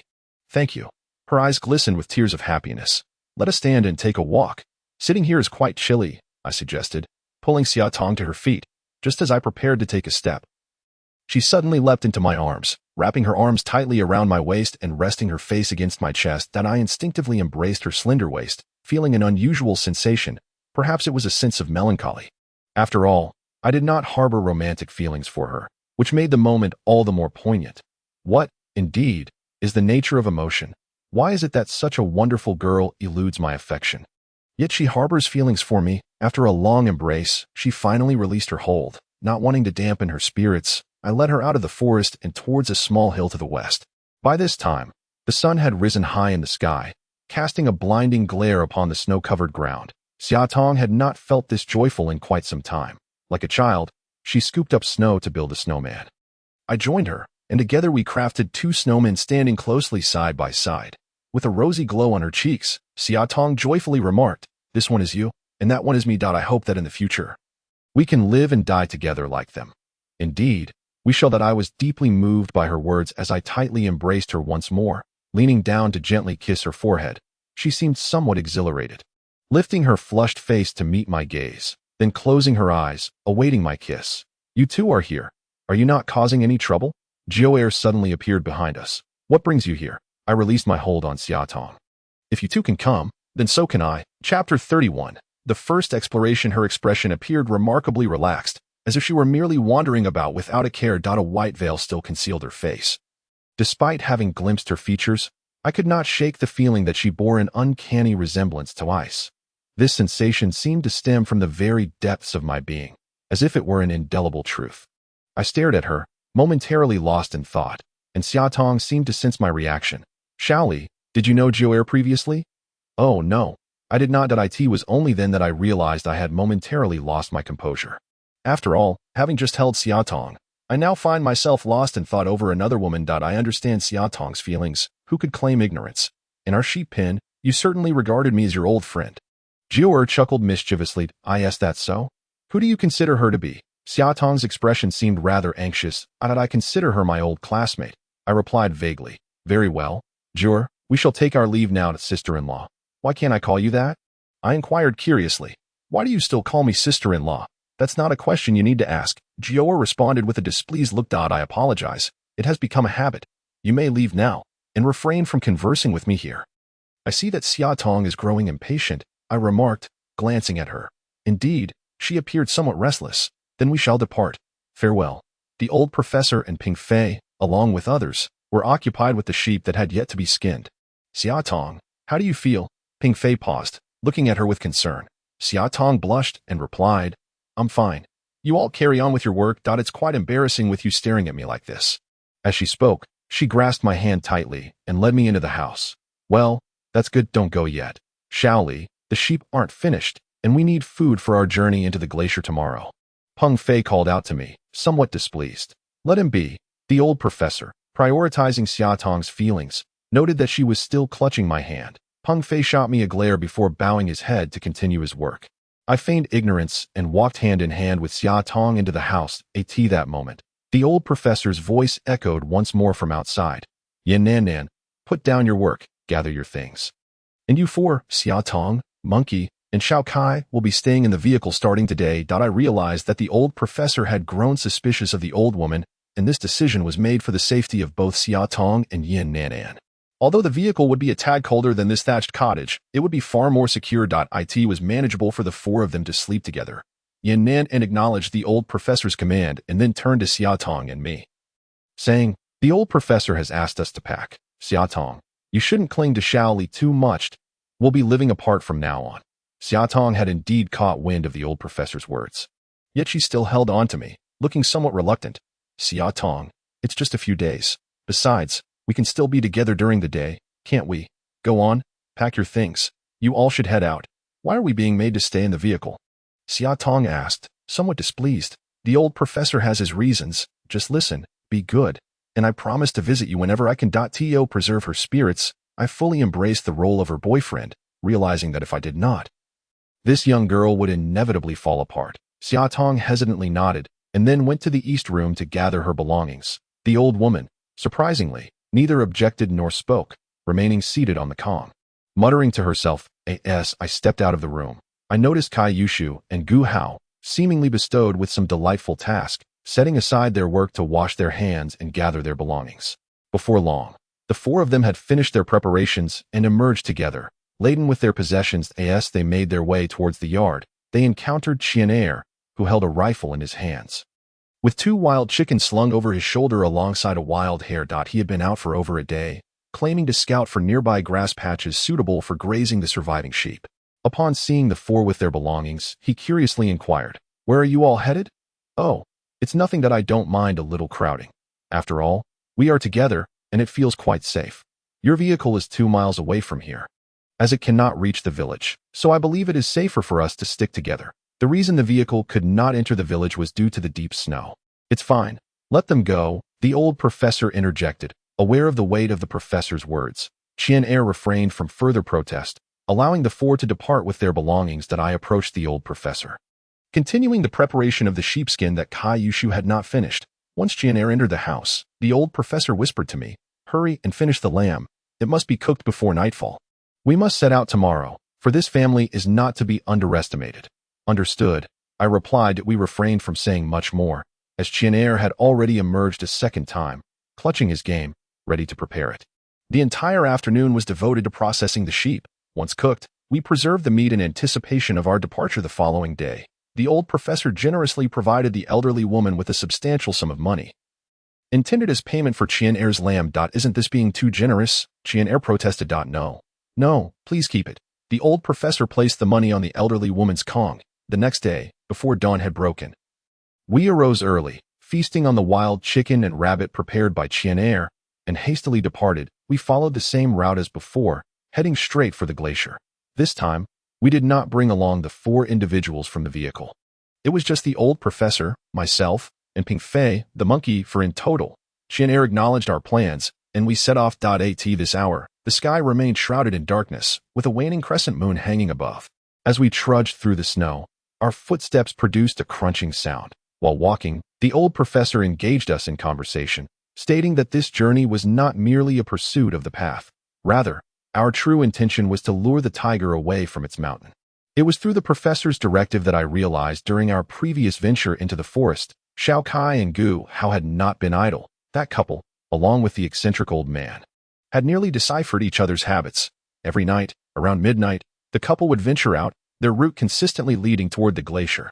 Meanwhile, the madman would sleep throughout the day, only to become animated at night, wandering restlessly near the elderly woman's home. Strangely, several unidentified individuals had recently appeared in Yike village. 5 or 6 men and women residing in a dilapidated straw hut. Seemingly newcomers. It seemed that this group had their own ulterior motives. We must take the initiative before these individuals could seize what rightfully belonged to the state.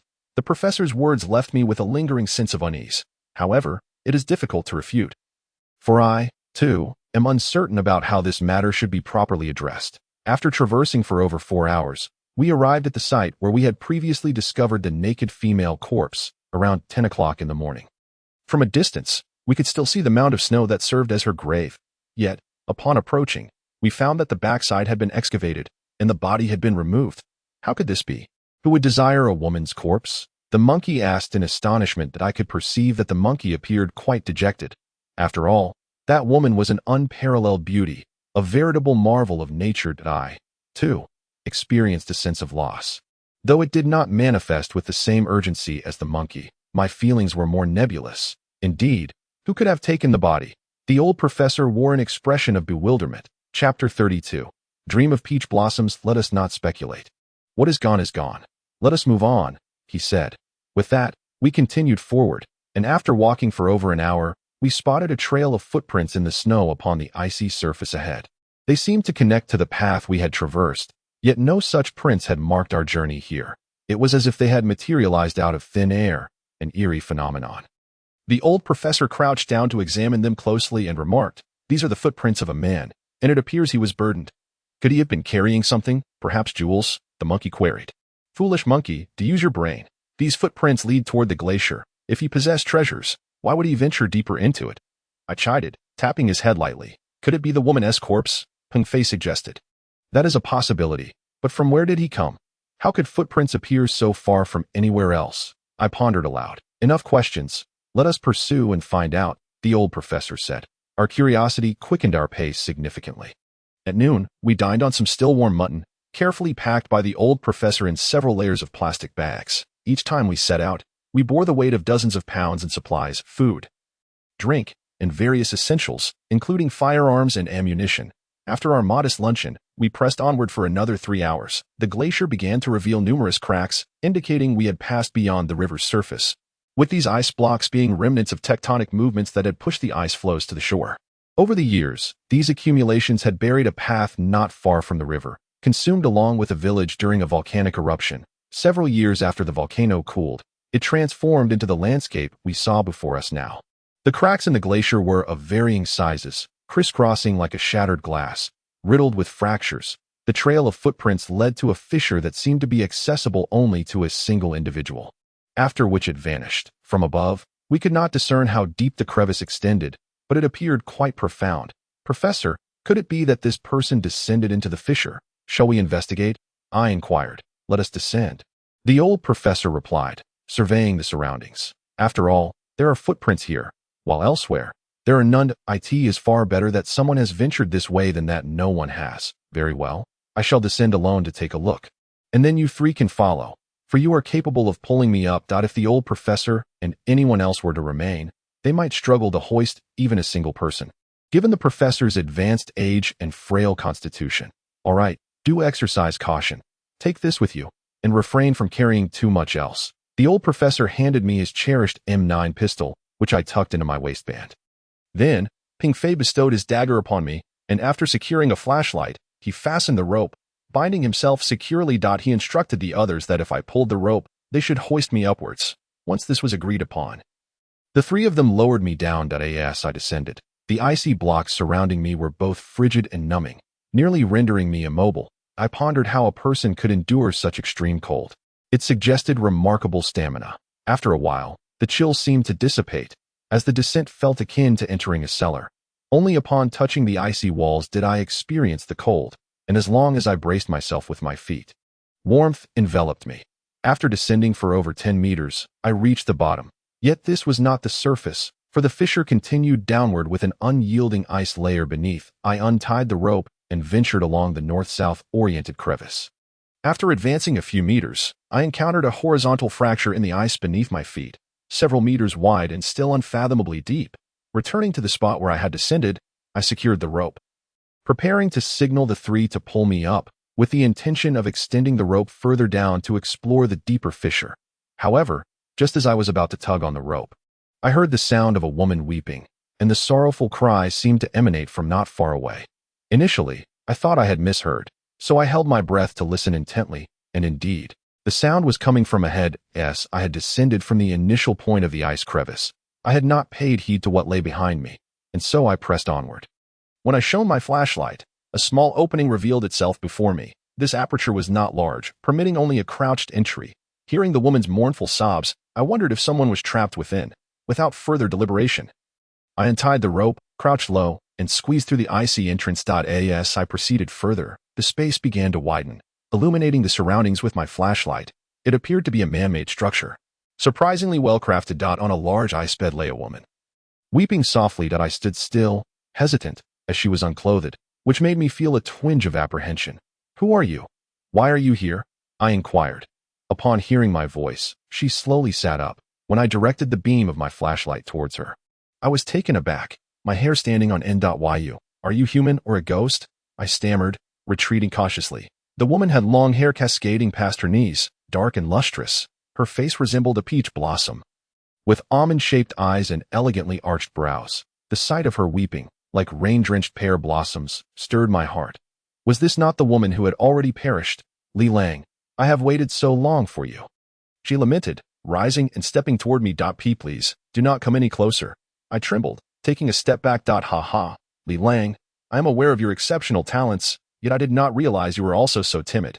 Let us consummate our union today. I do not wish for that lecher to lay claim to my body. If you do not arrive soon, I shall go mad." "What did you say? I do not comprehend your meaning." "How could I possibly?" I was so frightened that I retreated step by step, only to collide with the icy wall behind me. Having retreated in the wrong direction, I found myself with no escape.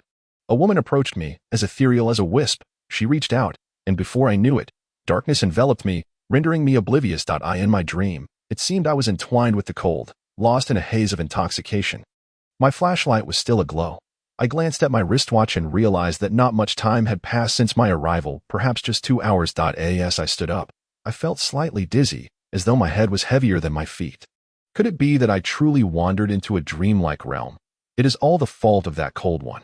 If you were still here, I would not have had to dream of such things. Suddenly, I recalled the cold one. After all, this woman bore an uncanny resemblance to her. Muttering to myself, I rose and shone my flashlight around. Indeed, just as in my previous dream, there lay a naked woman upon a grand ice bed. I was bewildered. Could it be that what transpired earlier was not merely a dream, but an actual occurrence? If so, then this woman must be alive. Who are you? I inquired. She remained motionless, utterly unresponsive. Was my earlier experience merely a figment of my imagination? I approached her, directing the flashlight downwards to discern whether she was the cold one. Indeed, she resembled her so closely, and I realized with horror that I had been intimate with her. Wake up. I am sorry, I said, shaking her gently. Yet, she did not react. The sudden chill coursed through me as I recalled that she was indeed the corpse. My heavens, how could I have that? I collapsed in shock. My body growing weak, cold sweat trickling down to as I sat there, trembling in fear. The woman suddenly turned over and, with a seductive smile, said, "Ha ha, Li Lang, I have waited for you all these years. We are finally together. Come, rise." The woman sprang to life, sitting up with a body as enchanting as a specter, and my fear dissipated in an instant. Chapter 33. Dreamlike and ethereal. In that moment, I remembered that the woman before me was none other than Xiao Zhou. Xiao Zhou, how did you come to be here? As I spoke, everything around me transformed. The beautiful woman smiled softly and said, "Li Gongzi, do not forget, this is the back garden of my family." I lifted my gaze and surveyed my surroundings. Indeed, it was a garden, bathed in moonlight that spilled like water over the flowers and grass, creating an atmosphere of tranquil elegance. The beauty before me was truly captivating. The music had not yet faded.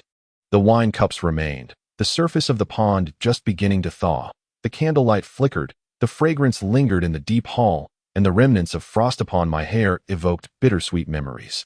I recited a poem spontaneously, and she, taken aback, exclaimed, "You are truly talented.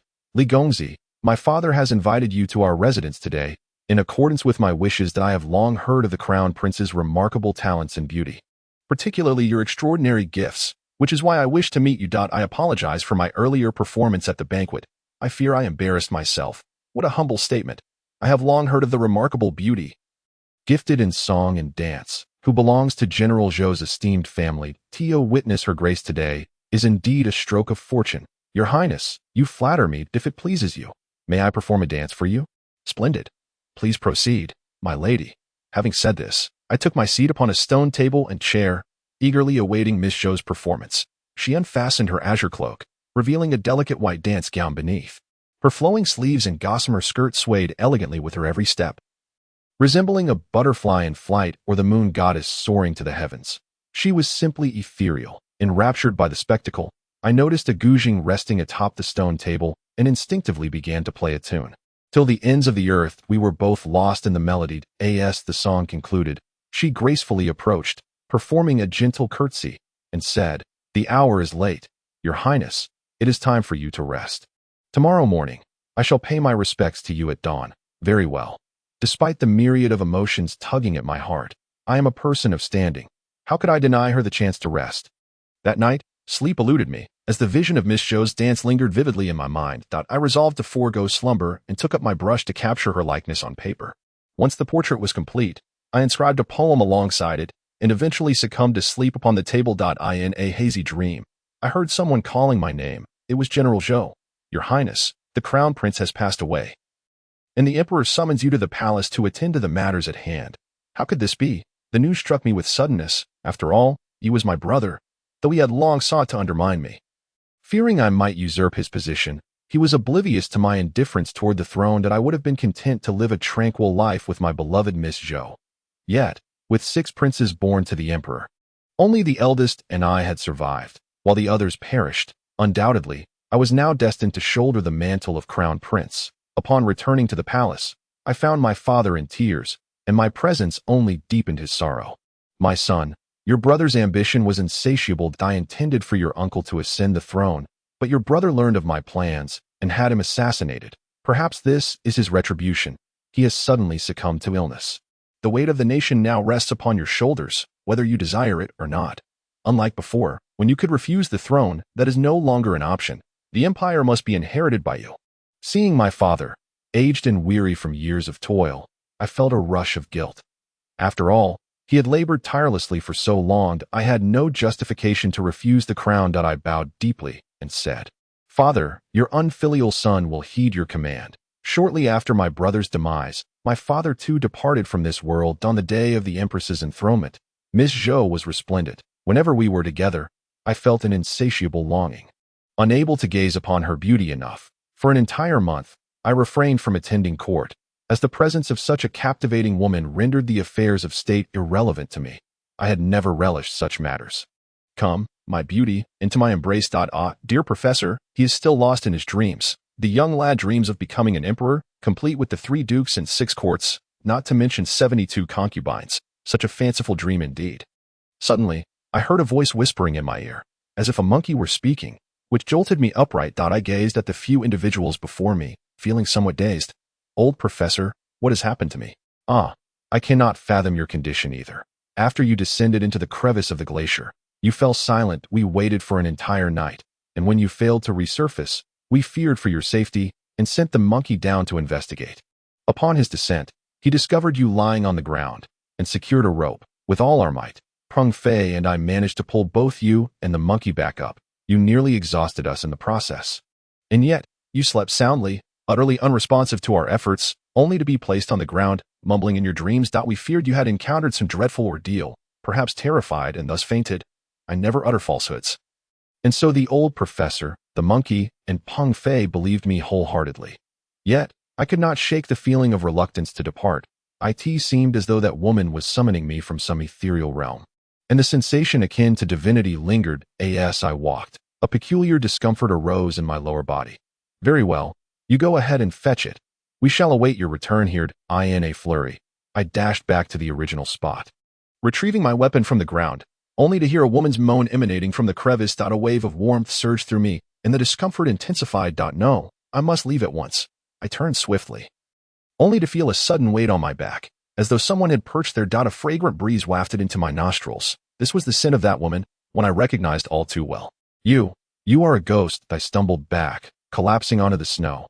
"Indeed, do you not fancy me? Just moments ago, you embraced me, and now you wish to cast me aside? What connection do we share?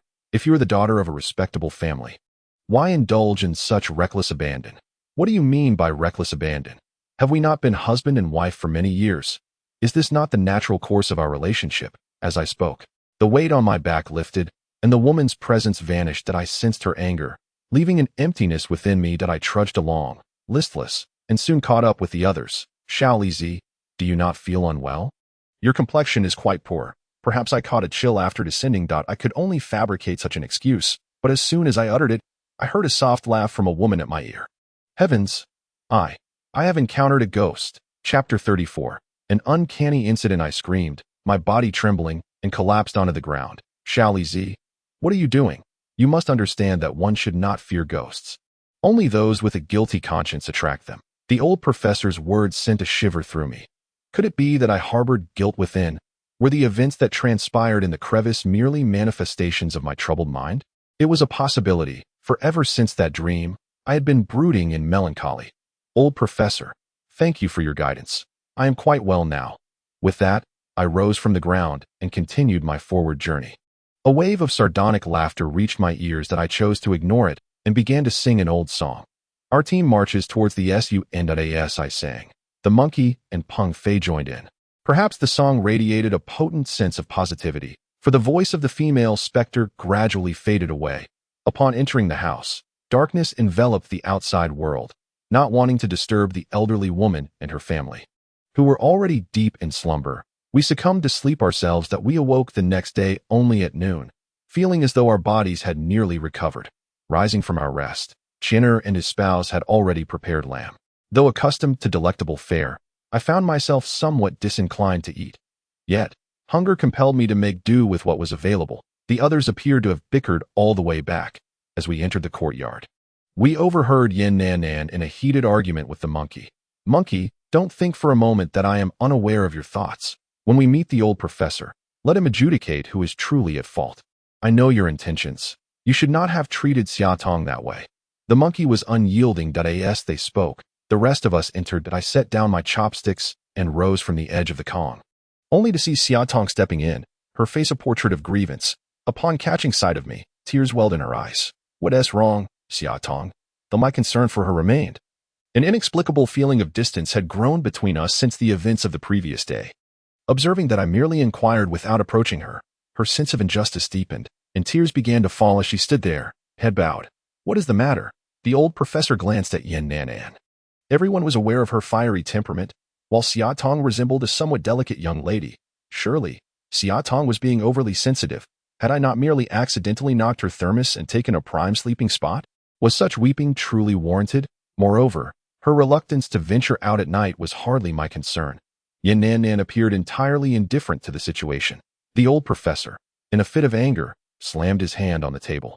You ought to be aware of your own actions. As an esteemed archaeological medical worker, you should maintain a commendable mindset. Is it truly worthwhile to engage in such petty rivalry? Furthermore, whether one person likes another is a matter of personal choice that others cannot interfere with or earn. Do you understand? After delivering his admonition, he shot me a fierce glare. It seemed this turmoil had indeed been stirred by my presence. My face flushed with embarrassment, feeling the weight of the others' gazes upon me. Hastily, I exited the house and stepped into the courtyard. After standing there for a moment, I overheard the old professor continuing his political lecture to the others. Seeking solace, I ventured outside for a breath of fresh air. At that moment, I suddenly noticed the old man in the distance, beckoning me. Intrigued, I approached him. He remained silent as I drew near, leading the way into his dilapidated straw hut. Inside the old man's room, aside from the earthen Kong, lay various animal skins scattered across the floor. It appeared that he survived by hunting wild game. Not bad. He could catch his own food. Did you summon me for something? I inquired, observing his long, unkempt hair and disheveled appearance, revealing only half of his face, which seemed as if it had never been washed, making it difficult to discern his complexion. His peculiar demeanor struck me as somewhat ludicrous. I had anticipated that you would divulge some clandestine matters. Having uttered these words, I prepared to leave. Do you not believe me? Perhaps you shall soon discover what has transpired. No sooner had he finished speaking than a voice from outside cried out.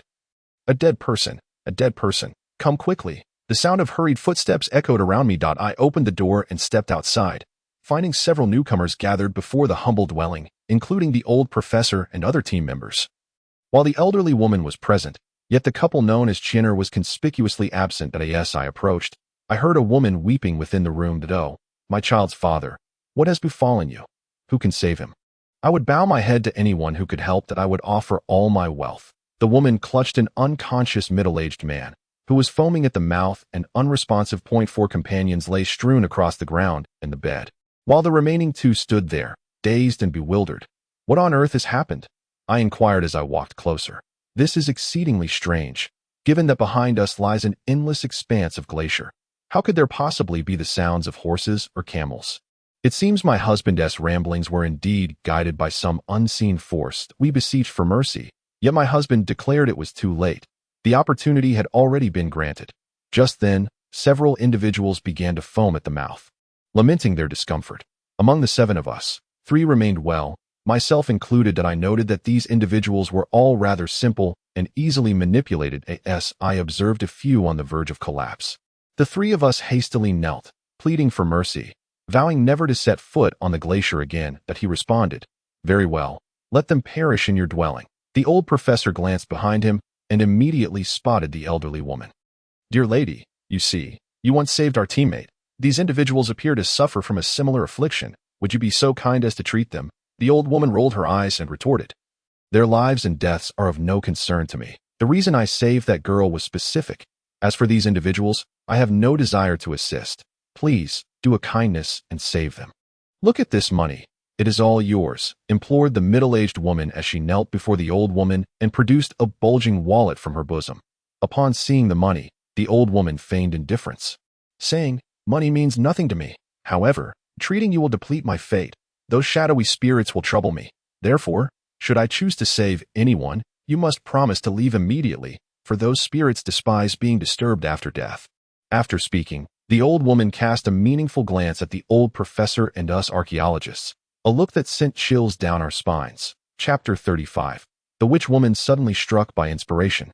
I said, "Dear lady, your movements are slow. Allow me to fetch what you need.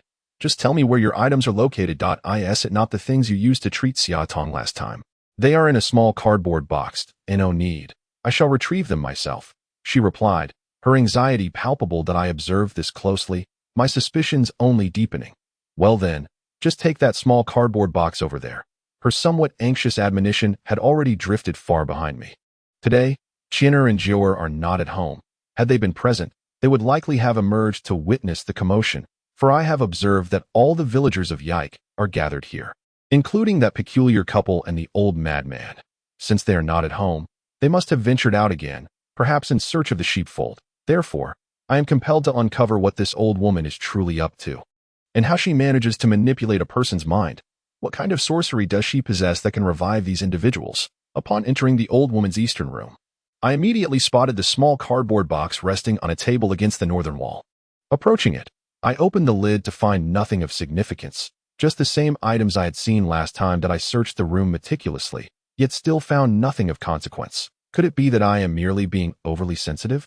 Once more, I scrutinized everything within the room. My gaze landed upon the Kong, specifically a painting affixed to the head of the Kong. I leaped onto the Kong, peeled away the transparent adhesive tape, and lifted the painting, revealing a square hole measuring about a foot on each side in the wall. Peering inside, I discovered it filled with small paper figures. I extracted them for a closer inspection. There were 5 in total, one of which was a girl. Her face was depicted with striking realism, unmistakably resembling Xia Tong, with a silver needle piercing the top of her head. The other 4 figures bore 6 or 7 silver needles each. Judging by their appearances, they must represent those 4 individuals. Could it be that this is the witch's version of a voodoo doll? Legend has it that such a thing can ensnare the mind and lead one to a fatal end. No wonder Xia Tong's condition fluctuates so drastically. In my anger, I prepared to smash these paper figures. However, considering the limited time, I decided to remove the silver needle from the top of Xia Tong's figure, leaving the others as they were, reaffixing the painting with the adhesive tape before jumping down, seizing the cardboard box, and dashing outside. Upon arriving at the scene of the incident, the old woman cast a reproachful glance my way and remarked, "Young man, are you not quick enough? Saving lives is of utmost importance. Why are you dawdling?" Wiping the sweat from my brow, I replied, "I had an urgent need, and I apologize for the delay." At that moment, I noticed Peng Fei supporting Xia Tong, standing to the side, seemingly engaged in conversation, while Xia Tong appeared utterly haggard, her complexion a sickly yellow. "Xia Tong, what is wrong? Are you unwell?" I inquired with genuine concern. She had suddenly experienced a severe headache, but it passed swiftly, and now she felt much clearer-headed. The 3 of us spoke in hushed tones, failing to catch the old woman's mumbling. Then, I observed her retrieve her brushes. Ink, paper, inkstone, incense burner, incense, yellow wrapping paper, and that hexagonal prism. Upon her accidental glance at the prism, her toothless mouth fell agape in astonishment, leaving her momentarily speechless. The old professor and the middle-aged woman inquired simultaneously, "Elder, what has happened?" The old woman, in a state of panic, exclaimed, "The soul of that Tang Dynasty woman has fled. It has vanished. How could this be? The contents of my yin-yang mirror should not escape. This is disastrous. That female ghost will cause trouble." Upon her utterance, a chill coursed down my spine, and the hairs on my neck stood on end. Could it be that the woman had ventured forth, and that my encounter within the crevices of the glacier might have indeed transpired, rather than being a mere figment of my imagination? I felt beads of perspiration trickling down my face. The elderly professor seemed to notice my unease, yet the others were too engrossed in the old woman to pay me any heed. After a moment's contemplation, she set down the hexagonal prism and remarked, "Perhaps this is all fate's design. If that female specter makes any move, I may be powerless to intervene." Having said this, she lit incense and bowed her head in reverence. Then, She inscribed talismans and wielded a peachwood sword, murmuring incantations that remained consistent with her previous recitations. Once she completed her chants, she incinerated the talismans, the resulting ash being administered to each individual by the middle-aged woman mixed with water, assuring them that after consumption, slumber would soon follow, and they would be well before nightfall. You must depart by tomorrow. Do you understand? We understand. Esteemed elder, thank you for rescuing us. Take this money. I insisted that I refused to accept it. You must take care and refrain from indulging in any nefarious pursuits. The woman's face flushed with shame as she nodded repeatedly. The monkey hastily stepped forward, claiming, "Grandmother, allow me to take it." The old woman, unperturbed, replied, "Be cautious, just don't drop it." The two of them departed first. The middle-aged woman, casting a grateful glance at the elderly professor, tearfully expressed, "Elder, it is evident you are a learned individual. During our brief stay here, we have come to realize that you are members of the National Archaeological Team, that we feel profoundly ashamed. It is my wretched husband who, bewitched by spirits, insisted on excavating treasures from the caravan.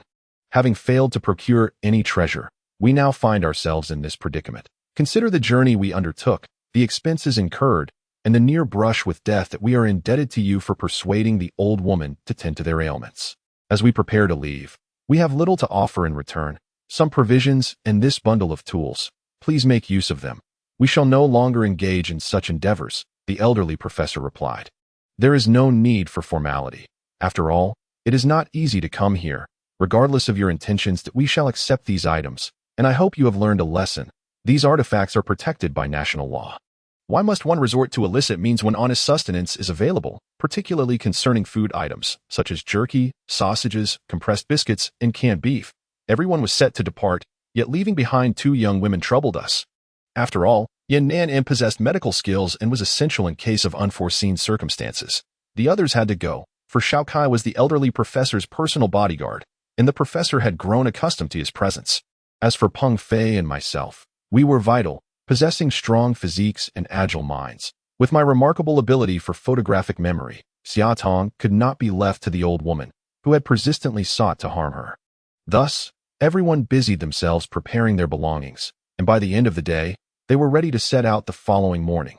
However, in the stillness of the night, as everyone lay in deep slumber, I sensed someone nudging me. Was I dreaming? I turned over, but still, I felt the persistent push. Leaning close to my ear, a voice whispered, "Shaoli, listen. What is that sound?" Chapter 36. The terrifying night. As I listened intently, I discerned the sound of a grinding noise emanating from the eastern room. Today, the old woman resided there alone, for Yin Nan, Xiao Kai, Xia Tong, and Gu Hao were all sleeping in the car. 2 miles away, the vehicle was secure. As long as they locked the doors, even bullets would not pose a threat. Although it was somewhat cold, safety was paramount. Dai, resembling an elderly professor, gestured for silence and gently descended to the ground. Approaching the entrance of the old woman's eastern room, the door, much like that of the western room, lacked a proper barrier and was merely draped with a tattered cloth curtain, which bore numerous patches. Peeking through a narrow gap, I was met with a sight that chilled me to the bone. There was the old woman, fervently sharpening a knife, the sound echoing ominously. The blade, glistening menacingly, resembled a butcher's cleaver. What could her intentions be, especially at such an hour? Was she planning to slaughter us? After all, her actions during the day clearly indicated a desire to thwart those intending to reach the glacier. Thus, her presence here suggested she was lying in wait for us. Perhaps, as she claimed, it was to ensure her deceased husband could rest in peace, untroubled by intruders. But how could she possibly agree to our archaeological expedition? It seemed she was poised to strike now that we were preparing for action. The mere thought sent shivers down my spine. This old woman was exceedingly sinister.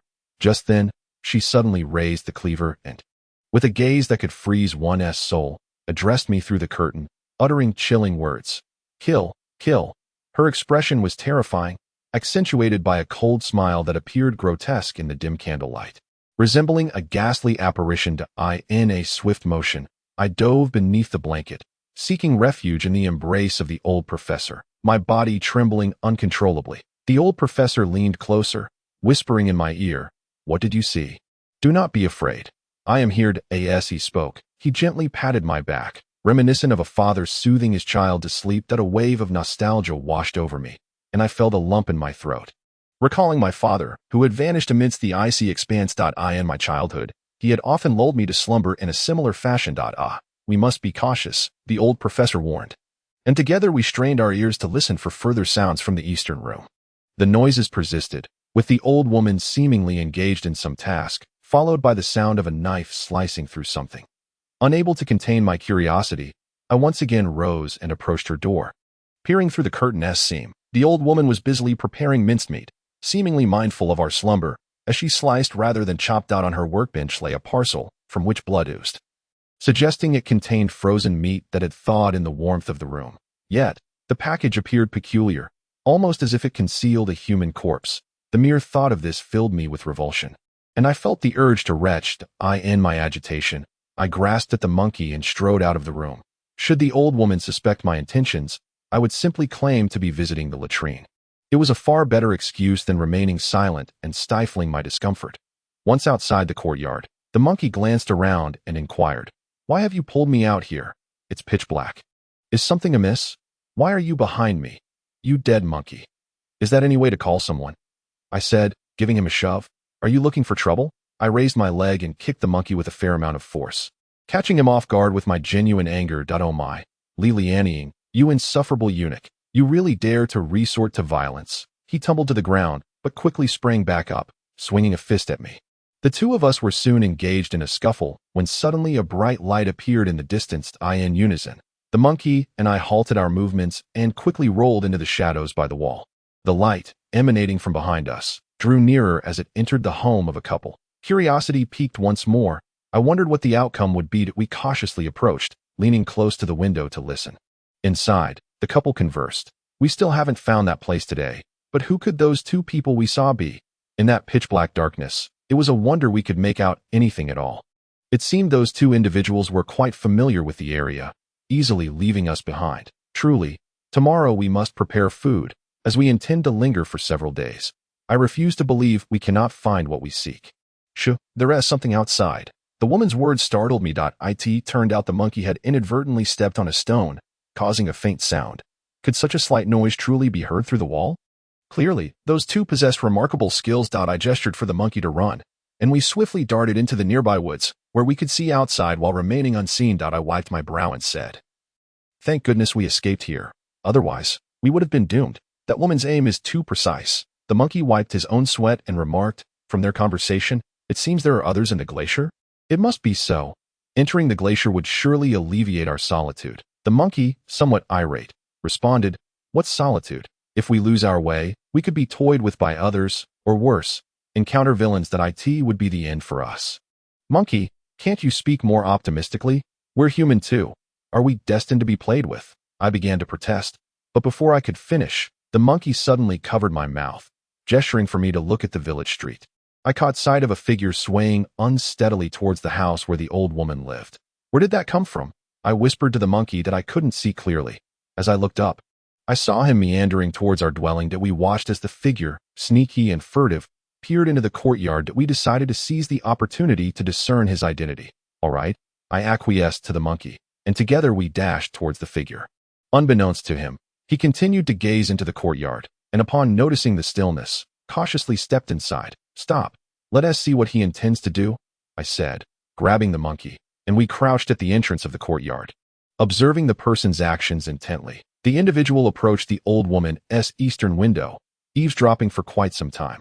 Noticing the absence of any sound, he eventually meandered out. My companion and I, positioned on either side, seized the opportune moment as he emerged from the doorway, and together we swiftly subdued him to the ground. Just as he attempted to call for help, the monkey covered his mouth. The two of us propelled the man towards the woods. Upon entering the thicket, the monkey released his grip on the man's mouth and inquired, "Who are you? Speak swiftly." The man, seemingly terrified, stammered after a prolonged silence, "Who are you? Why have you captured me?" Chapter 37. The human meat pie. Upon hearing his voice, I realized it was that eccentric old man. "Oh, it is you. Why are you wandering about at this hour?" The old man recognized my voice and replied, "I came to listen to what that old hag is up to." "Are you surveilling her? What is your reason for watching her?" By this time, dawn had begun to break. We pushed open the door and discovered the old woman preparing breakfast. Since our arrival, she had seldom cooked, But today she seemed industrious, making us a meal. Perhaps she was aware of our impending journey to the glacier. Suddenly, I noticed a half basin of minced meat on the countertop. Good heavens, was she planning to make us meat pies? Good morning, grandmother. You are cooking so early. Aren't you tired? We could manage on our own. You need only eat what's ready, both the monkey and I said with genuine concern. Upon inspection, I realized it was wild boar meat. Had I misjudged the situation? Surely, there couldn't be that many deceased. Thank you for your efforts, grandmother, I said. What efforts? Are you two on watch? She asked, continuing to cook the pies. Indeed, we are on watch, I affirmed while washing my hands, then approached her to assist in shaping the pies. Meanwhile, the monkey squatted down to stoke the fire in the stove. I picked up a pair of chopsticks to examine the filling, scrutinizing it before bringing it to my nose for a whiff. How does it smell? Is it fragrant? The old woman asked cheerfully. It is truly delightful, I replied. Grandmother, knowing your flour supply is limited, yet still preparing us such delicacies. I feel somewhat guilty. This will be the last meal of its kind, but it's of no concern. We still have those sheep to consume.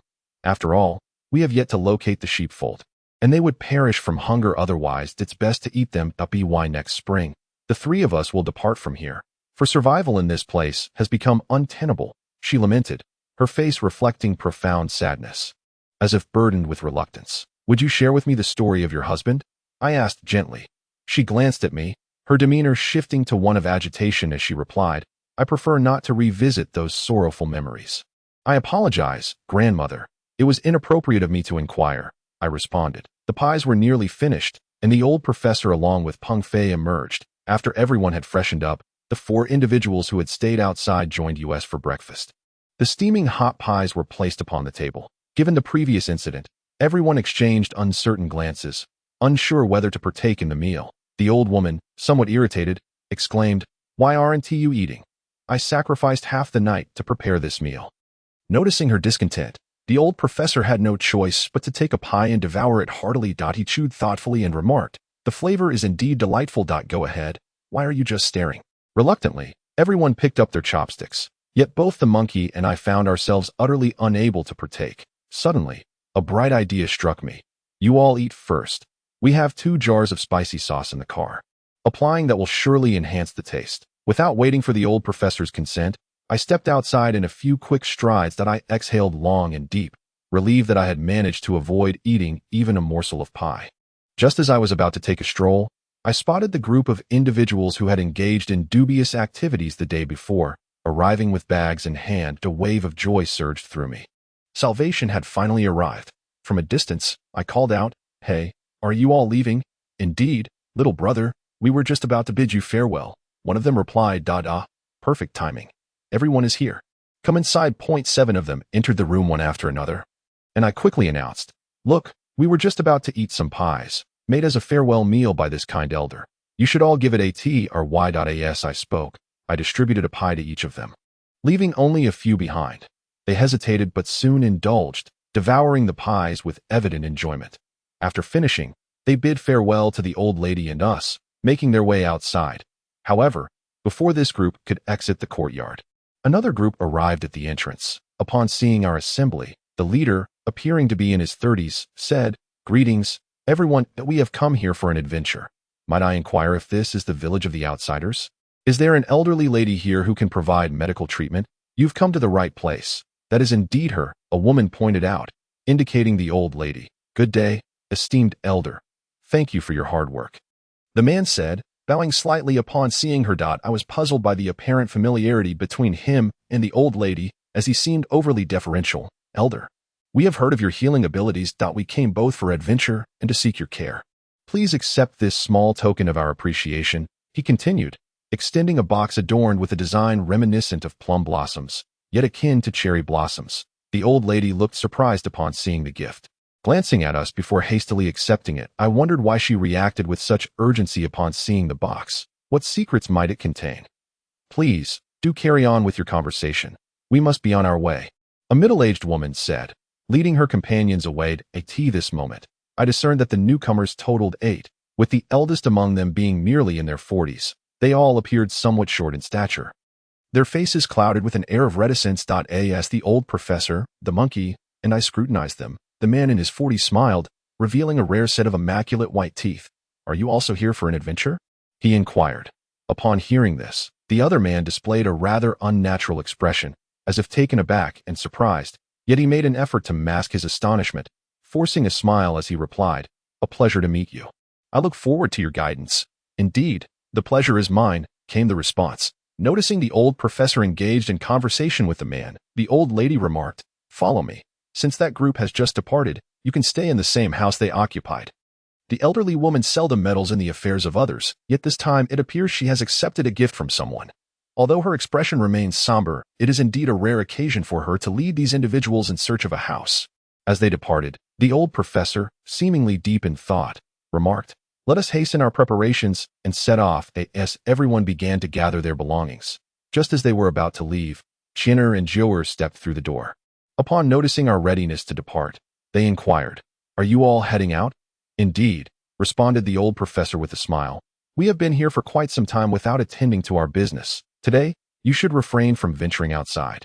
He continued, "For the sky portends imminent snowfall. Should you go out, you risk losing your way, and it will be quite cold with strong winds. Is that so?" "I hadn't noticed," I replied, after the professor's words. We stepped out of the courtyard to observe the sky. Truly, it can be said that the heavens are capricious. In just a short span, the sky had grown overcast. It seems that today we cannot proceed. Let us set our belongings down and attend to our respective tasks. Reluctantly, we placed the tools aside and gathered around the heated Kong. Engaging in aimless chatter that moment, Chinner approached and said, "Old professor, it seems there is little we can accomplish now. Joer and I have yet to locate the pasture. Perhaps we should enlist the help of our brothers to slaughter some of these sheep, and then prepare food to bring along." "Very well, then let us set to work," the professor replied. "For the past few days, our endeavors have revolved solely around the slaughtering of sheep, a rather monotonous task." When I noticed Kaiyushu painting, I remarked, "Shao Kai, your sketches are impressive. If you could capture our experiences of these days on canvas, I would gladly assist you with your work. What do you say?" "All right, tell me what to draw," he responded. Suddenly, I recalled the sheep pen at Chinner's home and those ancient stone troughs. Chapter 38. The heart-seeking female ghost. "Are you not adept at sketching?" "Very well, I shall narrate while you draw," I suggested. "Agreed," Kaiyushu replied, eager to showcase his talent. He retrieved his sketchbook, settled beside me, and began to sketch. That is a corral surrounded by rough-hewn pine wood, with 4 stone troughs placed within. Each trough is approximately 4 feet wide and 3 meters long, and each bears a distinct inscription. I recounted the details of each trough's inscription, leaving Chinner and her husband astonished. "Surely you jest," exclaimed the monkey with a grin. "No, not a single digit is amiss," Joer interjected, her excitement palpable. Chinner, however, seemed somewhat anxious, looking at Joer and questioning, "What do you know? Can he truly be correct? He must be right. If you doubt, let us go and check," Joer insisted earnestly. "What are you staring at? If I say it is incorrect, then it is," Chinner retorted, her temper flaring. Joer, feeling somewhat aggrieved, fell silent, bowing her head as she resumed her work. At that moment, snowflakes began to fall from the sky, prompting us to hastily prepare the sheep we had gathered. Once the meat was trimmed, the snowfall intensified, and we all hurried back inside. The old professor, drying his hands, remarked, "Shao Kai, let me see what you have drawn." Kai handed the sketch to the old professor, who scrutinized it for a considerable time before turning to me and asking, "Shao Li, do you believe these inscriptions hold any significance?" "I am uncertain," I remarked. "Why don't you calculate it and see what results you can derive?" I took the sketch and scrutinized it meticulously, calculating as I examined. Yet these formulas proved to be quite complex, undeniably cumbersome. After a prolonged struggle, I declared, "I am unable to resolve this. Perhaps I should enlist Gu Hao's assistance." Gu Hao is undoubtedly adept at calculating such formulas. He took it from me and pondered for quite some time, yet still could not arrive at a conclusion. "Old professor," I said, "I fear that I will not be able to solve this in the foreseeable future. Even if it remains unsolved, we must find a way to compute it. It is imperative that we arrive at a solution before our departure. It is practically a command." The snow fell incessantly throughout the day, and Gu Hao toiled away, yet still no results emerged. With newfound determination, Gu Hao declared, "I refuse to believe that I cannot solve these few problems." After dinner, he continued his calculations, and by midnight, fatigue finally overcame him, and he succumbed to sleep. Just as he drifted off, I heard someone calling my name. "Li Jun, Li Lang, come forth, a woman's voice, so familiar. Could it be that I am dreaming once more? Since our arrival here, we had not shed our garments, which was rather convenient. Upon rising, we simply exited the west room that I opened the door cautiously and stepped outside. Who could be calling me? I fear neither ghost nor specter. So what is there to dread? Outside, the snow that had fallen all day had ceased, and the moonlight poured down. Cold as water, in the courtyard stood a woman clad in a white dress. Upon seeing me, she smiled dreamily and glided away from the courtyard. Have I encountered a spirit once more? Yet this time, I felt no fear, for I had the prior experience to reassure me. It seemed this female specter held an affection for me and harbored no malevolent intentions. Indeed, it was fitting to call her a ghost, for she appeared to drift forward, her feet seemingly not touching the ground. And at a remarkable speed, I thought to myself, I shall see what tricks you have in store for me today. And I hastened to follow her. As she walked, she emitted a light, melodic laugh. Stopping only upon entering the woods, Li Lang, she said, your courage has grown considerably. Are you not afraid that I shall consume you? Her voice was sweet and enchanting. In the woods, though some moonlight managed to filter through the gaps in the trees. It remained quite dark, yet her white dress stood out strikingly. What is there to fear? I sensed no malice in her demeanor, did I? Why would you think that? Are you not afraid I shall devour you? She replied with a soft, teasing laughter. Not at all, I asserted confidently. How could that be? I believe our time in that ice cave was not merely a dream, I stated boldly. What ice cave? Did you venture to a glacier? She inquired, somewhat perplexed. Could it be that the inhabitants of that ice cave were not this female specter? Was that truly a dream? If so, would this entity before me pose any danger? That remained a mystery. Ha ha ha, why the fear? I merely desire your heart. Will you part with it or not? As she spoke, she advanced towards me step by step. What did you say? You seek my heart. Do you not possess one? I feigned ignorance, intending to buy time and seek an opportunity to flee. Ha ha ha. I certainly have no heart, she replied with a laugh. My heart was once bestowed upon you, yet you have devoured it whole, leaving me heartless. Thus, I have come to beseech you for my heart, that I yearn to ascertain whether there remains a fragment of my heart within yours. As the female specter uttered these words, it seemed as though she spoke through clenched teeth. From the slight tremor of her garments, it was evident that she was overwhelmed with emotion, or perhaps consumed by an intense hatred for me. What do you truly mean? I fail to comprehend. How could my heart possibly contain yours? An inexplicable bewilderment washed over me, prompting me to dismiss such thoughts. For this female ghost is not just any specter. She harbors a deep-seated animosity towards me and seeks to consume me. With this realization, I spoke while scanning my surroundings for an escape route, preferably one devoid of trees to avoid a collision. Ha ha ha, you wish to flee. Do not presume I am unaware. There is no way out. Prepare to pay with your life, the ghost declared, extending her hands towards my chest. I recalled that upon my emergence, this entity did not exist. Leaning forward, I gazed into the moonlight and beheld a bloodied sheep, lifeless upon the ground. The blood appeared fresh, staining my hands. Terrified, I found myself unable to rise, crying out, help. The ghost has devoured the sheep and now seeks to consume me. As I spoke, I propped myself up with my hands, inching backward. That moment, fear enveloped me like an immense mountain, rendering me breathless. Regret surged within me. Damn you, Han Bing. What purpose did you have in summoning me here? Were it not for you, would I have come? You spoke of encountering the beauties of the Tang Dynasty, knowing well my proclivity for temptation. Did you not? My mind filled with curses directed at that enchantress. Han Bing. Just then, the door swung open, and the old professor, along with the elderly woman and the monkey, Peng Fei, emerged sequentially. This juncture, I was rooted to the ground, sifting through the chaff. Hey, you little rascal. What are you sifting through at this hour? Besides, there's no pig at the old lady's house to consume the chaff, the monkey remarked. You monkey, do you wish to perish? Soon, the ghost may feast upon you. I stammered, my teeth chattering from the cold. Ha, amusing, a ghost? Where is this ghost? Call her forth, so I may entertain her, the monkey casually replied. His nonchalance only heightened my fear as I glanced towards the courtyard, exclaiming, she comes, she comes. As I spoke, I cautiously retreated inward. The others looked up to see a woman, her hair disheveled and clad in white, standing at the doorway, staring blankly at us. She truly has arrived.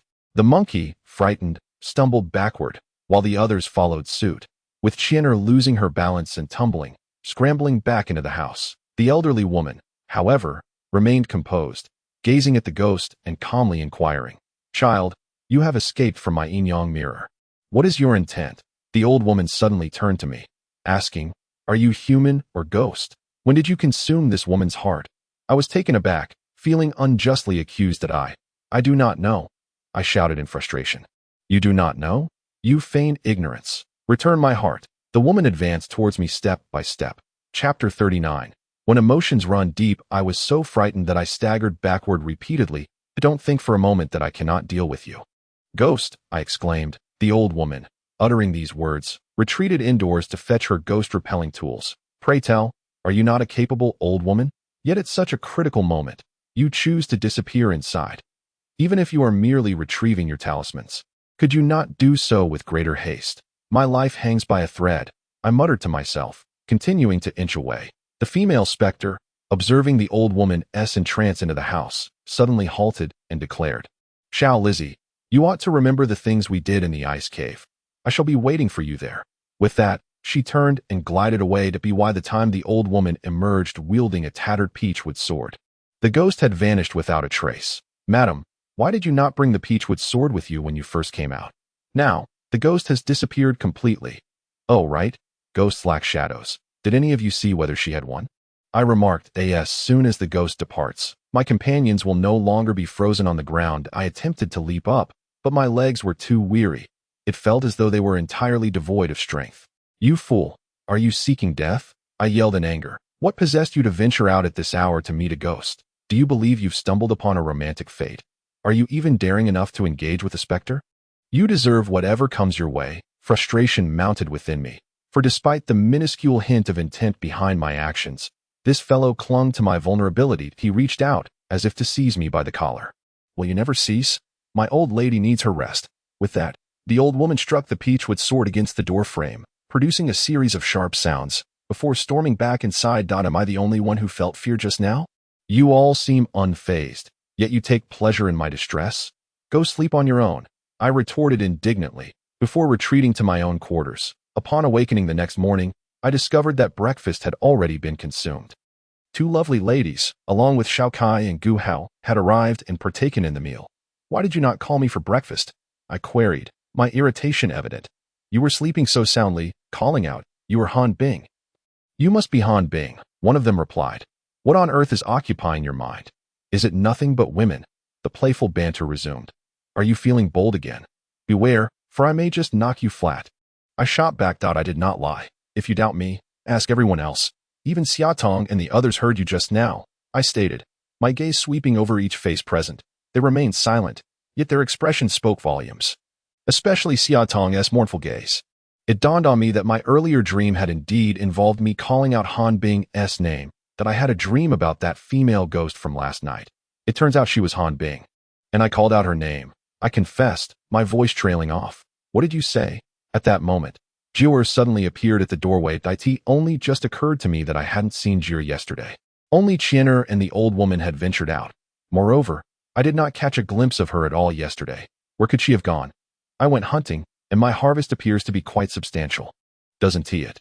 Saying this, I laid several wild chickens and a rabbit on the ground. So, that is how it is.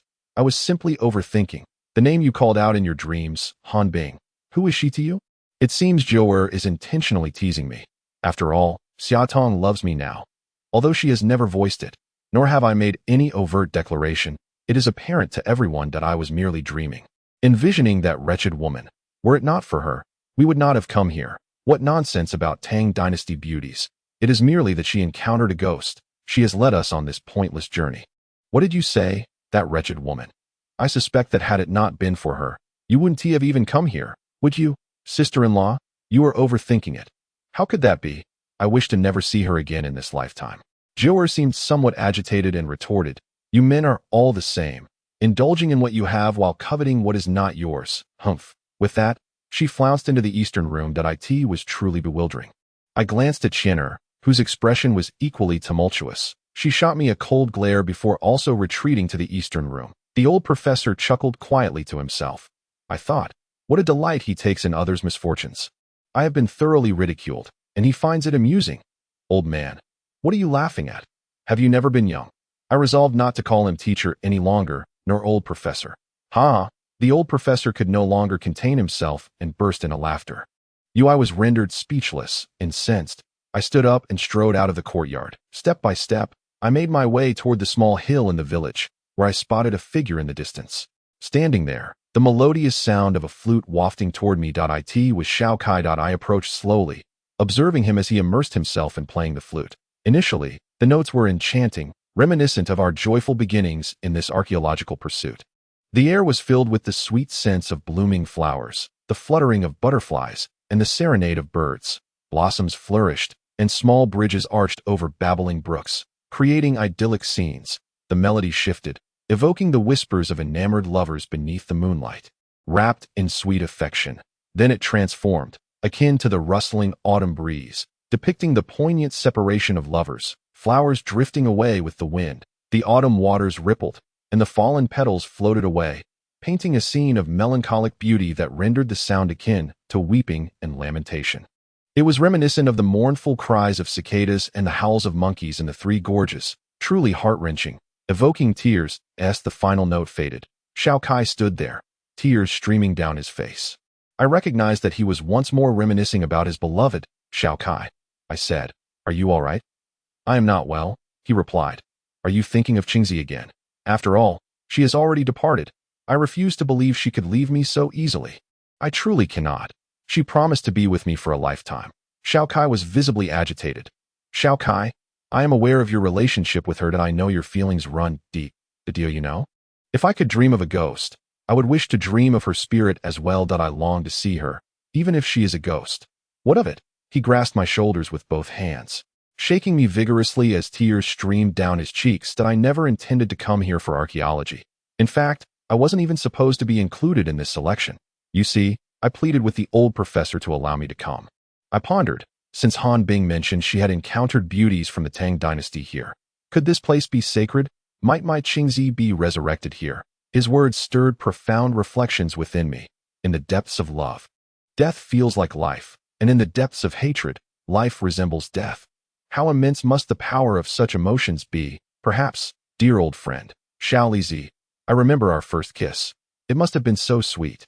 And we had already experienced our first physical intimacy. That was during our university days when I met her on a rainy day. She nearly slipped and fell into my arms, and unexpectedly, we ended up kissing. From that moment, I began to court her. Our first date was by the edge of the Emerald Lake on campus. You cannot imagine how joyous and excited I was on that day. She waited under the willow tree by the lake, her silhouette reflected in the water. That I quietly admired her figure from behind. Truly, she was breathtakingly beautiful. Chapter 40. Youth and love. The university years were so splendid. On campus, I played basketball with Xiao Yezi. Xiao Yi catch? I passed the ball to him. That fool got tripped by someone, missed the catch, and fell down. I was furious. Xiao Yi, you're such a Japanese dog. You can't even catch a ball. How foolish can you be? Xiao Yezi, however, was unperturbed. He scrambled up and remarked that missing a catch was only natural. Otherwise, all the scores would belong to us, and the others would be driven to despair. This lad could really justify himself. That it was right to take down the Japanese. They dream of standing tall in our country. Such delusions. Over there, a teammate, Meng Chao, spoke up, not even focused on the game. With one throw, he aimed right at Xiao Yezi. Caught off guard, the ball struck his head, and he collapsed, unconscious. Xiao Yezi and I shared a seat, and our bond was strong. Upon seeing him fall, I rushed over and seized Meng Chao. And the two of us began to tussle. The other players rushed over, pulling us apart, all siding with Meng Chao, believing they were being patriotic, harboring deep-seated resentment toward Xiao Yezi. They exclaimed, "Why should a little Japanese learn Chinese archaeology? He might even come to steal our ancient civilization's treasures in the future." Yet, I held a different perspective. The sins of a nation cannot be equated with an era or an individual. I believed him to be a good person. He often recounted tales from the war years, saying, "If I had been born in that era, I would never have come to China to commit atrocities. Even if coerced, I would not indiscriminately kill the innocent. Even if my life were at stake, I would not act thus." As for our current leaders, they honor the fallen and build shrines. I believe that regardless of right or wrong, they sacrificed for their country. Their sins stem from the madness of those in power. Although their misdeeds lack humanity, They followed orders from officials. Otherwise, the military law is strict, and they would not be so brazen. I can empathize with the sentiments of Xiaojiro. He feels a profound sense of shame for the transgressions committed by his nation. Even some classmates, subtly mocking him, were met with his deliberate silence. He confided in me, saying, "After all, we, as a nation, have wronged the people of your country." Consequently, I too found myself marginalized within the class. Both of us excelled academically, which irked those who were less fortunate. Especially the popular girls, who frequently sought our company, much to the dismay of other students. Initially, they resorted to physical confrontations, which we could tolerate. However, as time passed, they began to retaliate. Xiaoya typically refrained from fighting back, prompting me to jest, "Aren't you going to help me? I'm suffering because of you." Thus, he was compelled to join in that we were both physically fit, and when we fought together, our combined strength was formidable, easily overpowering our adversaries. Of course, we never fought to injure. Once they were down, we would let it be. Gradually, the bullying ceased, and others began to keep their distance from us. During our first year, such treatment persisted. But by the second year, the discrimination faded, and our peers began to regard us with newfound respect and warmth, especially the girls, among whom was Han Bing. She was the most coveted beauty in the school. Pursued by every boy. I, aware of her privileged background, could only admire her from afar. I had heard that her family maintained commercial ties with numerous countries, with stores established in many places. The thought of approaching someone from such affluence was beyond my imagination. I did not wish for my own circumstances to impose upon her life. Later, the incident involving Xiao Kai further validated my choices. Xiao Kai transferred from another school, excelling academically and possessing striking good looks. He became romantically involved with a girl named Qingzi in our class. Perhaps it was due to Xiao Kai being an orphan that her parents vehemently opposed their relationship, unable to accept the penniless boy as their son-in-law. In despair, Qingzi, unable to communicate with her parents, wrote a farewell letter to Xiao Kai and, during the final evening of the school as summer break, tragically took her own life by jumping from a building. This deeply affected Xiao Kai, plunging him into a state of melancholy thereafter. Thus, upon graduation, Xiao Kai and I joined the national archaeological team, while Xiaojiro mysteriously vanished after completing his studies. Reflecting on these events feels as though they transpired only yesterday. Especially as I observed the sorrow etched on Xiao Kai's face, that I took a breath and said, "Xiao Kai, all has passed. Let the deceased rest in peace, that we who remain must look forward. The past, after all, is behind us. Living well is what she would wish for you, as true love encompasses not only the desire to be together, but also the sincerity of blessing one another." Xiao Kai looked at me, wiped away a tear, and retrieved 2 folded pieces of paper from his pocket.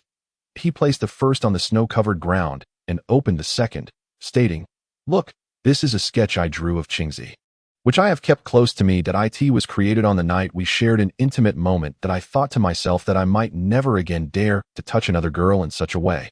I was taken aback by the revelation of his relationship with his girlfriend. After all, Xiao Kai is quite delicate. I never believed he would engage in such behavior, yet unexpectedly, he did. How could it be that I failed to perceive this? "You surely cannot believe I would partake in such actions?" He looked at me with a hint of happiness and pride, smiling as he spoke. Indeed, I truly could not foresee this. If it were a monkey, I would have believed it, but him? I remain somewhat skeptical. Have even a modicum of belief is, in fact, belief in truth. It should have been Qingzi who took the initiative. I was unaware that this was her farewell. That day unfolded as follows. Xiao Kai's face radiated happiness as he recounted. That night at the graduation ceremony, we all indulged in quite a bit of beer. Qingzi and I, in particular, drank our fair share. She once confided in me that her parents seemed opposed to their daughter marrying a child from an orphanage. I thought perhaps there would come a day when they would acquiesce. I reassured her, "Qingzi, do not fret. I shall work diligently, achieve excellence, accumulate wealth, and secure a home and a car. Your parents will eventually consent to our union." She gazed at me, tears filling her eyes, then could not help but laugh as she replied, "By that time, I might have aged to the point of losing my teeth." I jested, "If you lose your teeth, I shall kiss your gums on our wedding day." We both laughed, yet it was merely a jest. The reality was that her parents continually pressured her, instructing her to sever ties with me, threatening to disown her as their daughter. On the day of graduation, how could I have known she had chosen to embrace death, if necessary, rather than face such parents? Thus, after finishing our drinks, we ventured out to stroll through the streets. The city was illuminated with bright lights, and she nestled closely against me, enveloping me in a blissful haze of love. "Xiaokai, shall we book a room?" she inquired, her rosy, beautiful face alight with anticipation. Is that appropriate? I shyly responded, "Are you short on funds?" "I have already paid," she declared. "What did you say?" I could scarcely believe that she had already secured a room. "Let us go. This way."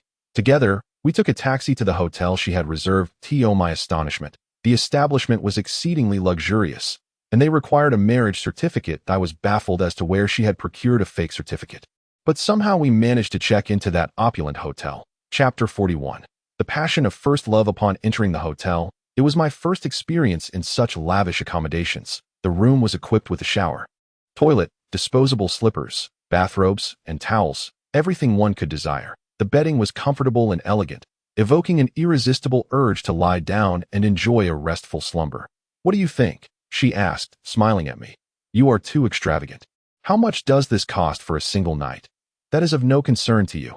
I can afford it, but it seems wasteful. After all, your parents worked hard to support your education," I remarked as I surveyed the luxurious amenities. "Do not speak of such things. You will ruin the sanctity of our wedding ceremony," she replied, retrieving a multitude of items from her bag. There were decorations, red packets, and a set of formal attire for both men and women, along with embellishments inscribed with bride and groom. I was taken aback, gazing at her in disbelief. "Are you truly intending to get married? What do you think?" "My goodness," that I remarked. "Marriage is a significant affair orchestrated by a man. How could you possibly agree to wed me?" "Of course. What did you expect?" she joyfully replied, before retreating to the bathroom, where I could hear her bathing. Once she finished, she called out, "Please bring me the wedding dress." "Very well," I responded, gently pushing the bathroom door ajar to hand her the gown. How shy you are." She laughed from within, causing a wave of unease to wash over me, leaving me feeling somewhat awkward. My face flushed, caught in a limbo of whether to sit or stand. "I'm done. It's your turn now." She stepped out, gazing at me. Upon seeing her adorned in the wedding dress, I nearly lost my composure. The beauty was simply overwhelming, igniting a fervor within me. "Oh, little one, you truly know how to tease," I remarked, only to be playfully pushed into the bathroom by her. "Shall I wash her back for you?" she teased from outside, just considering her attire. "Sure, come on in," I retorted, intentionally bantering with her, as I mused that no matter how open-minded she might be, a girl would hardly want to see a bare man. Lost in my thoughts, I continued my shower. Suddenly, the door swung open, and she stepped inside. I quickly turned away. "Ha ha," she laughed, her mirth infectious. "Please step out, dear lady. You invited me in, yet now you're shy." We spent an entire night and 2 full days together. Apart from my brief excursions to procure food, the room was cluttered with tissues, a testament to our emotional turmoil, leaving me unable to relent. On the morning of the 3rd day, she departed from me, leaving forever, yet I felt her presence linger, as if she were still there, wailing, sobbing uncontrollably. Little Kai crouched on the ground, clutching my legs, her tears breaking my heart. "Everything has passed. She gave you her all, and you ought to find happiness," I thought, believing she would never want to see me in such sorrow. "All right, wipe your tears. We are still men." I knelt down to pick up a tissue from the floor, intending to help little Kai with her runny nose and tears. As I unfolded it, I discovered the equations she had scribbled. "How did you manage to calculate these?" I asked in astonishment. Truth be told, I had gone over these formulas 100 times, yet had failed to derive an accurate answer. Indeed, if Guhao couldn't solve it, he sent me to do it. But what purpose do these serve? "They cannot bring my Qingzi back," little Kai lamented, still wiping her tears. "You mustn't dwell on this, little Kai. Accept reality. We are currently in the realm of archaeology, and I believe these equations have appeared here for a reason. Not by mere coincidence. In fact, I had long discussed this with the professor, and we had computed together, yet due to certain circumstances, we hadn't delved deeply into it." "Thank you, little Kai." She ceased her tears, saying, "But what significance does it hold? What are these numbers even related to?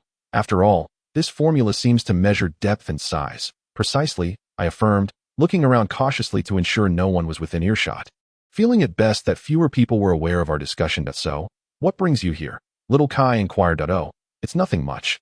I was just feeling a bit down and decided to take a stroll." My disguise was discerned by Xiaokai. "Could it be the cold ice that gave you away?" I encountered a middle-aged couple head-on. "Good morning, brother and sister," I greeted with a light-hearted chuckle. "Good morning." My foot. Don't you see it's nearly noon? The man, with a face full of excess flesh and a head crowned with dark hair, retorted, "Dough." "Indeed," I replied, somewhat embarrassed. "Hee, little brother, why did you sneak around my house again yesterday? Are you perhaps lacking a wife and yearning for something more? I am, after all, a prized flower with an owner. How about you show some pity for these two children and let me spend a night with them?" The man glared at me, his eyes bulging with anger. "Damn it, you brazen woman. Are you courting death? Just wait until tonight. I'll show you." His fury was palpable, as if he could devour the woman with a single glance. "Haha, go ahead. Girls are scarce around here. Just look at those two little bunnies. They're practically desperate enough to turn gay." The woman's reckless laughter sent shivers down my spine and that of Xiaokai. Upon returning to my mother-in-law's residence, lunch had been prepared but not yet served. "Haha, are they waiting for us to start eating?" I cheerfully remarked to Yin Nan Nan, who was setting the table, as I picked up a pair of chopsticks. Eager to dig in, the monkey snatched them from my hands, saying, "Shaoli, all you think about is eating. Who do you think you are? Do you really expect us to wait for you? Don't be so full of yourself." "Then who are you all waiting for?" I queried, completely at a loss. After all, in my mother-in-law's home, it was considered impolite to eat until she arrived at tea that moment. Jewel approached and asked, after talking for an entire morning, "Are you two engaging in some sort of same-sex affair?" She had evidently witnessed our conversation on that small hill. Initially, I had paid little attention to Jewel's sudden appearances, but this time I felt an unsettling sense that this woman was a threat, seemingly monitoring our every move. Moreover, where had she gone alone yesterday? In this vast forest and seemingly endless glacier, how could a woman venture out alone for over a day, unless she possessed some secret prowess? Yet, I quickly dismissed this notion, recalling Jewel's marksmanship. She was certainly no ordinary individual. With that thought in mind, I flashed a grin and replied, "How could that be? Xiaokai and I were merely indulging in nostalgia, reminiscing about our university days, having strayed far from home." Upon hearing my words, Jewel's eyes revealed a complex mix of emotions. Though her face was obscured, the eyes are the windows to the soul, and I could discern a glimmer of hope within them. What could that hopeful gaze signify? Just as I contemplated this, her expression shifted, seemingly filled with resentment. "University? What is so great about it? We're living just fine without a degree." She spat. Her hope was merely a longing for an education, while her resentment stemmed from jealousy. That was the only explanation I could muster, and I remained puzzled as to why I had felt that strange sensation ever since that incident in the ice cave. Chapter 42. The yellow sparrow lurks behind. I turned my gaze northward, seemingly toward the glacier. "Oh, let us eat." The elderly professor, seemingly lost in thought, continued his meal, maintaining an appearance of normalcy as evening fell. They gathered for dinner as usual, and when it was time to retire to the car for sleep, I discreetly slipped a note to Gu Hao. The four of them proceeded to bed as they typically did. The elderly professor and I, along with the other four, settled into the west room for the night. The following morning, the old woman awoke with a sense of unease and remarked to Qian, "Why is there no commotion coming from that room this morning?" Qian and Jewel made their way to the west room, lifting the curtain to find it empty, with all belongings having been taken. "Mother, they have departed, perhaps to the glacier." "Then what are you two waiting for? After all these years, his son has finally arrived, and I intend for his son to accompany your father in burial. Inform our people. We must set out immediately. We need to utilize their presence to uncover what we have yet to find. I know you deliberately wrote those formulas there. They have already calculated them. Otherwise, they wouldn't be setting out now. This time, we must not allow them to take anything away. The ancient tomb within that forest. How could you have overlooked the possibility of a tomb within a tomb? You claim not to disturb them, but anything in their possession will belong to us. As you stated, if things go awry, don't blame me when my warlord instincts kick in." "Mother, no. President Gu, I apologize. I will do my utmost to ensure nothing goes wrong." After all, the individuals dispatched by the Liu family arrived quite promptly. "Well then, you should prepare to depart at once. There's no rush. After all, on this vast plain, one can be seen from a distance. It would not be too late for us to set out today." "Very well. I doubt they will locate that vital pathway immediately." "I noticed that couple has also left," Qian remarked. "They are indeed frightening. The real terror lies with that old madman." "Old madman? What is there to fear?" Qian queried. Puzzled, "It's merely my instinct." "Go check if he is still around. If he is, eliminate him. After all, aside from our people, there is no one else here." Very well. I feel that old madman poses no threat. Let us spare him. Jiao Er hastily pleaded for the madman's life. Han Bing, when did you become so soft-hearted? I believe it unnecessary to harm the innocent. Qian Er's eyes burned with resentment as he retorted. Don't think I'm unaware of your changes. Han Bing, don't assume that because you refused to marry me, you still think of him. He has no feelings for you. Jiao Er, also known as Han Bing, revealed a glimmer of coldness in her eyes as she replied, Do not impose such difficulties on me that I believe I have made sufficient concessions. After all, our arrangement as false spouses was agreed upon. I merely wish to become your true husband. It is only a matter of time. Once I deal with that little fellow, we shall see if you still have any lingering attachments. Han Bing, trembling with anger, retorted, If it were not for my father, that old miser, what would I be doing here searching for caravans or luminous pearls? You are correct. Your father is indeed fond of wealth. If he were not, would you be playing the role of my false wife? I once believed that I must prove my love for you over time, yet your recent behavior has left me increasingly disheartened. Do not presume that I am unaware of your thoughts. Today, I demand that you become my true wife, and we shall see if you will still defy me thereafter. Xiaoya Jiro, dare you? As Han Bing spoke, she reached for her handgun. Quick as a flash, Xiaoya Jiro seized her hand and lifted her, striding towards the eastern room, conversing with the old woman as he went. Please step outside for a moment. I shall attend to this girl, and then we can discuss other matters. If I do not show her a hint of my resolve, she will truly believe I am powerless against her. The old woman, curling her lip, remarked, What is so special about her? I find the gardenia far more appealing. You simply refuse to see it. As she spoke, she exited the house to seek out the newly arrived adventurers. Xiaoya Jiro placed Han Bing on the bed in the eastern room, his body pressing down upon hers. With a triumphant gleam in his eyes, he gazed at Han Bing beneath him and said, What do you think? I believe you should be pleased to be my wife, considering my mother is the Minister of Finance in the Japanese government and also the president of the Ancient Studies Society. My family is among the wealthiest in the nation, and compared to us, yours pales significantly. Why would you not embrace this? What does that impoverished youth possess that you cannot forget him? What do you understand? What do you know of love? You and your country are not but plunderers. What else can you offer? Han Bing, her expression frosty, regarded Xiaoya Jiro with unwavering composure. Upon hearing her words, Xiaoya Jiro felt his shortcomings exposed, and in a fit of anger, he seized her hair, exclaiming, Woman, do not provoke me thus. It will not end well for you. What can you do? You merely rely on your strength, being a man. Conquest does not equate to the dominion of the heart. You remain a loser. Xiaoya Jiro released Han Bing and erupted into laughter before declaring, I see, you are attempting to bait me, urging me to release you. Are you? Very well. I shall let you go. I am eager to discover whose wife you shall ultimately become. With that, Xiaoya Jiro turned and exited.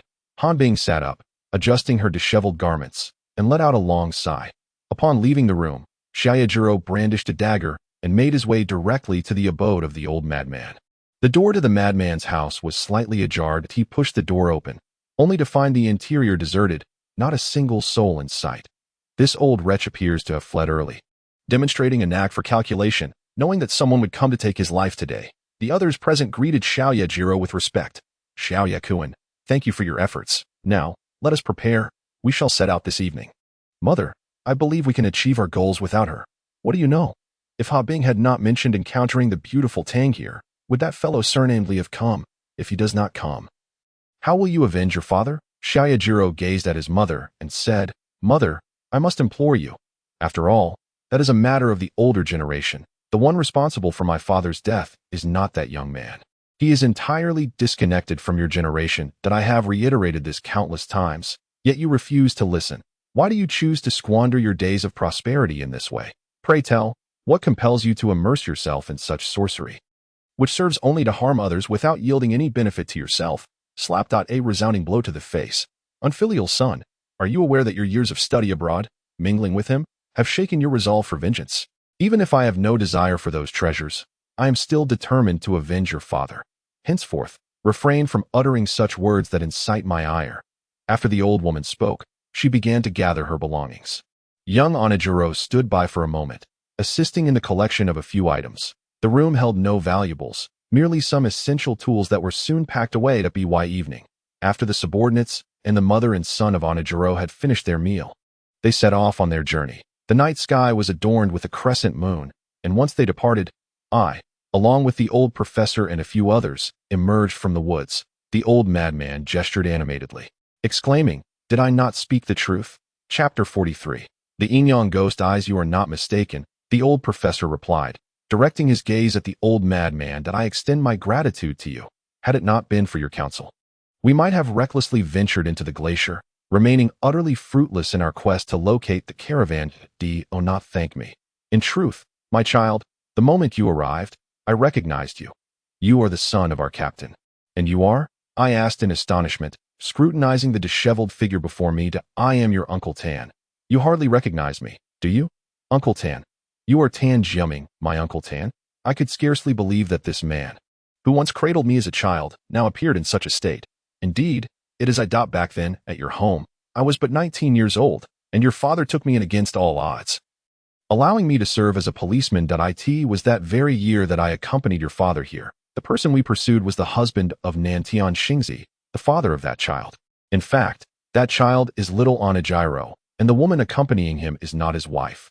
I overheard their quarrels on several occasions. It seems that Onajiro was attempting to impose something upon her, which she vehemently opposed, resulting in their fierce disputes. Oh, I see. Uncle Tan. Oh, you know what that girl is truly called. I seem to hear Onajiro refer to her as Han Bing. Han Bing. Indeed, that is her name. A wave of joy surged within me, but it was swiftly followed by a frown as I pondered, what could Han Bing possibly be doing with Onajiro? Why have they come here? The monkey interjected. Little Li, you are quite the fool, aren't you? They are undoubtedly seeking the buried caravan beneath the glacier, laden with jewels, said to be sent from Mongolia to the Empress Dowager in Kyoto. Is that so?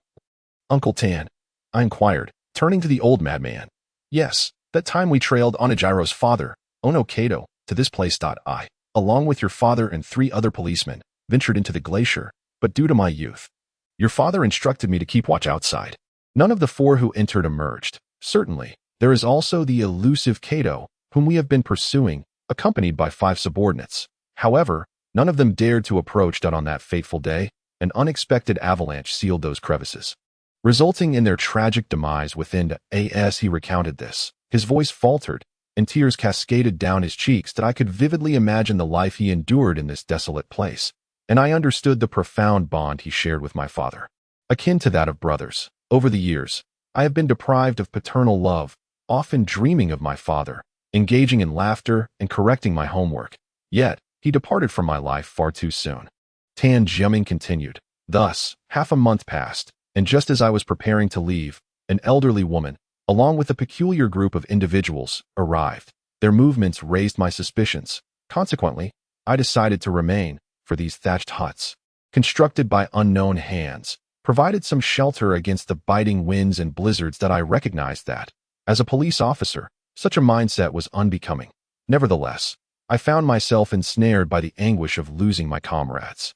It was only when I observed successive waves of treasure seekers arriving here, only to be slain one after another by Nantian Xingzi, that I realized it was my duty to safeguard the national treasures.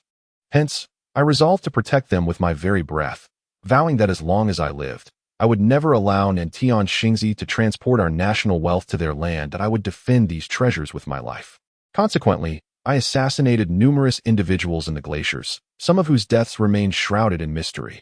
Much like Nantian Xingzi, they believed the icy depths were inhabited by the souls of the deceased. This led Nantian Xingzi to acquire a considerable knowledge of witchcraft. Regarding those supernatural occurrences, I too found myself bewildered, as there were events that defied explanation. At this juncture, I was taken aback. It appeared that true spirits were indeed at play within the glaciers. Could it be that my own experiences were genuine encounters with the supernatural? Then, Uncle Tan continued. Initially, there was an old man residing here who once told me that to enter the glaciers and subdue those spirits in order to obtain the treasures, one must possess 5 specific items. Are those the 5 items you mentioned? The monkey inquired eagerly. The old professor and other team members listened intently, as if enraptured by his tale of the extraordinary. He replied, the 4 items are blood jade, celestial star brocade, twin fish green jade pendant, and a magic ring. Additionally, there must be a person born in a Ein year, during a Ein month, whose eyes have been washed with celestial dew in order to utilize these items. Where can we find these 4 items? And what kind of person is born in a year and month? The monkey pressed, filled with urgency. I am uncertain about that, but it seems that all 4 items are indispensable. As for the individual born in a year, month, and day, they likely possess 3 sevens in their birth date. Upon hearing the 4 items he mentioned, I was struck by their similarity to those I had discovered within the tomb. Could this be destiny? Was I indeed the one born in a year, month, and day? As my birthday falls on July 17, 1997, could it truly be mere coincidence? I glanced at the elderly professor, who had been silently listening and, at that moment, was also gazing back at me. After all, I had confided in him about possessing these few items, and he had instructed me to keep them safe for future disposition. I lowered my head, aware that someone like me is ill-suited for marriage. Thus, does this mean that there will be no outcome between Han Bing and me? I felt an unwillingness, for my feelings for her had become as integral to me as my very own essence. Having seeped into my blood unawares, this profound sensation I only truly comprehended upon entering the glacier. Yet, must it all come to an abrupt end? A sense of dissatisfaction welled within me, reflecting on Jiuer's peculiar behaviors. I realized they stemmed from her affection for me. She still harbors love for me. Well, what you have mentioned may simply be rumors. Let us depart lest we be cast too far away.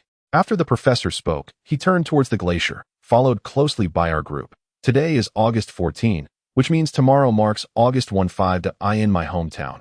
Autumn would be in full swing, with blossoms yet to fall and leaves still vibrant. Yet here, it is perpetually frigid, akin to the Arctic, rendering the heart cold and desolate.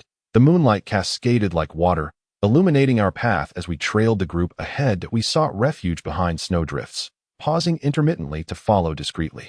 By daybreak, we resolved to cease our journey and hide among the snow mounds. Avoiding detection by those in front, on the night of August 15, the moon resembled a jade plate.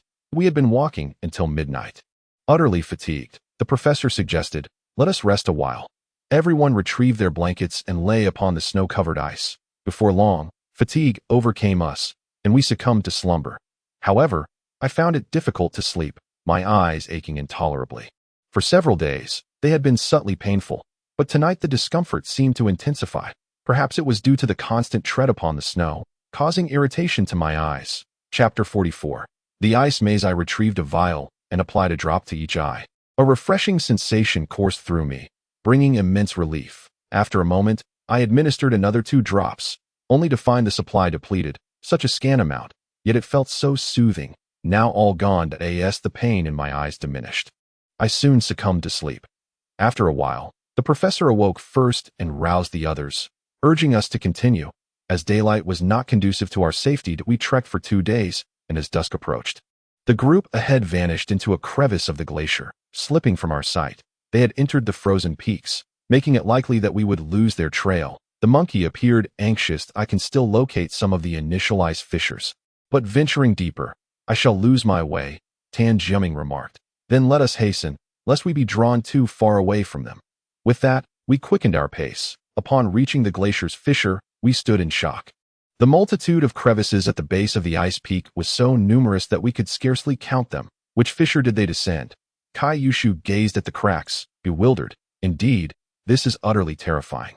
We shall not venture into this perilous place, shall we? Xia Tong was nearly paralyzed with fear. I believe, Xiao Xia, that you and Yin Nan should refrain from accompanying us.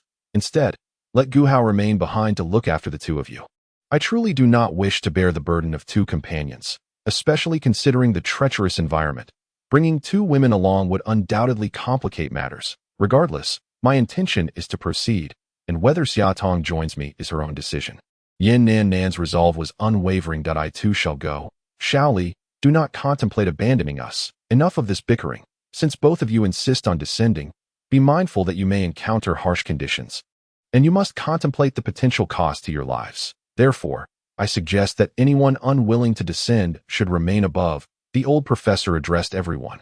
Regardless, I have resolved to go down, and even if it leads to my demise, I am determined to witness the world beneath this glacier that has drawn so many to seek its treasures. The monkey declared his stance. I shall accompany you, Ping Fei affirmed. Gu Hao echoed. I, too, shall partake in this venture. Thus, the party, including Tan Jiaming, comprised 10 individuals, all prepared to descend.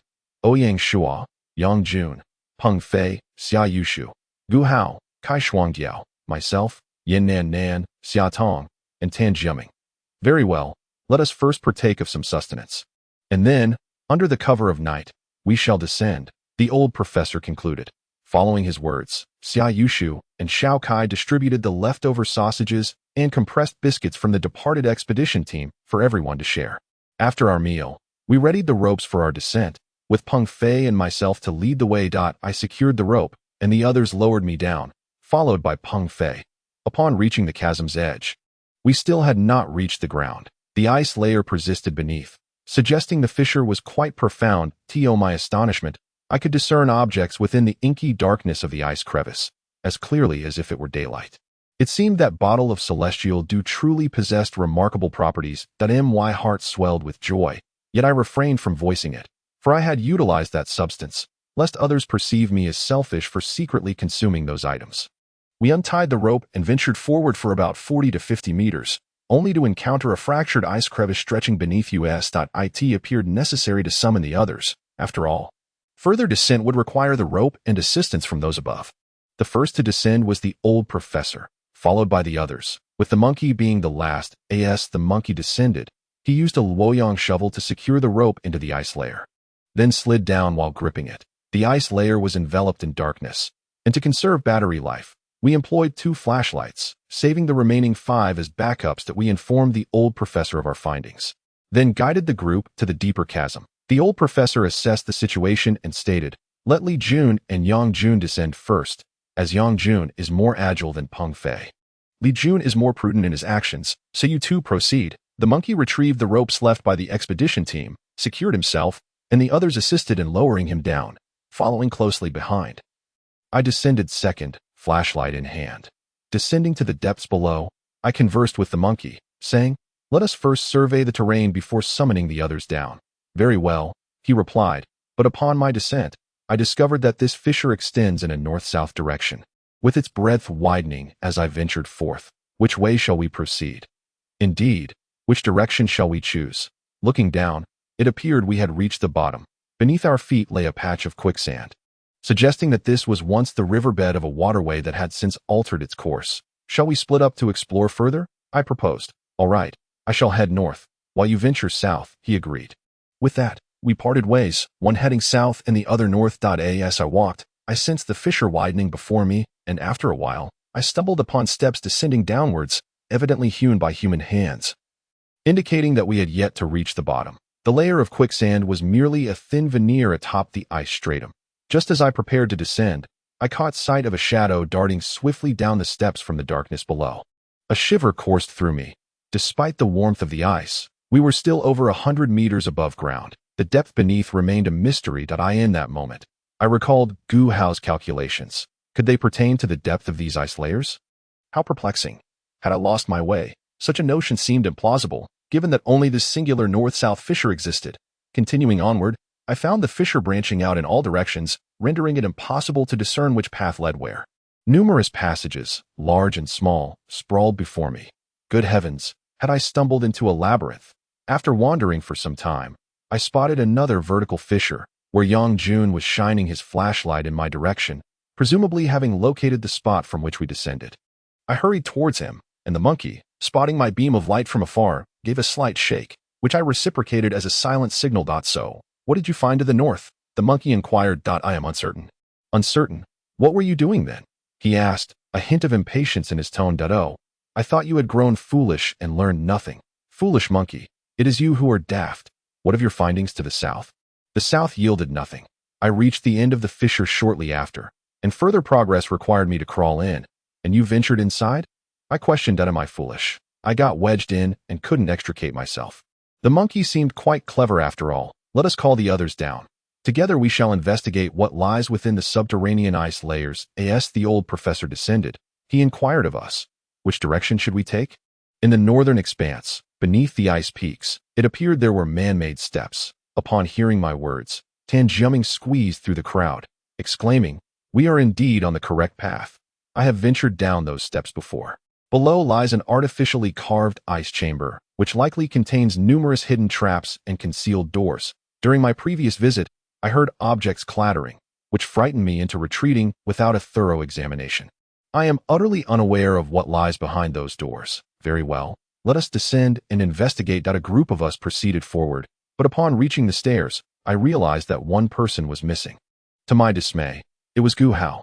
Everyone, please hold on. We have lost someone. The old professor, having overheard, inquired with a hint of urgency. Who is it? I replied, it is Gu Hao. He must have, like me, taken a wrong turn into a crevice. At the end of this fissure, countless splits emerge, branching out in every direction. If he has strayed, finding him may prove difficult. What shall we do? Summer Tong's face was etched with panic. That I will search for him. Everyone stay put. Just as I was speaking, we heard Gu Hao's voice echoing from a distance, wailing in terror. Help! Someone! Come quickly! There has been a death! His cries propelled a few of us, Peng Fei, Monkey, and myself, into a swift dash toward the source of his distress. We found him trembling against the icy wall of a vertical crevice, desperately shouting, "What is the matter, Gu Hao?" Monkey was the first to reach him. Someone is dead, lifeless, dead. He pointed frantically to his right. We approached and discovered a man sprawled on the ground, a crimson line etched across his neck, as if some object had slashed it. His mouth was agape, and his eyes were wide open, as if he had glimpsed something horrific in the fleeting moment before his demise. This man, astonishingly, was one of those who had accompanied Xiao Yaziro. Who could have perpetrated this act? As I moved closer and touched the wound, the red mark seemed to deepen, revealing that an exceptionally sharp object had been employed to take this man's life. Yet, such a blade would not cause such a profound injury. What manner of dagger could create such a delicate incision? Gu Hao, do not be afraid. We are here, I reassured him, stepping closer to pull him into my embrace. He collapsed into my arms, tears streaming down his face as he sobbed. I am so scared. I am so scared. Goodness gracious, you cowardly fellow. How can you aspire to be an archaeologist in such a state? Monkey exclaimed, nonchalantly kicking the lifeless body. The old professor asked, what has transpired? One of those who accompanied Xiao Yaziro has been inexplicably murdered. However, the weapon used in this crime is quite peculiar. The incision resembles a fine red line, and no blood has even flowed from it. How can this be? Could it be the work of that couple? I suspect it is so, I interjected, but the dagger that killed him seems even sharper than the one that couple possessed, for Peng Fei and I have seen the dagger the man carried. I noted, perhaps it was the woman. After all, you only observed the dagger hidden in the man's boot, Peng Fei suggested. Enough speculation. From this moment on, keep your firearms close and have your daggers at the ready. The old professor commanded. Xiao Li, Peng Fei, take up the rear. Monkey and Xiao Kai, lead the way. Do not disrupt this formation. Once the old professor had given his orders, we arranged ourselves into a defensive stance. I noticed that the two girls among us had expressions of sheer terror etched upon their faces. Yan Nan Nan is well, but Xia Tong is not faring as well. Her complexion is ashen, and she seems to fixate on me with her gaze, as if she feels unsafe whenever she cannot see me. Observing her distress, I approached and gently embraced her, whispering, do not fear, for I am here. All your terrors are but the tricks of your own mind. Besides, did we not prepare ourselves mentally for this journey? Only then did Xia Tong nod in acknowledgement, but I could sense her slight trembling as I held her. But my embrace seemed to soothe her quivers somewhat. She lifted her beautiful face, her large, glistening eyes locking onto mine, and said, with you by my side, I am no longer afraid. I understood her plight. A girl who has never encountered such an environment, reduced to a state of fright, is already commendable. After all, she is accustomed to a life of privilege at home. The icy passage leading downwards is approximately 2 meters wide. With steps descending at a 60-degree angle, we traversed this path for nearly half an hour before reaching the end, where a spacious underground ice cavern awaited. This cavern appeared even more expansive. Even before we entered, an eerie chill enveloped the air, instilling an inexplicable sense of dread within me. Suddenly, I noticed several ethereal figures drifting out from the cave, hovering above us and in the shadows where our flashlights could not reach. Could these be souls? This phenomenon seemed visible only to me, as I observed that the others were oblivious to it. Could it be that the dew of the day had somehow awakened my third eye? Just as Uncle Tan had suggested? Good heavens, I had merely thought I would be able to see in the darkness, never anticipating the sight of these spirits. The specters flitted about, one of which appeared to be a leader. Clad in ancient attire, circling around Xia Tong curiously, that I felt a surge of anxiety, yet I could not reveal that I was seeing ghosts, for it would terrify these timid souls beyond measure. The figure stood tall, dressed in what seemed to be Tang Dynasty garb. What could possibly keep this spirit from reincarnating? It chuckled mischievously, gently toying with Xia Tong's hair. To my dismay, she remained unaware. Continuing to walk forward, the spirit then seemed to blow a breath upon her face, causing Xia Tong to feel a sudden chill, prompting her to adjust the collar of her winter coat and pull her hood over her head. Observing this, the spirit pointed at her, and her hood inexplicably slipped back, as though it were a deliberate act of mockery. That I hastened to catch up with Xia Tong, positioning myself protectively in front of her, and swung my hand at the male spirit as though to strike. The specter, clearly surprised that I could see him, was taken aback by my unexpected retaliation. Yet, I felt no tangible contact. The ghost bared his teeth and glared at me, exclaiming, "You possess the yin-yang eye? You can see me." I could not vocalize a response, but inwardly thought, "Damn it, old ghost. Yes, I possess the yin-yang eye, which is why I see you. You had best vacate my vicinity, or I shall not be so courteous." He appeared to have heard my thoughts, and unexpectedly remarked, "Ha! You possess the ability of yin-yang sight. But what of it? After all, you are merely a child. What can you possibly do to me? Do you believe that I would not take care of this girl right in front of you? You dare, don't you? If you proceed with such actions, believe me, I will reduce your bones to dust. Ha ha ha. Even if you locate my remains, you will find it impossible to extricate them, let alone speak of turning them to ash. How amusing. However, you will heed my words. Otherwise, I shall take care of this girl." This was nothing short of a threat. "Very well, old ghost. I shall comply with your wishes." I had no choice but to acquiesce and strike a bargain with him. To onlookers, it merely appeared as though I was raising my fist before Xia Tong, while my footsteps continued to descend. "Shao Li, why are you not behind me, preparing to throw a punch?" Xia Tong interjected. "I will be fine in the middle." The old professor, somewhat displeased, remarked, "Do. Very well. I merely feared she might be frightened." This rationale was not particularly compelling. Yet what else could I possibly say? Fortunately, it seemed that no one took notice. Chapter 46. The eye sculpture remains. How do you know me? By the way, you resemble an officer. You have taken away the souls of your subordinates, and their restless spirits are quite distressing to behold. Furthermore, should any harm befall my friends, I shall not let this matter rest. What do you mean by reporting? I inquired, astonished. Through our silent communication, I was aware that only I could hear him, while everyone else continued as if nothing had transpired. "Then why, Lord? In truth, I am Air Tai. Do you not remember me?" I began to feel a bit lightheaded at Air Tai. "You still have ears?" I replied, growing impatient. "My lord, from the moment you arrived, I discerned your presence. That I intended to test you with that woman, thinking you would not possess yin-yang sight or perceive us. That I in that case, we could have let bygones be bygones. For after all these years traversing the realms of yin and yang, we, as soldier spirits, have become utterly despondent. Li Jun, Prince Li, bribed Chui Pan for these jewels, ensnaring us in an invisible web, fearful that we might abandon this place and fail to guard these treasures. In life, we were controlled. In death, we became ghosts, unable to escape this sea of suffering. That my lord, I never expected to see you here." Upon finishing, Air Tai knelt before me, bowing his head several times. "Rise," I said, feeling somewhat dizzy. "You shall recount these matters to me later. After all, we are currently on the move, and there is no time for your ramblings." "Yes, my lord." "May I inquire as to your purpose in coming here?" "We have come to seek the treasures buried beneath the glaciers, as they belong to the nation. However, those items, along with our remains, have melded into the ice, making retrieval exceedingly difficult.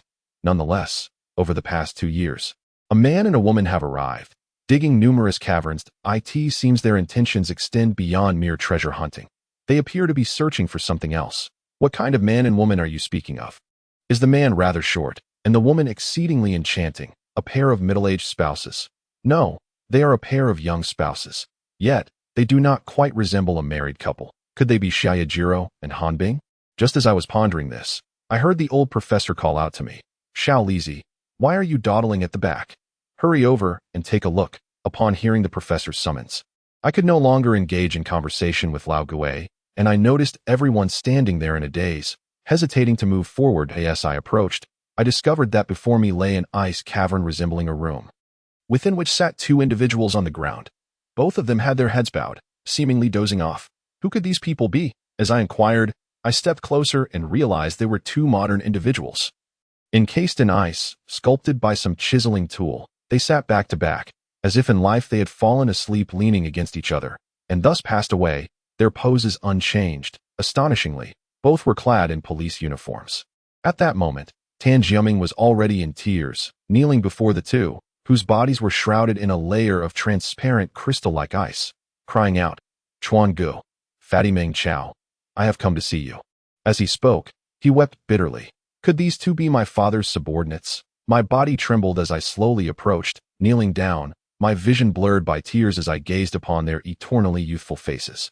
They appeared weary and fatigued, as if they had simply drifted into slumber, remaining thus for over a decade. "Uncles, where is my father? Where is he?" I uttered, scanning the surroundings. Aside from these two, there was no one else. The walls remained encased in ice, with fissures in every direction, leading to the unknown. The old professor approached, tears streaming down his face, and said, "These two were my students. They pursued a career in law enforcement. And because your father is a policeman, I introduced these two promising students to him. Your father was their senior, as well as my first proud student that I never expected that they would all end up here. No, Professor, my father is still alive. He is alive, for there is no body here." I felt on the verge of collapse. Such an unfathomable notion. Everyone knew it was impossible. "Child, yes, he lives on in our hearts forever." "No, Professor, he truly is alive, alive." I cried uncontrollably, bringing tears to the eyes of everyone present that moment. Through my blurred vision, I perceived the spirits of the two policemen. "You are Captain Li's son, Xiao Jun?" I hurriedly nodded. "Yes, uncles, where has my father gone? Is he still alive? We do not know, for after all, we cannot escape this place. The entrance is ensnared in a web of fate." "Indeed, for they too have learned of the treasures here, which is why they will not allow them to reincarnate, lest they return to steal the treasures. What reasoning and excuses are these?" I found myself utterly befuddled. Truly, even in different eras, the spirits adhere to such antiquated practices. After their reincarnation, will they still remember this place? Even if they do, how many years will have passed by then? Moreover, would they possess the ability to return here and seize these treasures? Utterly absurd. Anger aside, the truth remains. "Rise, Shaoli," Xiaotong, wiping her tears, came to pull me. A few others approached as well, assisting the old professor. Uncle Tan. We dabbed at our tears, and then the old professor remarked, "It appears that the two individuals have become separated from your father. Perhaps we shall find him alongside the body of another comrade." Not a body. He is still alive. That I nearly leapt from my feet, my face flushed as I shouted, "Your father is gone, and you feel sorrow. Then what of Lao Jiang and Lao Lan? Their offspring, like us, must also be grieving, must they not? Have they not also been laid to rest here?" The old professor spoke, tears streaming down his face. I did not weep aloud. I merely stood there, my head bowed, tears flowing silently. "Father, where are you? These years, I have truly missed you. I know you toiled for the country and for our little family. Your heart burdened with worry, yet you never enjoyed a moment of peace before departing this world. Do you comprehend the feelings of a child who has failed to fulfill their filial duties?" I silently murmured to myself, allowing my tears to flow freely. In reality, my father was also an old Red Army soldier. At the tender age of 14 or 15, he served as a guard for a regiment commander. And he has been gone from me for over a decade. Whenever I speak of my father, tears stream down my face. After all, only in recent years have economic conditions improved in the countryside. He did not experience much of modernity. Enough of this sorrow. The old professor is right. Xia Tong, with great care, produced a handkerchief to wipe my tears. I managed a faint smile and said, "It's all right, old professor. What do you suggest we do next?" "Well, it would be prudent for a few of us to scout ahead. Then we shall proceed, to spare the elderly and the frail from wandering aimlessly." "Very well. Then Monkey and I shall venture forth to scout the path." As I spoke, Xiaotong suddenly grasped my arm, turning to the old professor and saying, "I wish to go out with him to scout. There are some things I wish to discuss." "All right, you two may go." Peng Fei angrily turned away, no longer looking at us. I knew that Peng Fei truly loved Xiaotong, and it was perhaps for the best that they went out together.